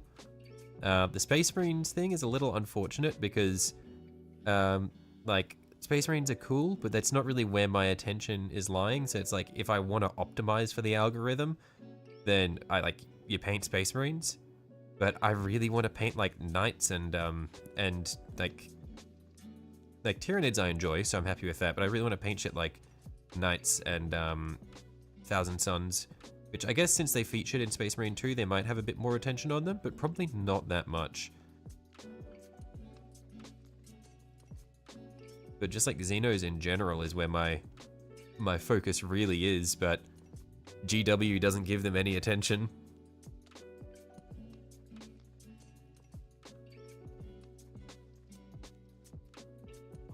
Promise to try and join as many streams as possible and not add to the chaos. Look, mate, I like any that you can make it to. That's awesome. You don't need to go overboard or like try to restructure your life around it or anything. But if you're ever free, just hop in to have a chat. That'd be awesome.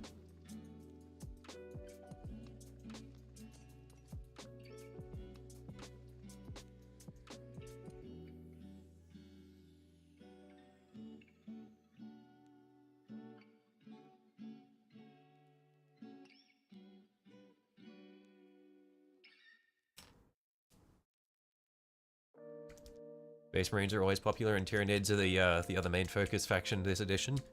Yeah, like, and I mean, I'm happy to do Tyranids, because one of my first games getting into 40k in general was Dawn of War 2, and so like, I have a very big appreciation for Tyranids. They were the main enemy of Dawn of War 2, and yeah, so I'm always down to paint Tyranids.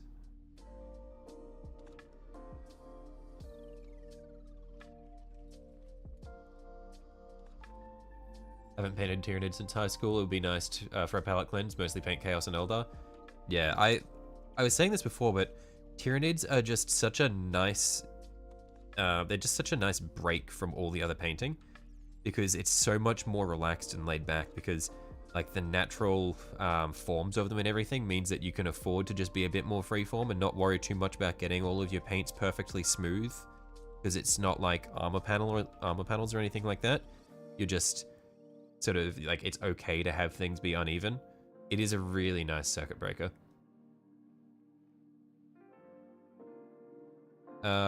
So yeah, Space Marines, the poster boys, you like them and have your own army, but you want to watch a night stream. What's my streaming schedule?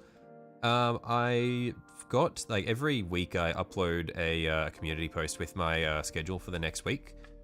I think my next stream, what day is it today? Is it Tuesday or Wednesday?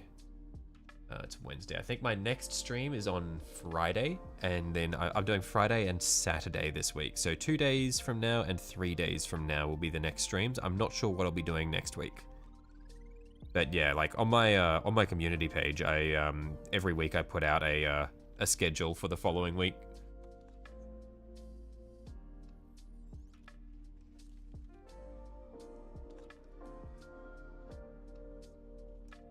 And yeah, I try to keep it updated in case there are any adjustments that happen to the stream schedule or anything like that. I try to keep everyone in the loop of what's going on.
What hive fleet am I basing it on? Sorry, I've already covered. I'm not basing it on any particular hive fleet. This is an original color scheme that I'm doing. So yeah, just sort of I just made it up as I went along initially. I just wanted to go for something with a more I guess realistic shiny black carapace with a greenish brown fleshy body to make it more like a bug. And yeah, I just liked how it came out when I tested it on my termagants, and so just stuck with it. I just got a new subscriber. I might pull out your brush and paint with me. Oh, awesome, thanks, mate. But yeah, feel free to paint along. I feel like this is a lot of people have mentioned, and I get it. I fully agree. It's so much easier to paint when you have someone else there painting with you. Like, for me, streaming has been really good to help paint stuff, and I know that a lot of people in chat like to paint along while they watch. I know that Tiki has he's likened it to having a gym buddy, which I think it's a very good analogy. It's just like you have people there to keep you accountable and sort of I don't know. It just makes it easier to do. It makes it easier to paint when you've got someone who's also going through it. Makes it easier to go through the motions.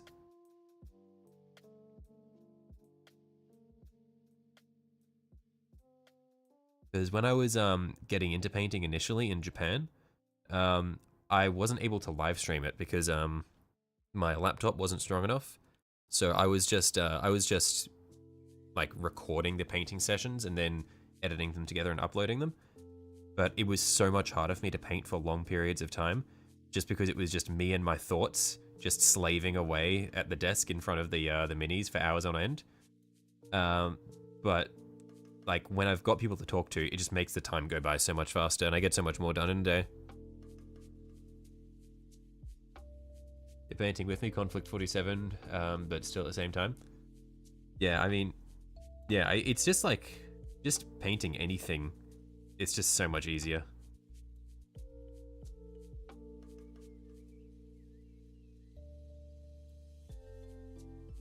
Would love to paint with me sometime. Look, mate, if you've got any models, just feel free to pull them out and get going.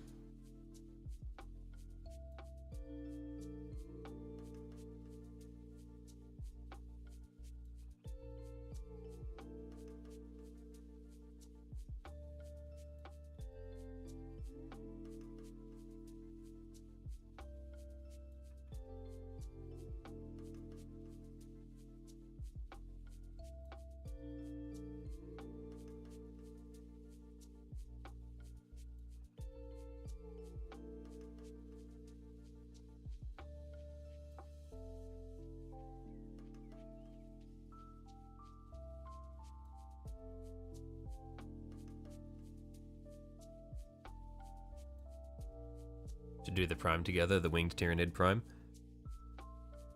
Yeah, I mean, I'd be down to. I haven't gotten around to it yet because I've got a few other minis that I want to do in the meantime. But yeah, I mean, I'll get around to the winged Tyranid prime eventually. Painting for a competition right now. Was it a competition, Francois? Or what? I thought it was a challenge against one particular dude. Like you're having a duel.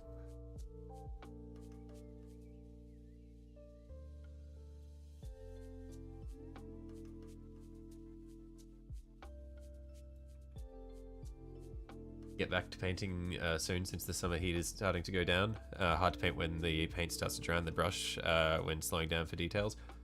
I fully agree. That was one of the reasons why I had taken my break from YouTube for a while. Was because at the time, after getting back from Japan for a little while, we were having a lot of renovations in my house, and so I was temporarily in a temporarily in a room that didn't have any air conditioning or anything, and it was so fucking hot at the time because it was still summer, and so the paint was drying on my wet palette. It was impossible to get smooth finishes of anything.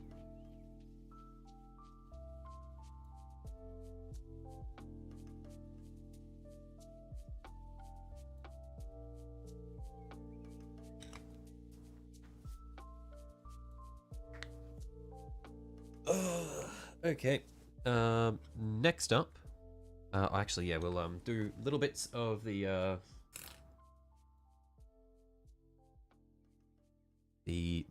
blue glow on these bits that are bone that I've just done.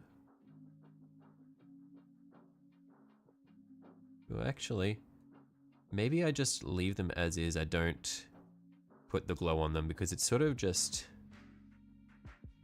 completely covers them.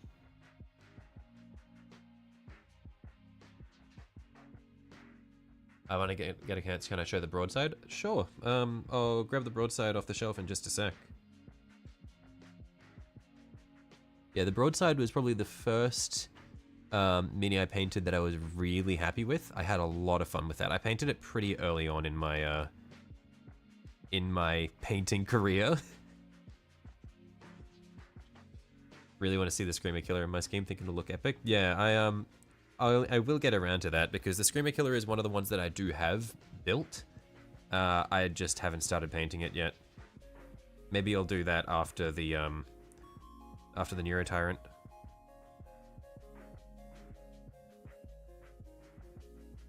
But yeah, one sec. I'll go and grab the broadside suit because I am quite happy with that one.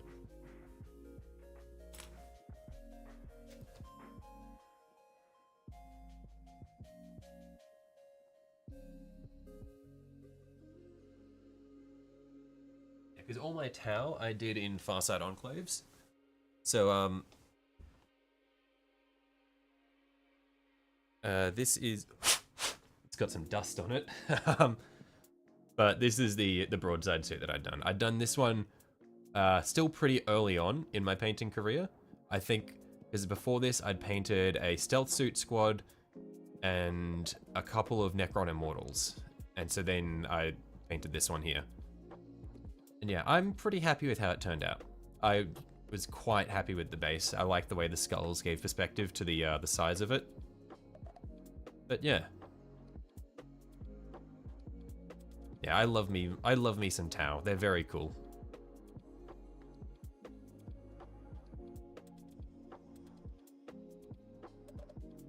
And yeah, I experimented around with like doing little single brush strokes for like scratches and chips on it as well. And I experimented with putting crackle paint underneath the top coat to make it look like it was sun damaged.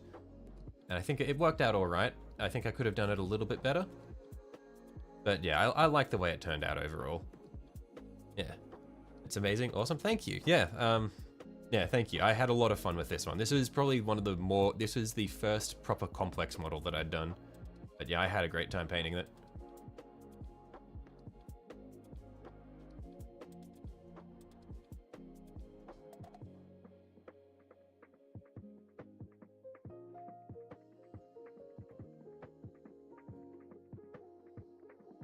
So now for these, now we're on to the,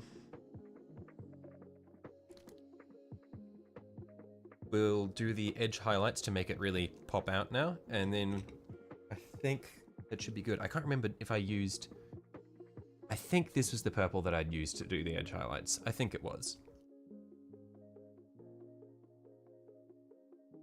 That's one gunner painted and varnished. Nice. Making better pace than I am. But that's to be expected. I am very slow at anything that I paint.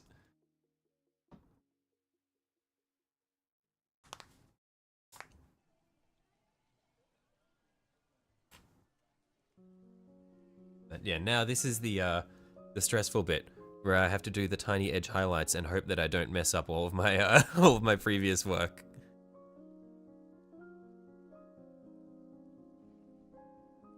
Let's find a spot that's less noticeable and just give it, okay, there's no real spot, there's no spot that's really less noticeable. Let's just give it a shot, see how we go.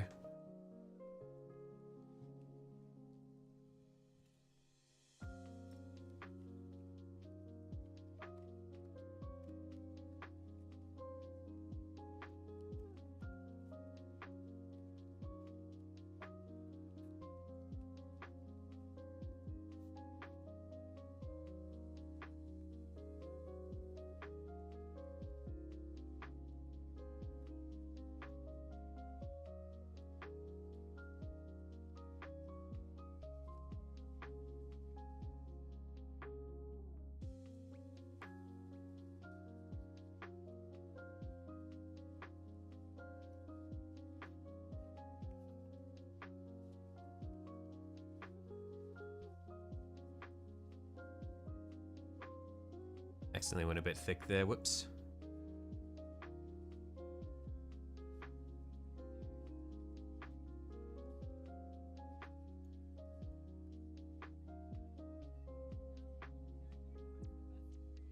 Damn it. That bit's a bit too thick. Oh well. Can't be perfect.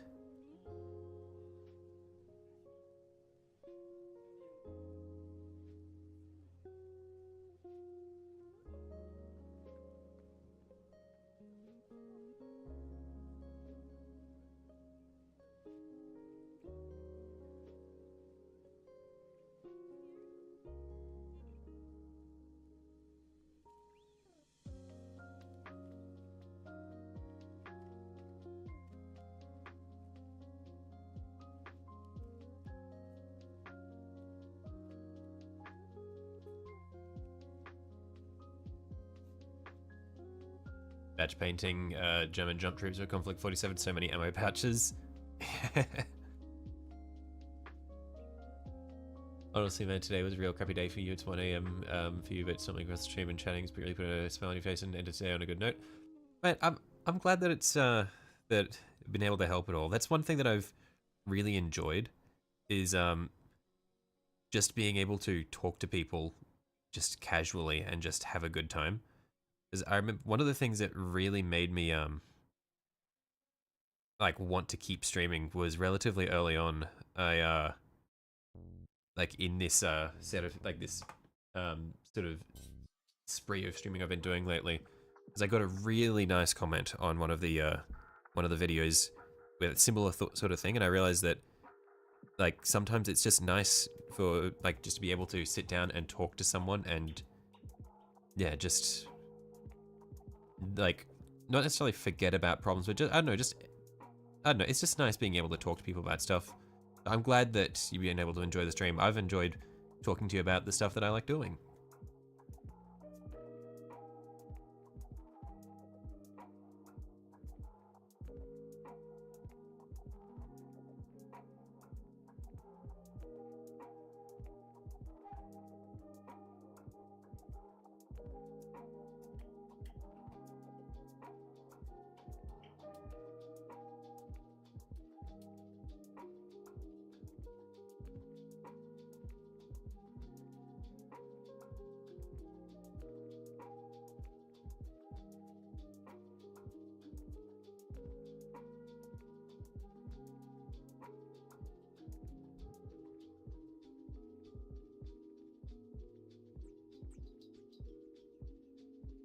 Even us weirdos, especially you weirdos.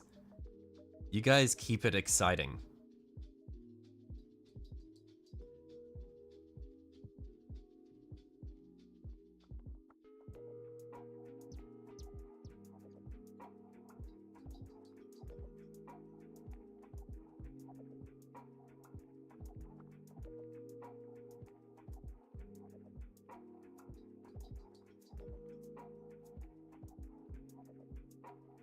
Basically halfway done with your leapers. Man, you are powering through that shit.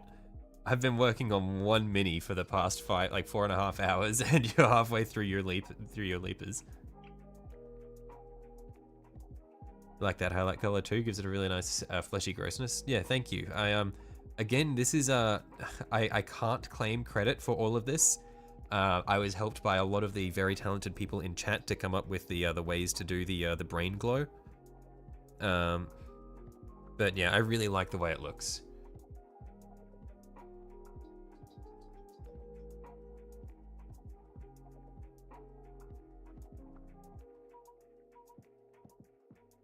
Yeah, that's another big thing for me with the streaming is it's nice because I can just learn all the little tricks that you guys have from painting. Like I've definitely become a much better painter since I've started streaming because I can just steal tips from everyone who watches.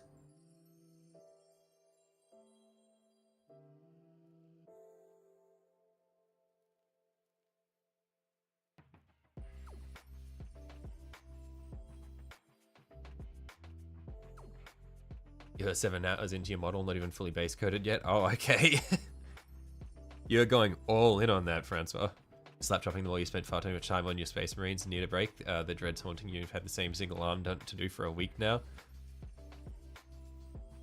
Yeah, I mean, I'm slap chopping as well. Well, I guess I started by slap chopping and then I'm going from there.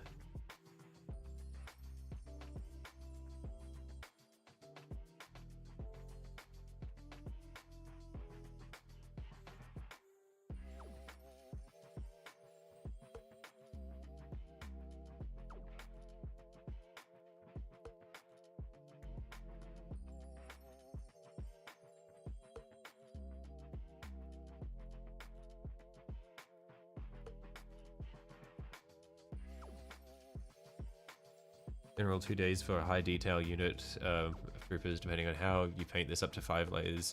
Minimum 3 general, even on black 2 oil to edges. Yeah, like I think you spent 6 hours on one marine, 2 out of practice. Mate, I spent way more than 6 hours on my like per mini on my my Infernus Marines. Don't you worry.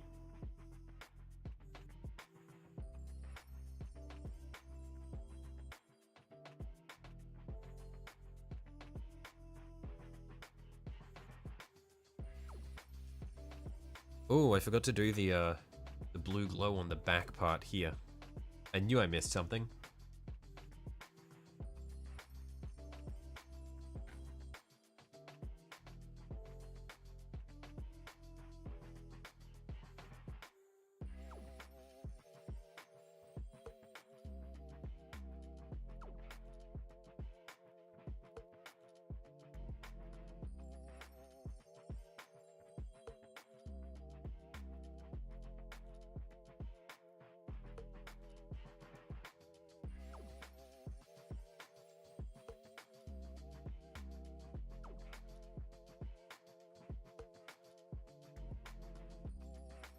5 hours for a Tomagot. Yeah, nice. Okay, we're all in this together then. Glad to know that we're all taking a long time.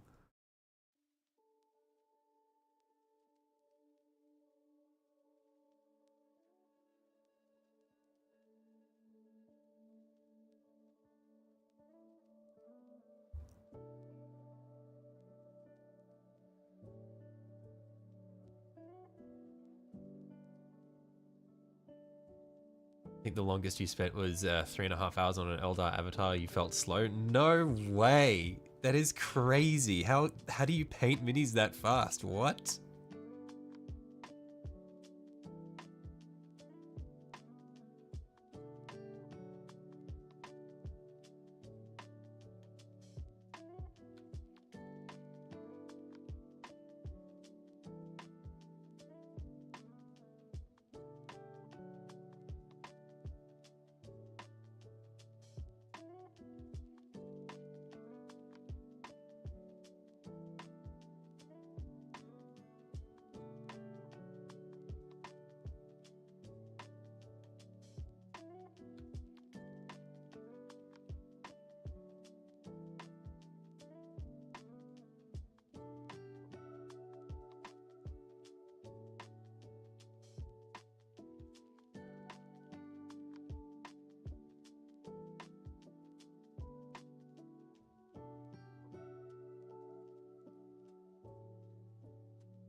And I'm really struggling to get these edge highlights nice and thin.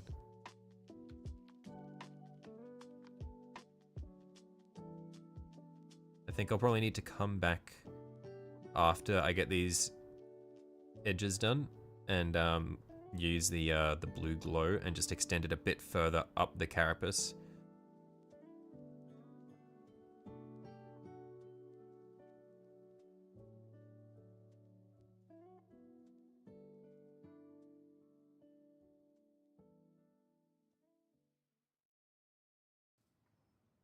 But I'm liking how this is turning out. Might just get a little bit of our purple over the top here.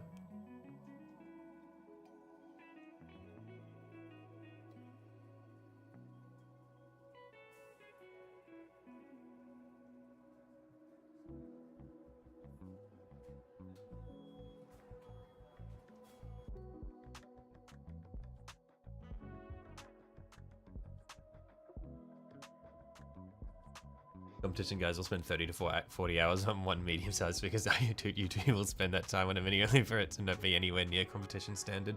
I feel that. I'll be like, I'll spend so long working on a mini and it's done and I'm like, awesome! And then I watch a video where a guy's like, yeah, check out this mini that I painted in only 3 hours and it's like 3 times better.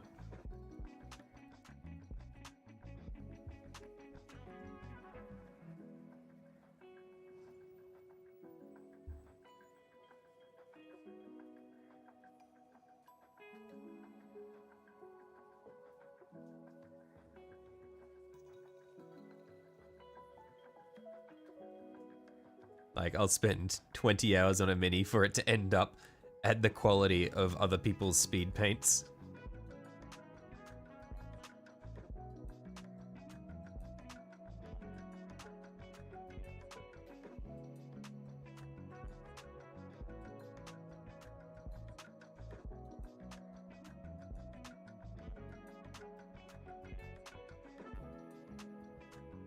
It's looked better and better every time you've looked back. Thank you. Yeah, getting there.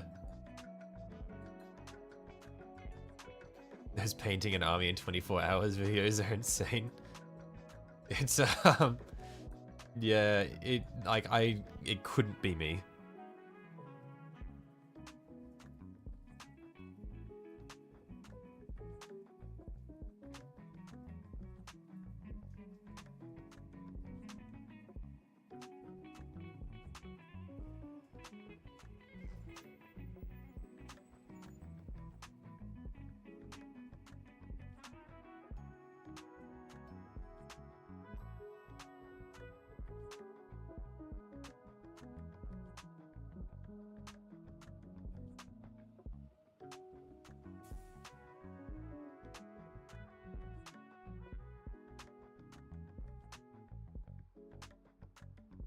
Just realized my paint scheme is the inverse of a Hive Fleet Jormungandr. I haven't actually seen what Hive Fleet Jormungandr looks like.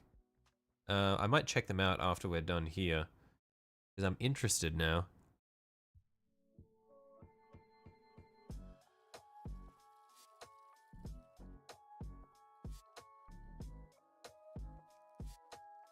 I think we've done everything on the front, so now we can just go around to the back and do the same.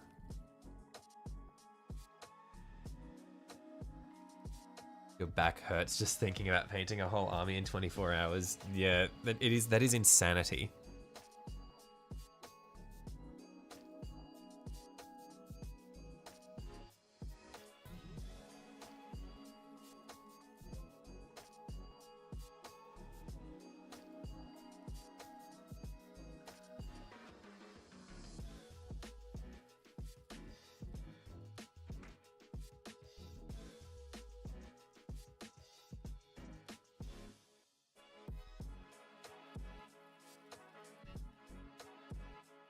Black flesh, bony brown chitin. I see, I see.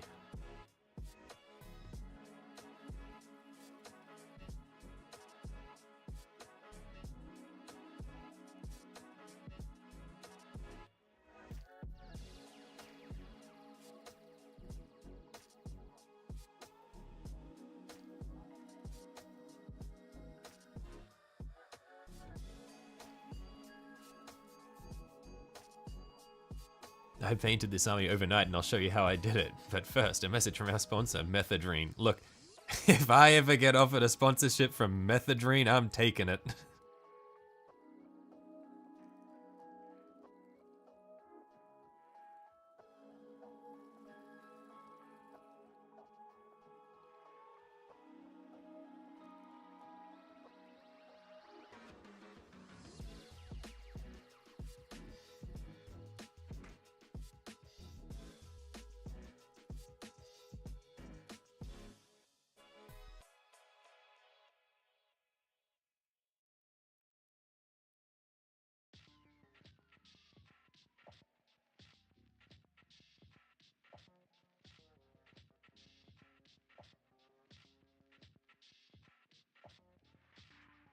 Hang on one moment, I will be right back.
Sorry about that. Just needed to fill up my glass of water.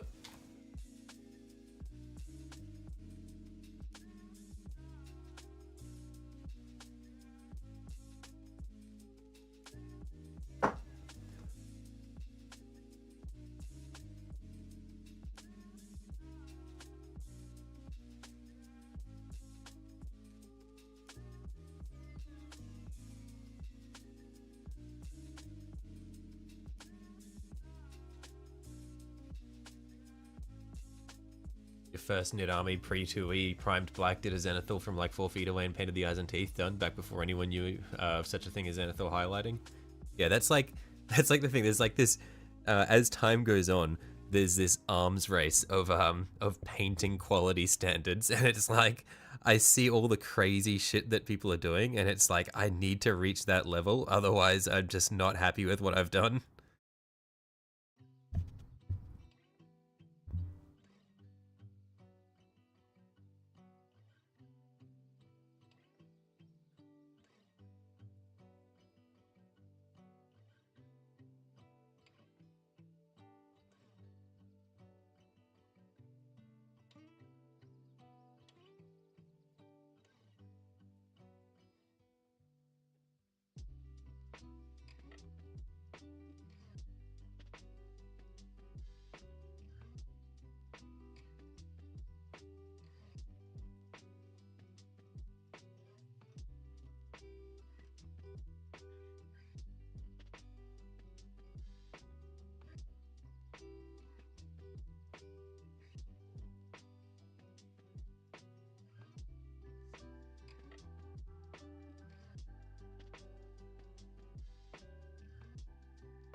Hey. That one's looking pretty good. So now it's just these two brains on the back here. And then I'll come back through with our blue glow over some areas, like up here. Oh, actually, I've also got to do the, this section here before I forget.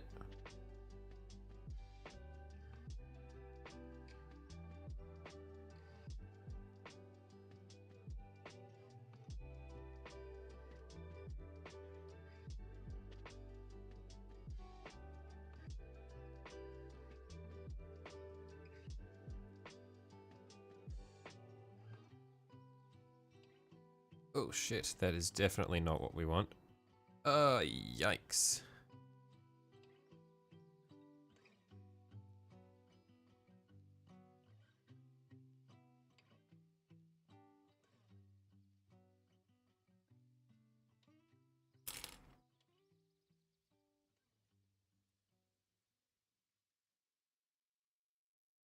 Paint has gotten quite thin.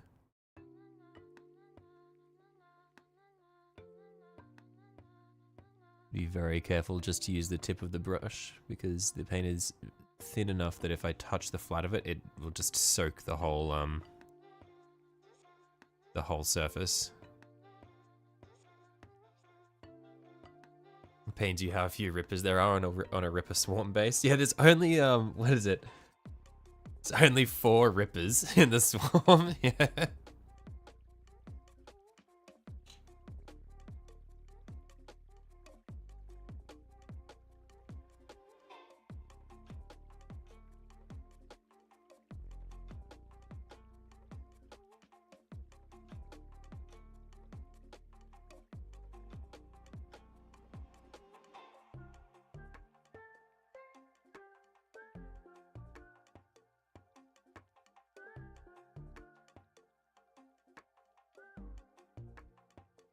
Yeah, the Ripper Swarm, the base for the Ripper Swarm should be this big. It should be the size of the base for the Screamer Killer, and there should be like 20 of them.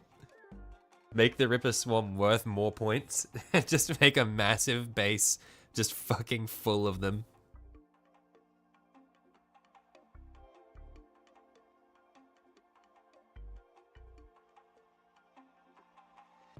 Basically, you only get one single swarm after 2 or 3 hits. That sounded Francois level dirty. What did I say? What did I say that was dirty?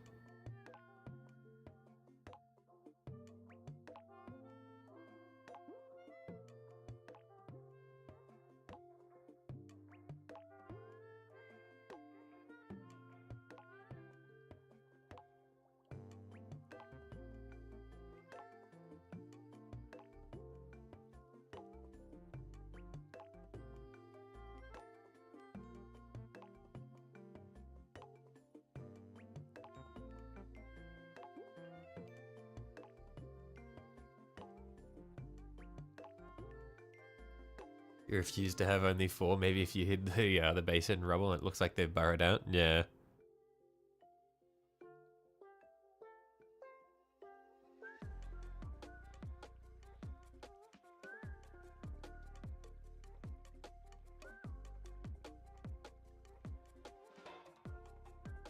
Rippers are so much easier to paint when you paint them before putting them on the base. Yeah, because they're really in the way of each other on the base there. Like, I can see that. Like, that does seem kind of nightmarish, trying to, like, reach past and underneath them to get them. Yeah.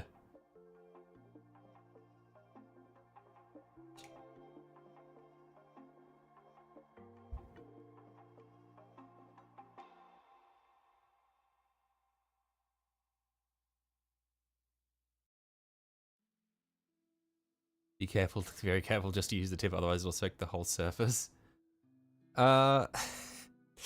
I mean, you have to stretch to twist that. Come on, twisting my words.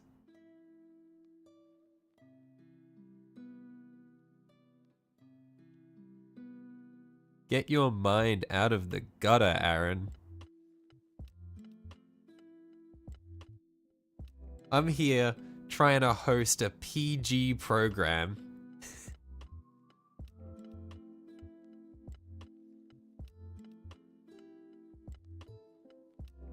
We know that we occasionally have young ones in here, even though it's well past their bedtimes.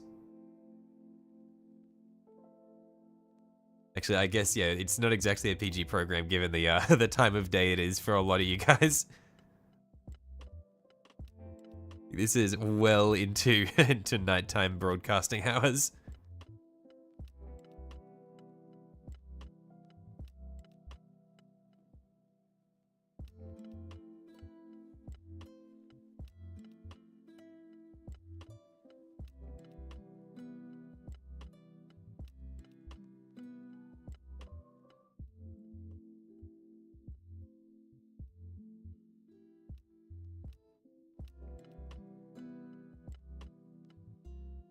Just the tip is how it always starts, never long before it's the entire wick. Come on now.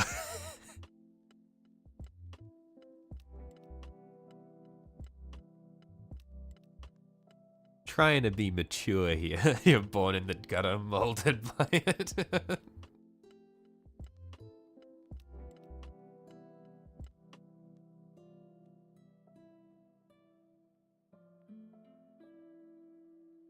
It's thanks to the gutter that you are the man you are today.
Okay, just one more breen to do, and then we'll do our gloss coat.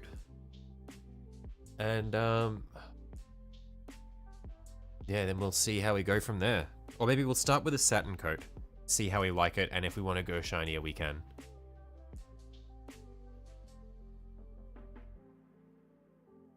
Because the satin... Actually, because there's a big difference between the satin and the gloss. Like, I guess on a flat surface, it's easier to see. Because that's the satin. And then this is the gloss. Like, there's a very big difference.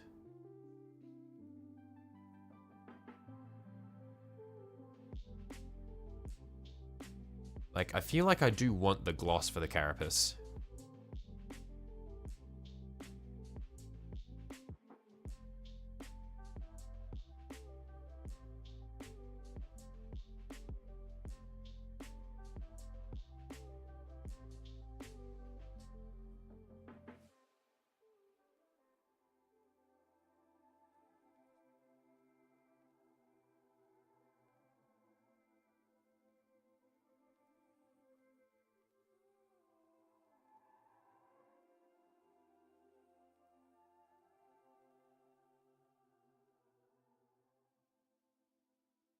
Seriously, didn't get why I didn't see eggshell mini varnish. What do you mean eggshell mini varnish? Satin's always better in your opinion. Gloss is wet in your opinion. I can see that. Like I can see wanting to apply gloss to the brain potentially, like satin to the carapace, gloss to the brain. And then I guess that leaves the door open for I could go satin to the carapace, and then I can apply gloss to the brain and the tongue.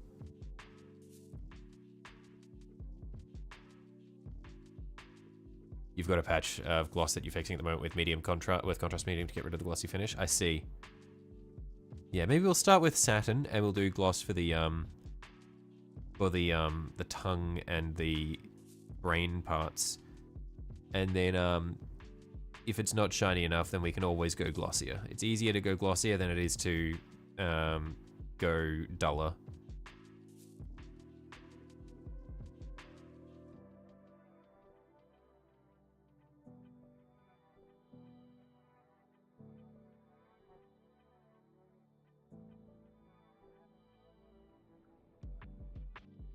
Eggshell is halfway between matte and satin. I see.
For gems and lights, you like to use Ard Coat.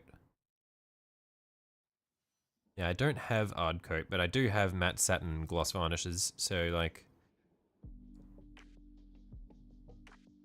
I should be able to make something work.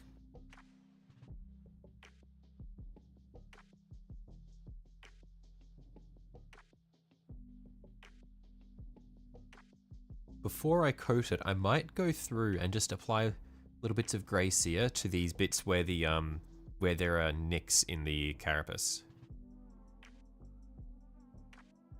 There are more more sheens than people realize. Ultra matte, matte, eggshell, satin, semi-gloss, gloss, and ultra gloss. Oh, and Martin and Charlie, I see.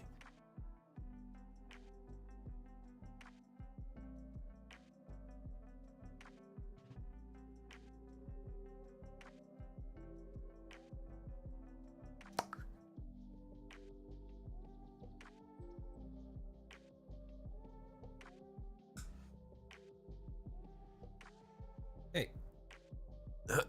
So, let's just get a tiny bit of grey sear.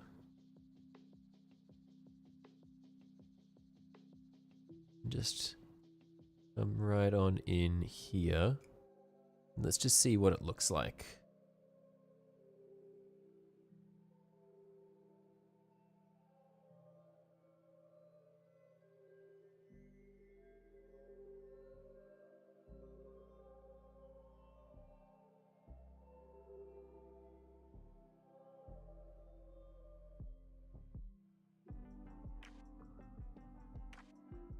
Yeah, I think that's good. I like that. Just for these little nicks in the carapace, I think this is quite nice. I just have to be careful not to go overboard with it.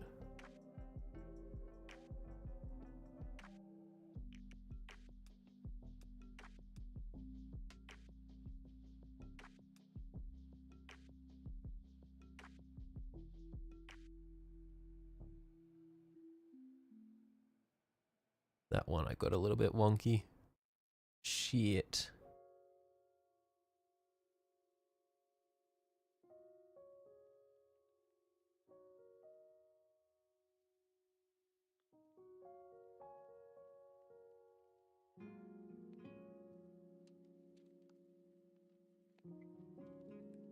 I'm not doing a good job with these. I always find a way to come back and ruin the nice finish I have.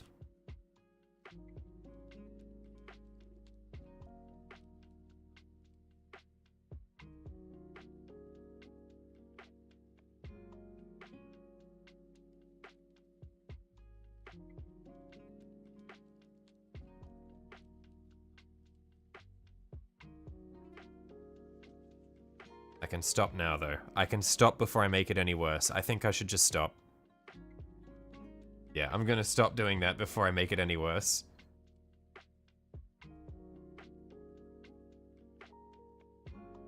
I say shit like I was from your neighborhood. What do you mean by that? Just like... what do you mean by that?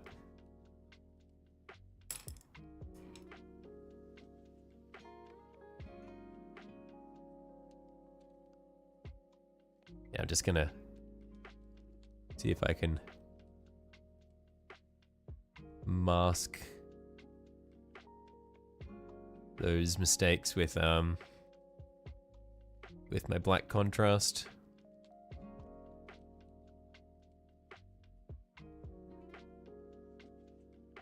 There we are. Like a satin black spray primer for black armor. Keeps a nice sheen until you're ready to paint all the highlights. Makes it easy to paint those highlights. So I can see that.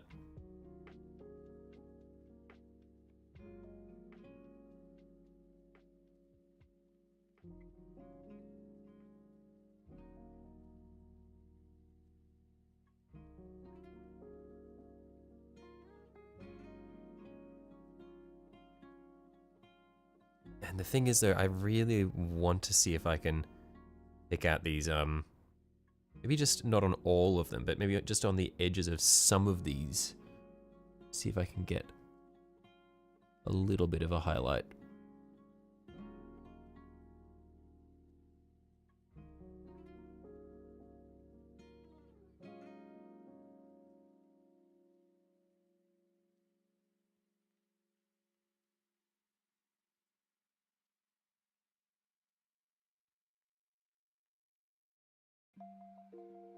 Yeah, I think that's good. Just take it easy. Just very gently highlight along the neck. That's good.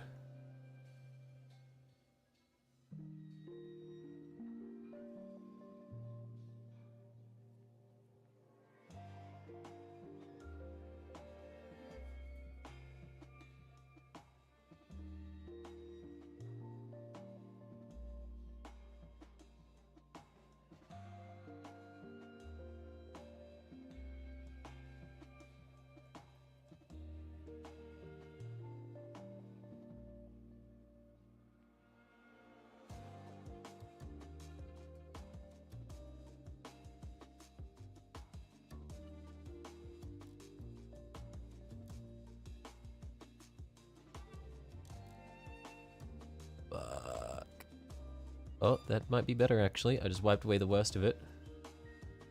And the highlight remained.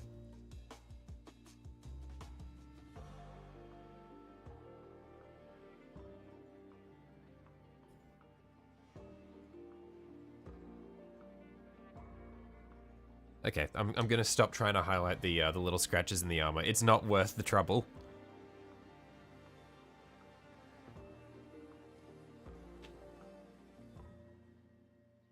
So we'll just get the the blue contrast that we're using for the glow and just reapply it in some areas, like on the back of the head behind the brain here. So you can really build up that that blue there.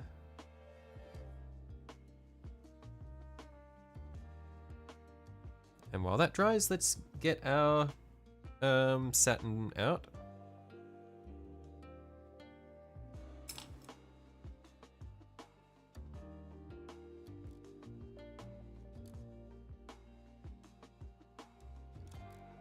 So we've got satin varnish and gloss varnish.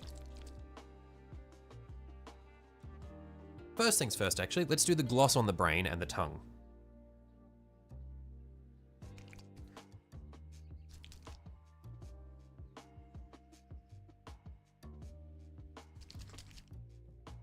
So we'll go a couple of drops of the gloss here. 1, 2.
Yeah, I think this will look quite nice.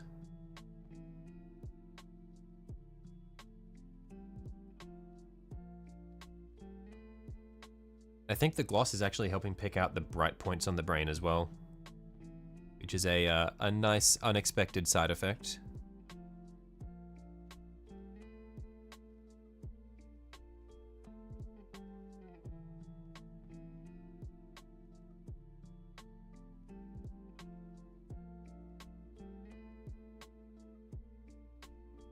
Oh shit, got a bit on there. Don't want that to dry.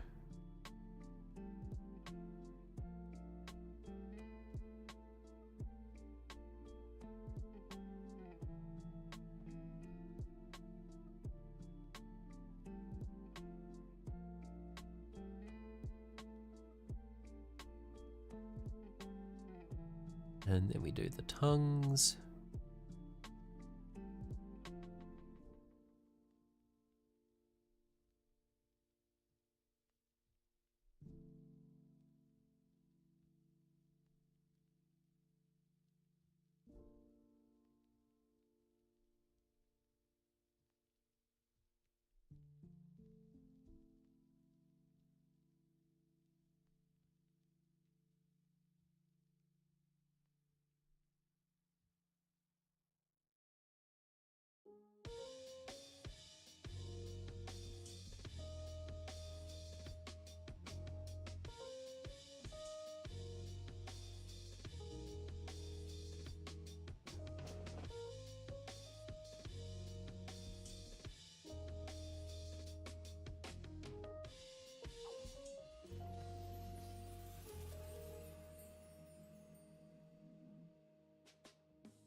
Okay, and then we just need to do the this top voice brain up here in the middle.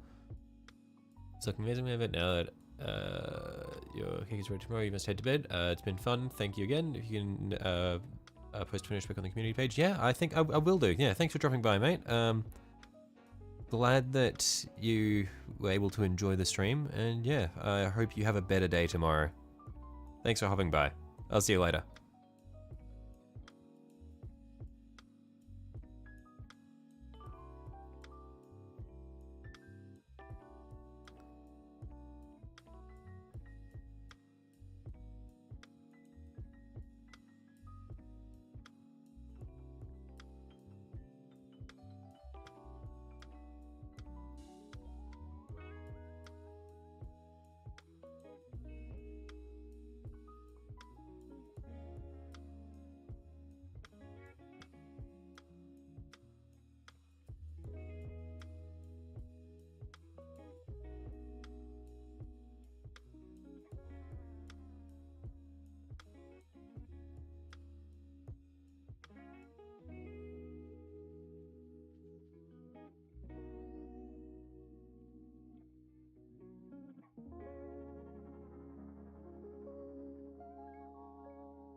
Okay, that's all of the brain done. So now, it's Saturn time.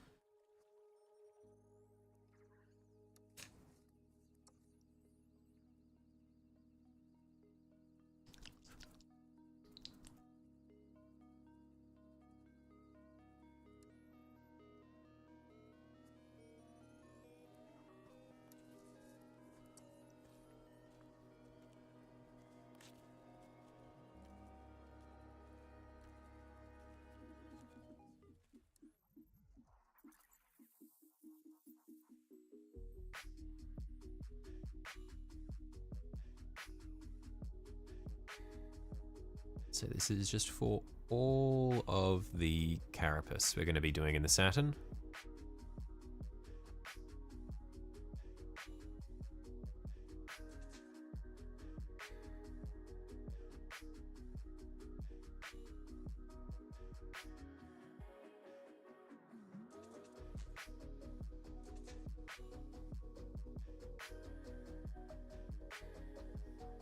A bit too much here, so we'll just try to wick away all of the excess. Alright, time to crash. Two, take it easy, guys. Yep, see you later, Aaron.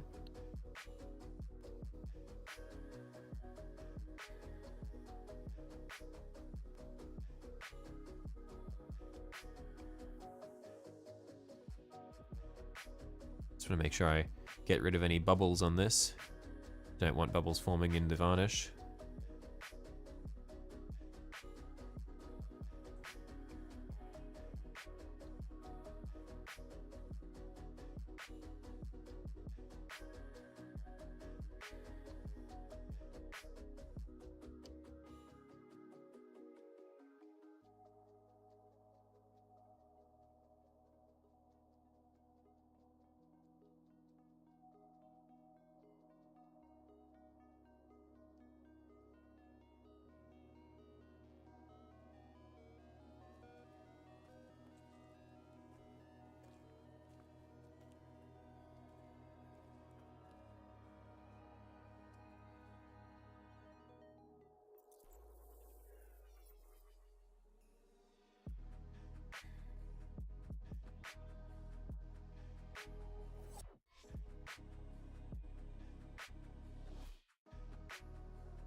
Yeah, I think the subtle sheen of the satin will be nice.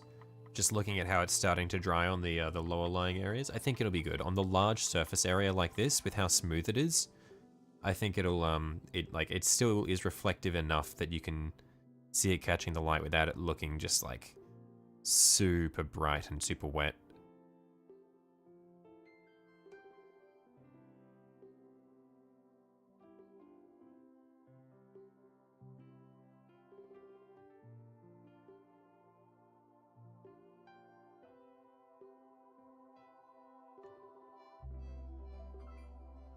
I'm just needing to go back and make sure there are no bubbles in the surface as it's drying. Otherwise that would look quite nasty.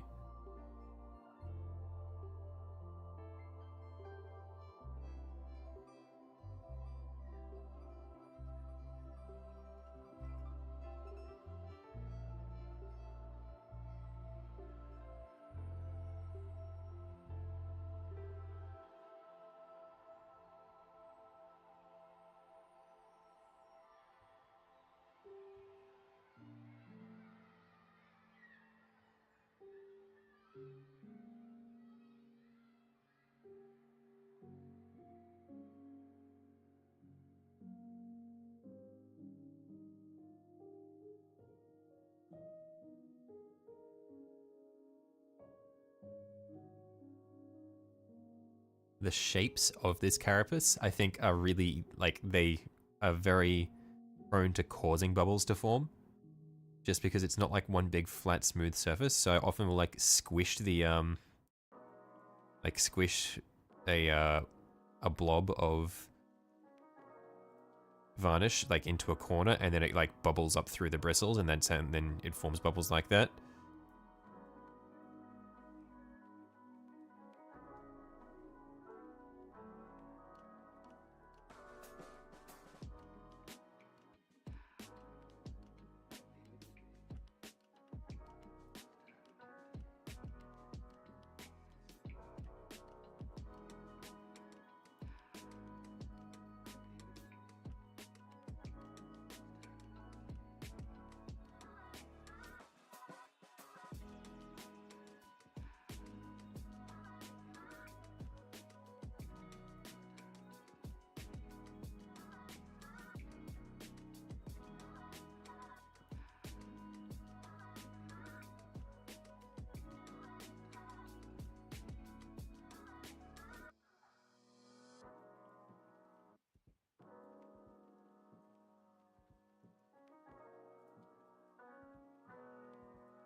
Up that gloss and then add the black.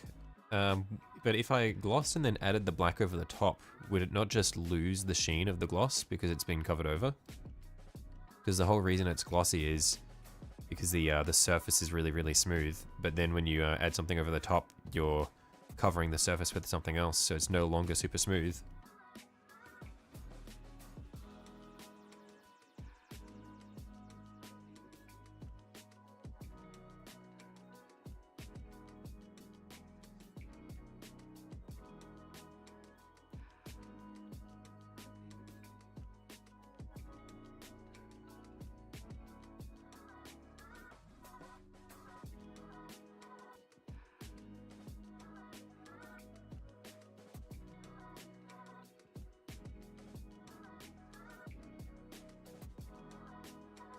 Yeah, it does. Right.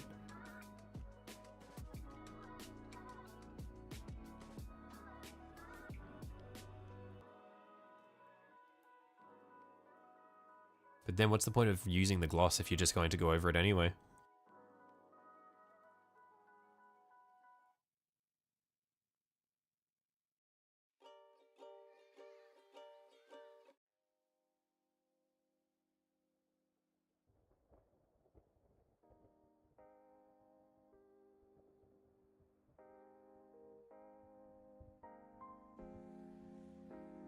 Got a mozzie in my face. Get out of here.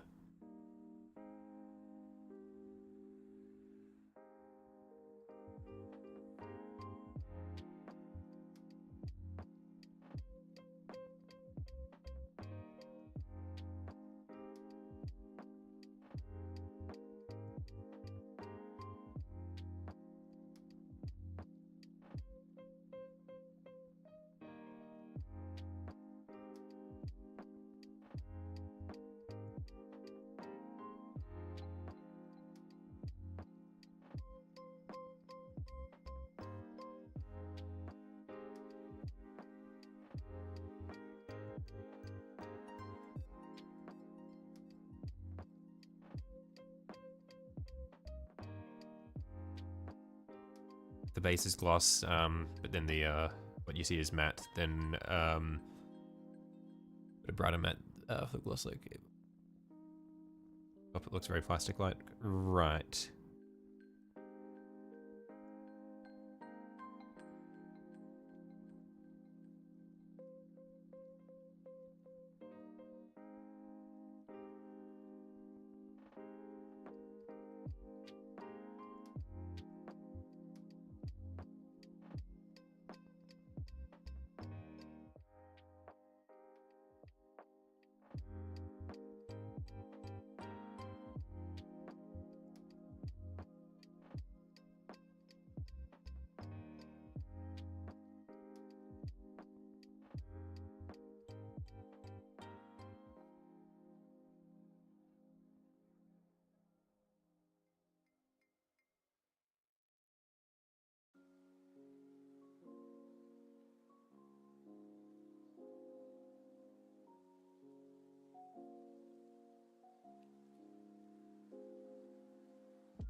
Okay, we are getting there. I reckon we're just about done for the day. Just want to finish this satin coat on the carapace. And then that'll probably be it for the day. And we'll finish off everything else in a future stream. So we'll do like the details and the base.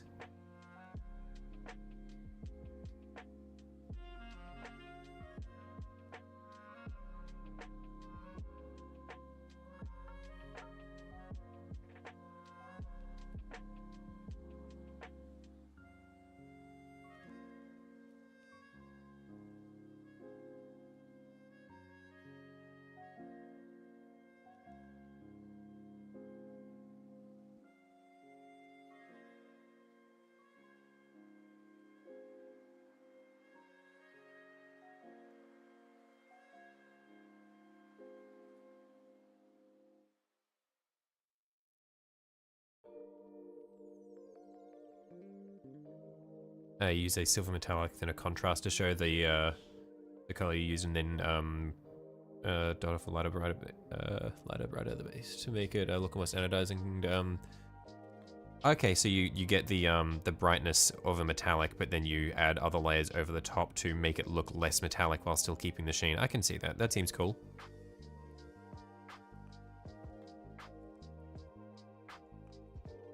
I might give that a try at some point. I don't think I'll do it for this one, but it seems like an interesting idea.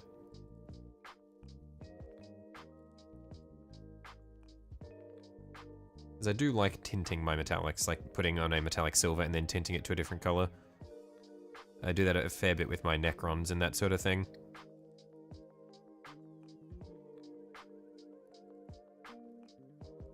Blue brain alert, looks quite sick. Thank you. Yeah, he's coming along quite nicely, I think.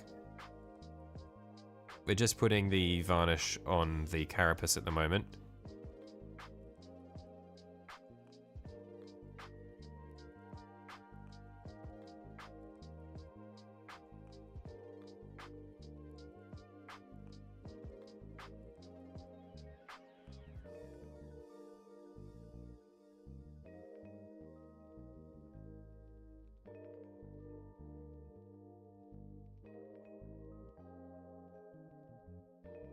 Yeah, I'm actually quite happy with how this is coming along so far. I've surprised myself.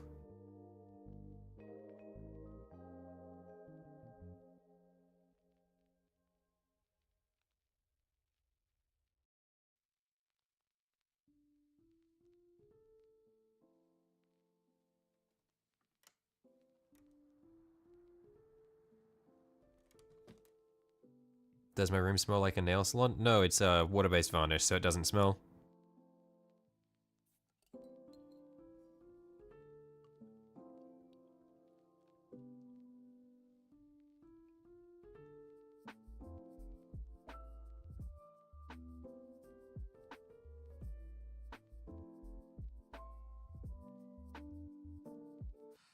Just about done 10 Falcon Jump dudes, and my mini's looking very sick. Thank you. You've been going pretty well if you've just about done 10 in the time that it's taken me to do this. Just gotta do the rib cage down there. I was about to call it done, and then I realized that I hadn't hit the rib cage.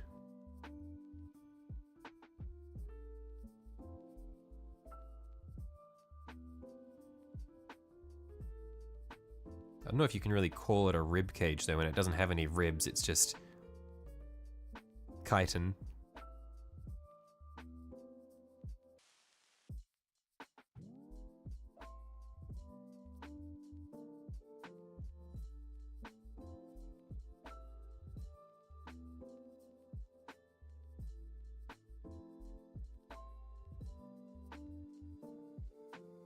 But yeah, that's about what we are gonna do for today. I think I've hit all of the carapace. Yeah, I think I got all of it.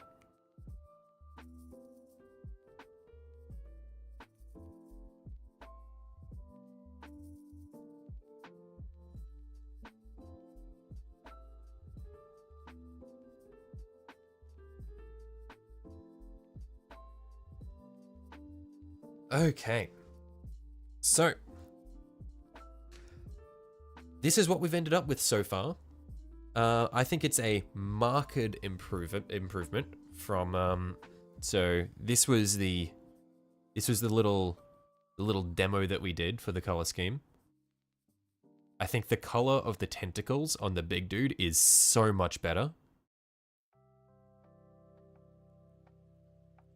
Yeah, I think we've managed to really improve on the sample. 3 out of 6 when Ryan Leaper's flesh done. Nice. But yeah, I am very, very happy with how this big dude is coming along.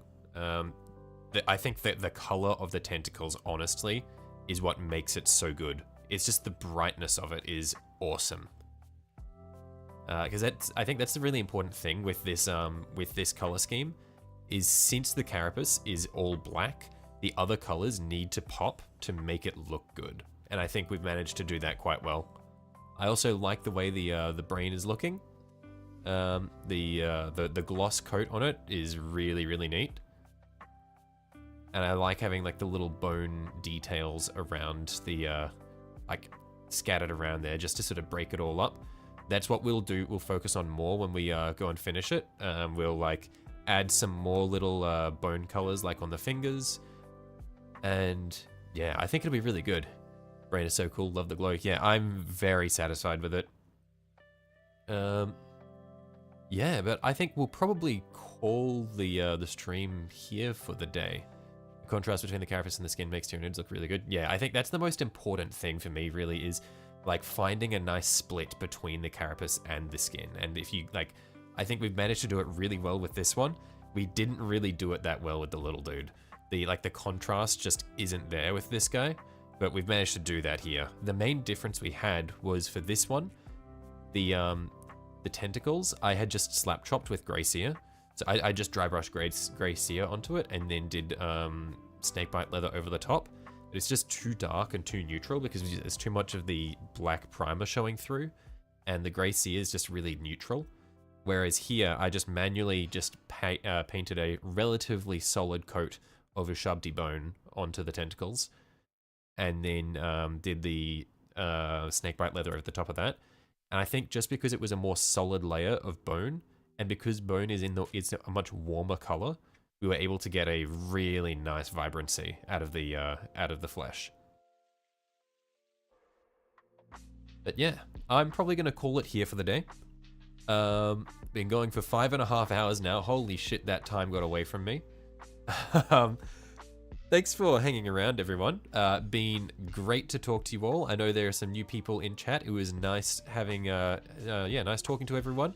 I hope you guys are progressing well on your current projects. And yeah, I'll probably catch you all later. It's okay. Lots of critters completely changed appearance at maturity. We'll go with that. That's our excuse. That's our excuse. Anyway. Thanks for hopping by, guys. It's been fun. I'll see you all later. Bye-bye.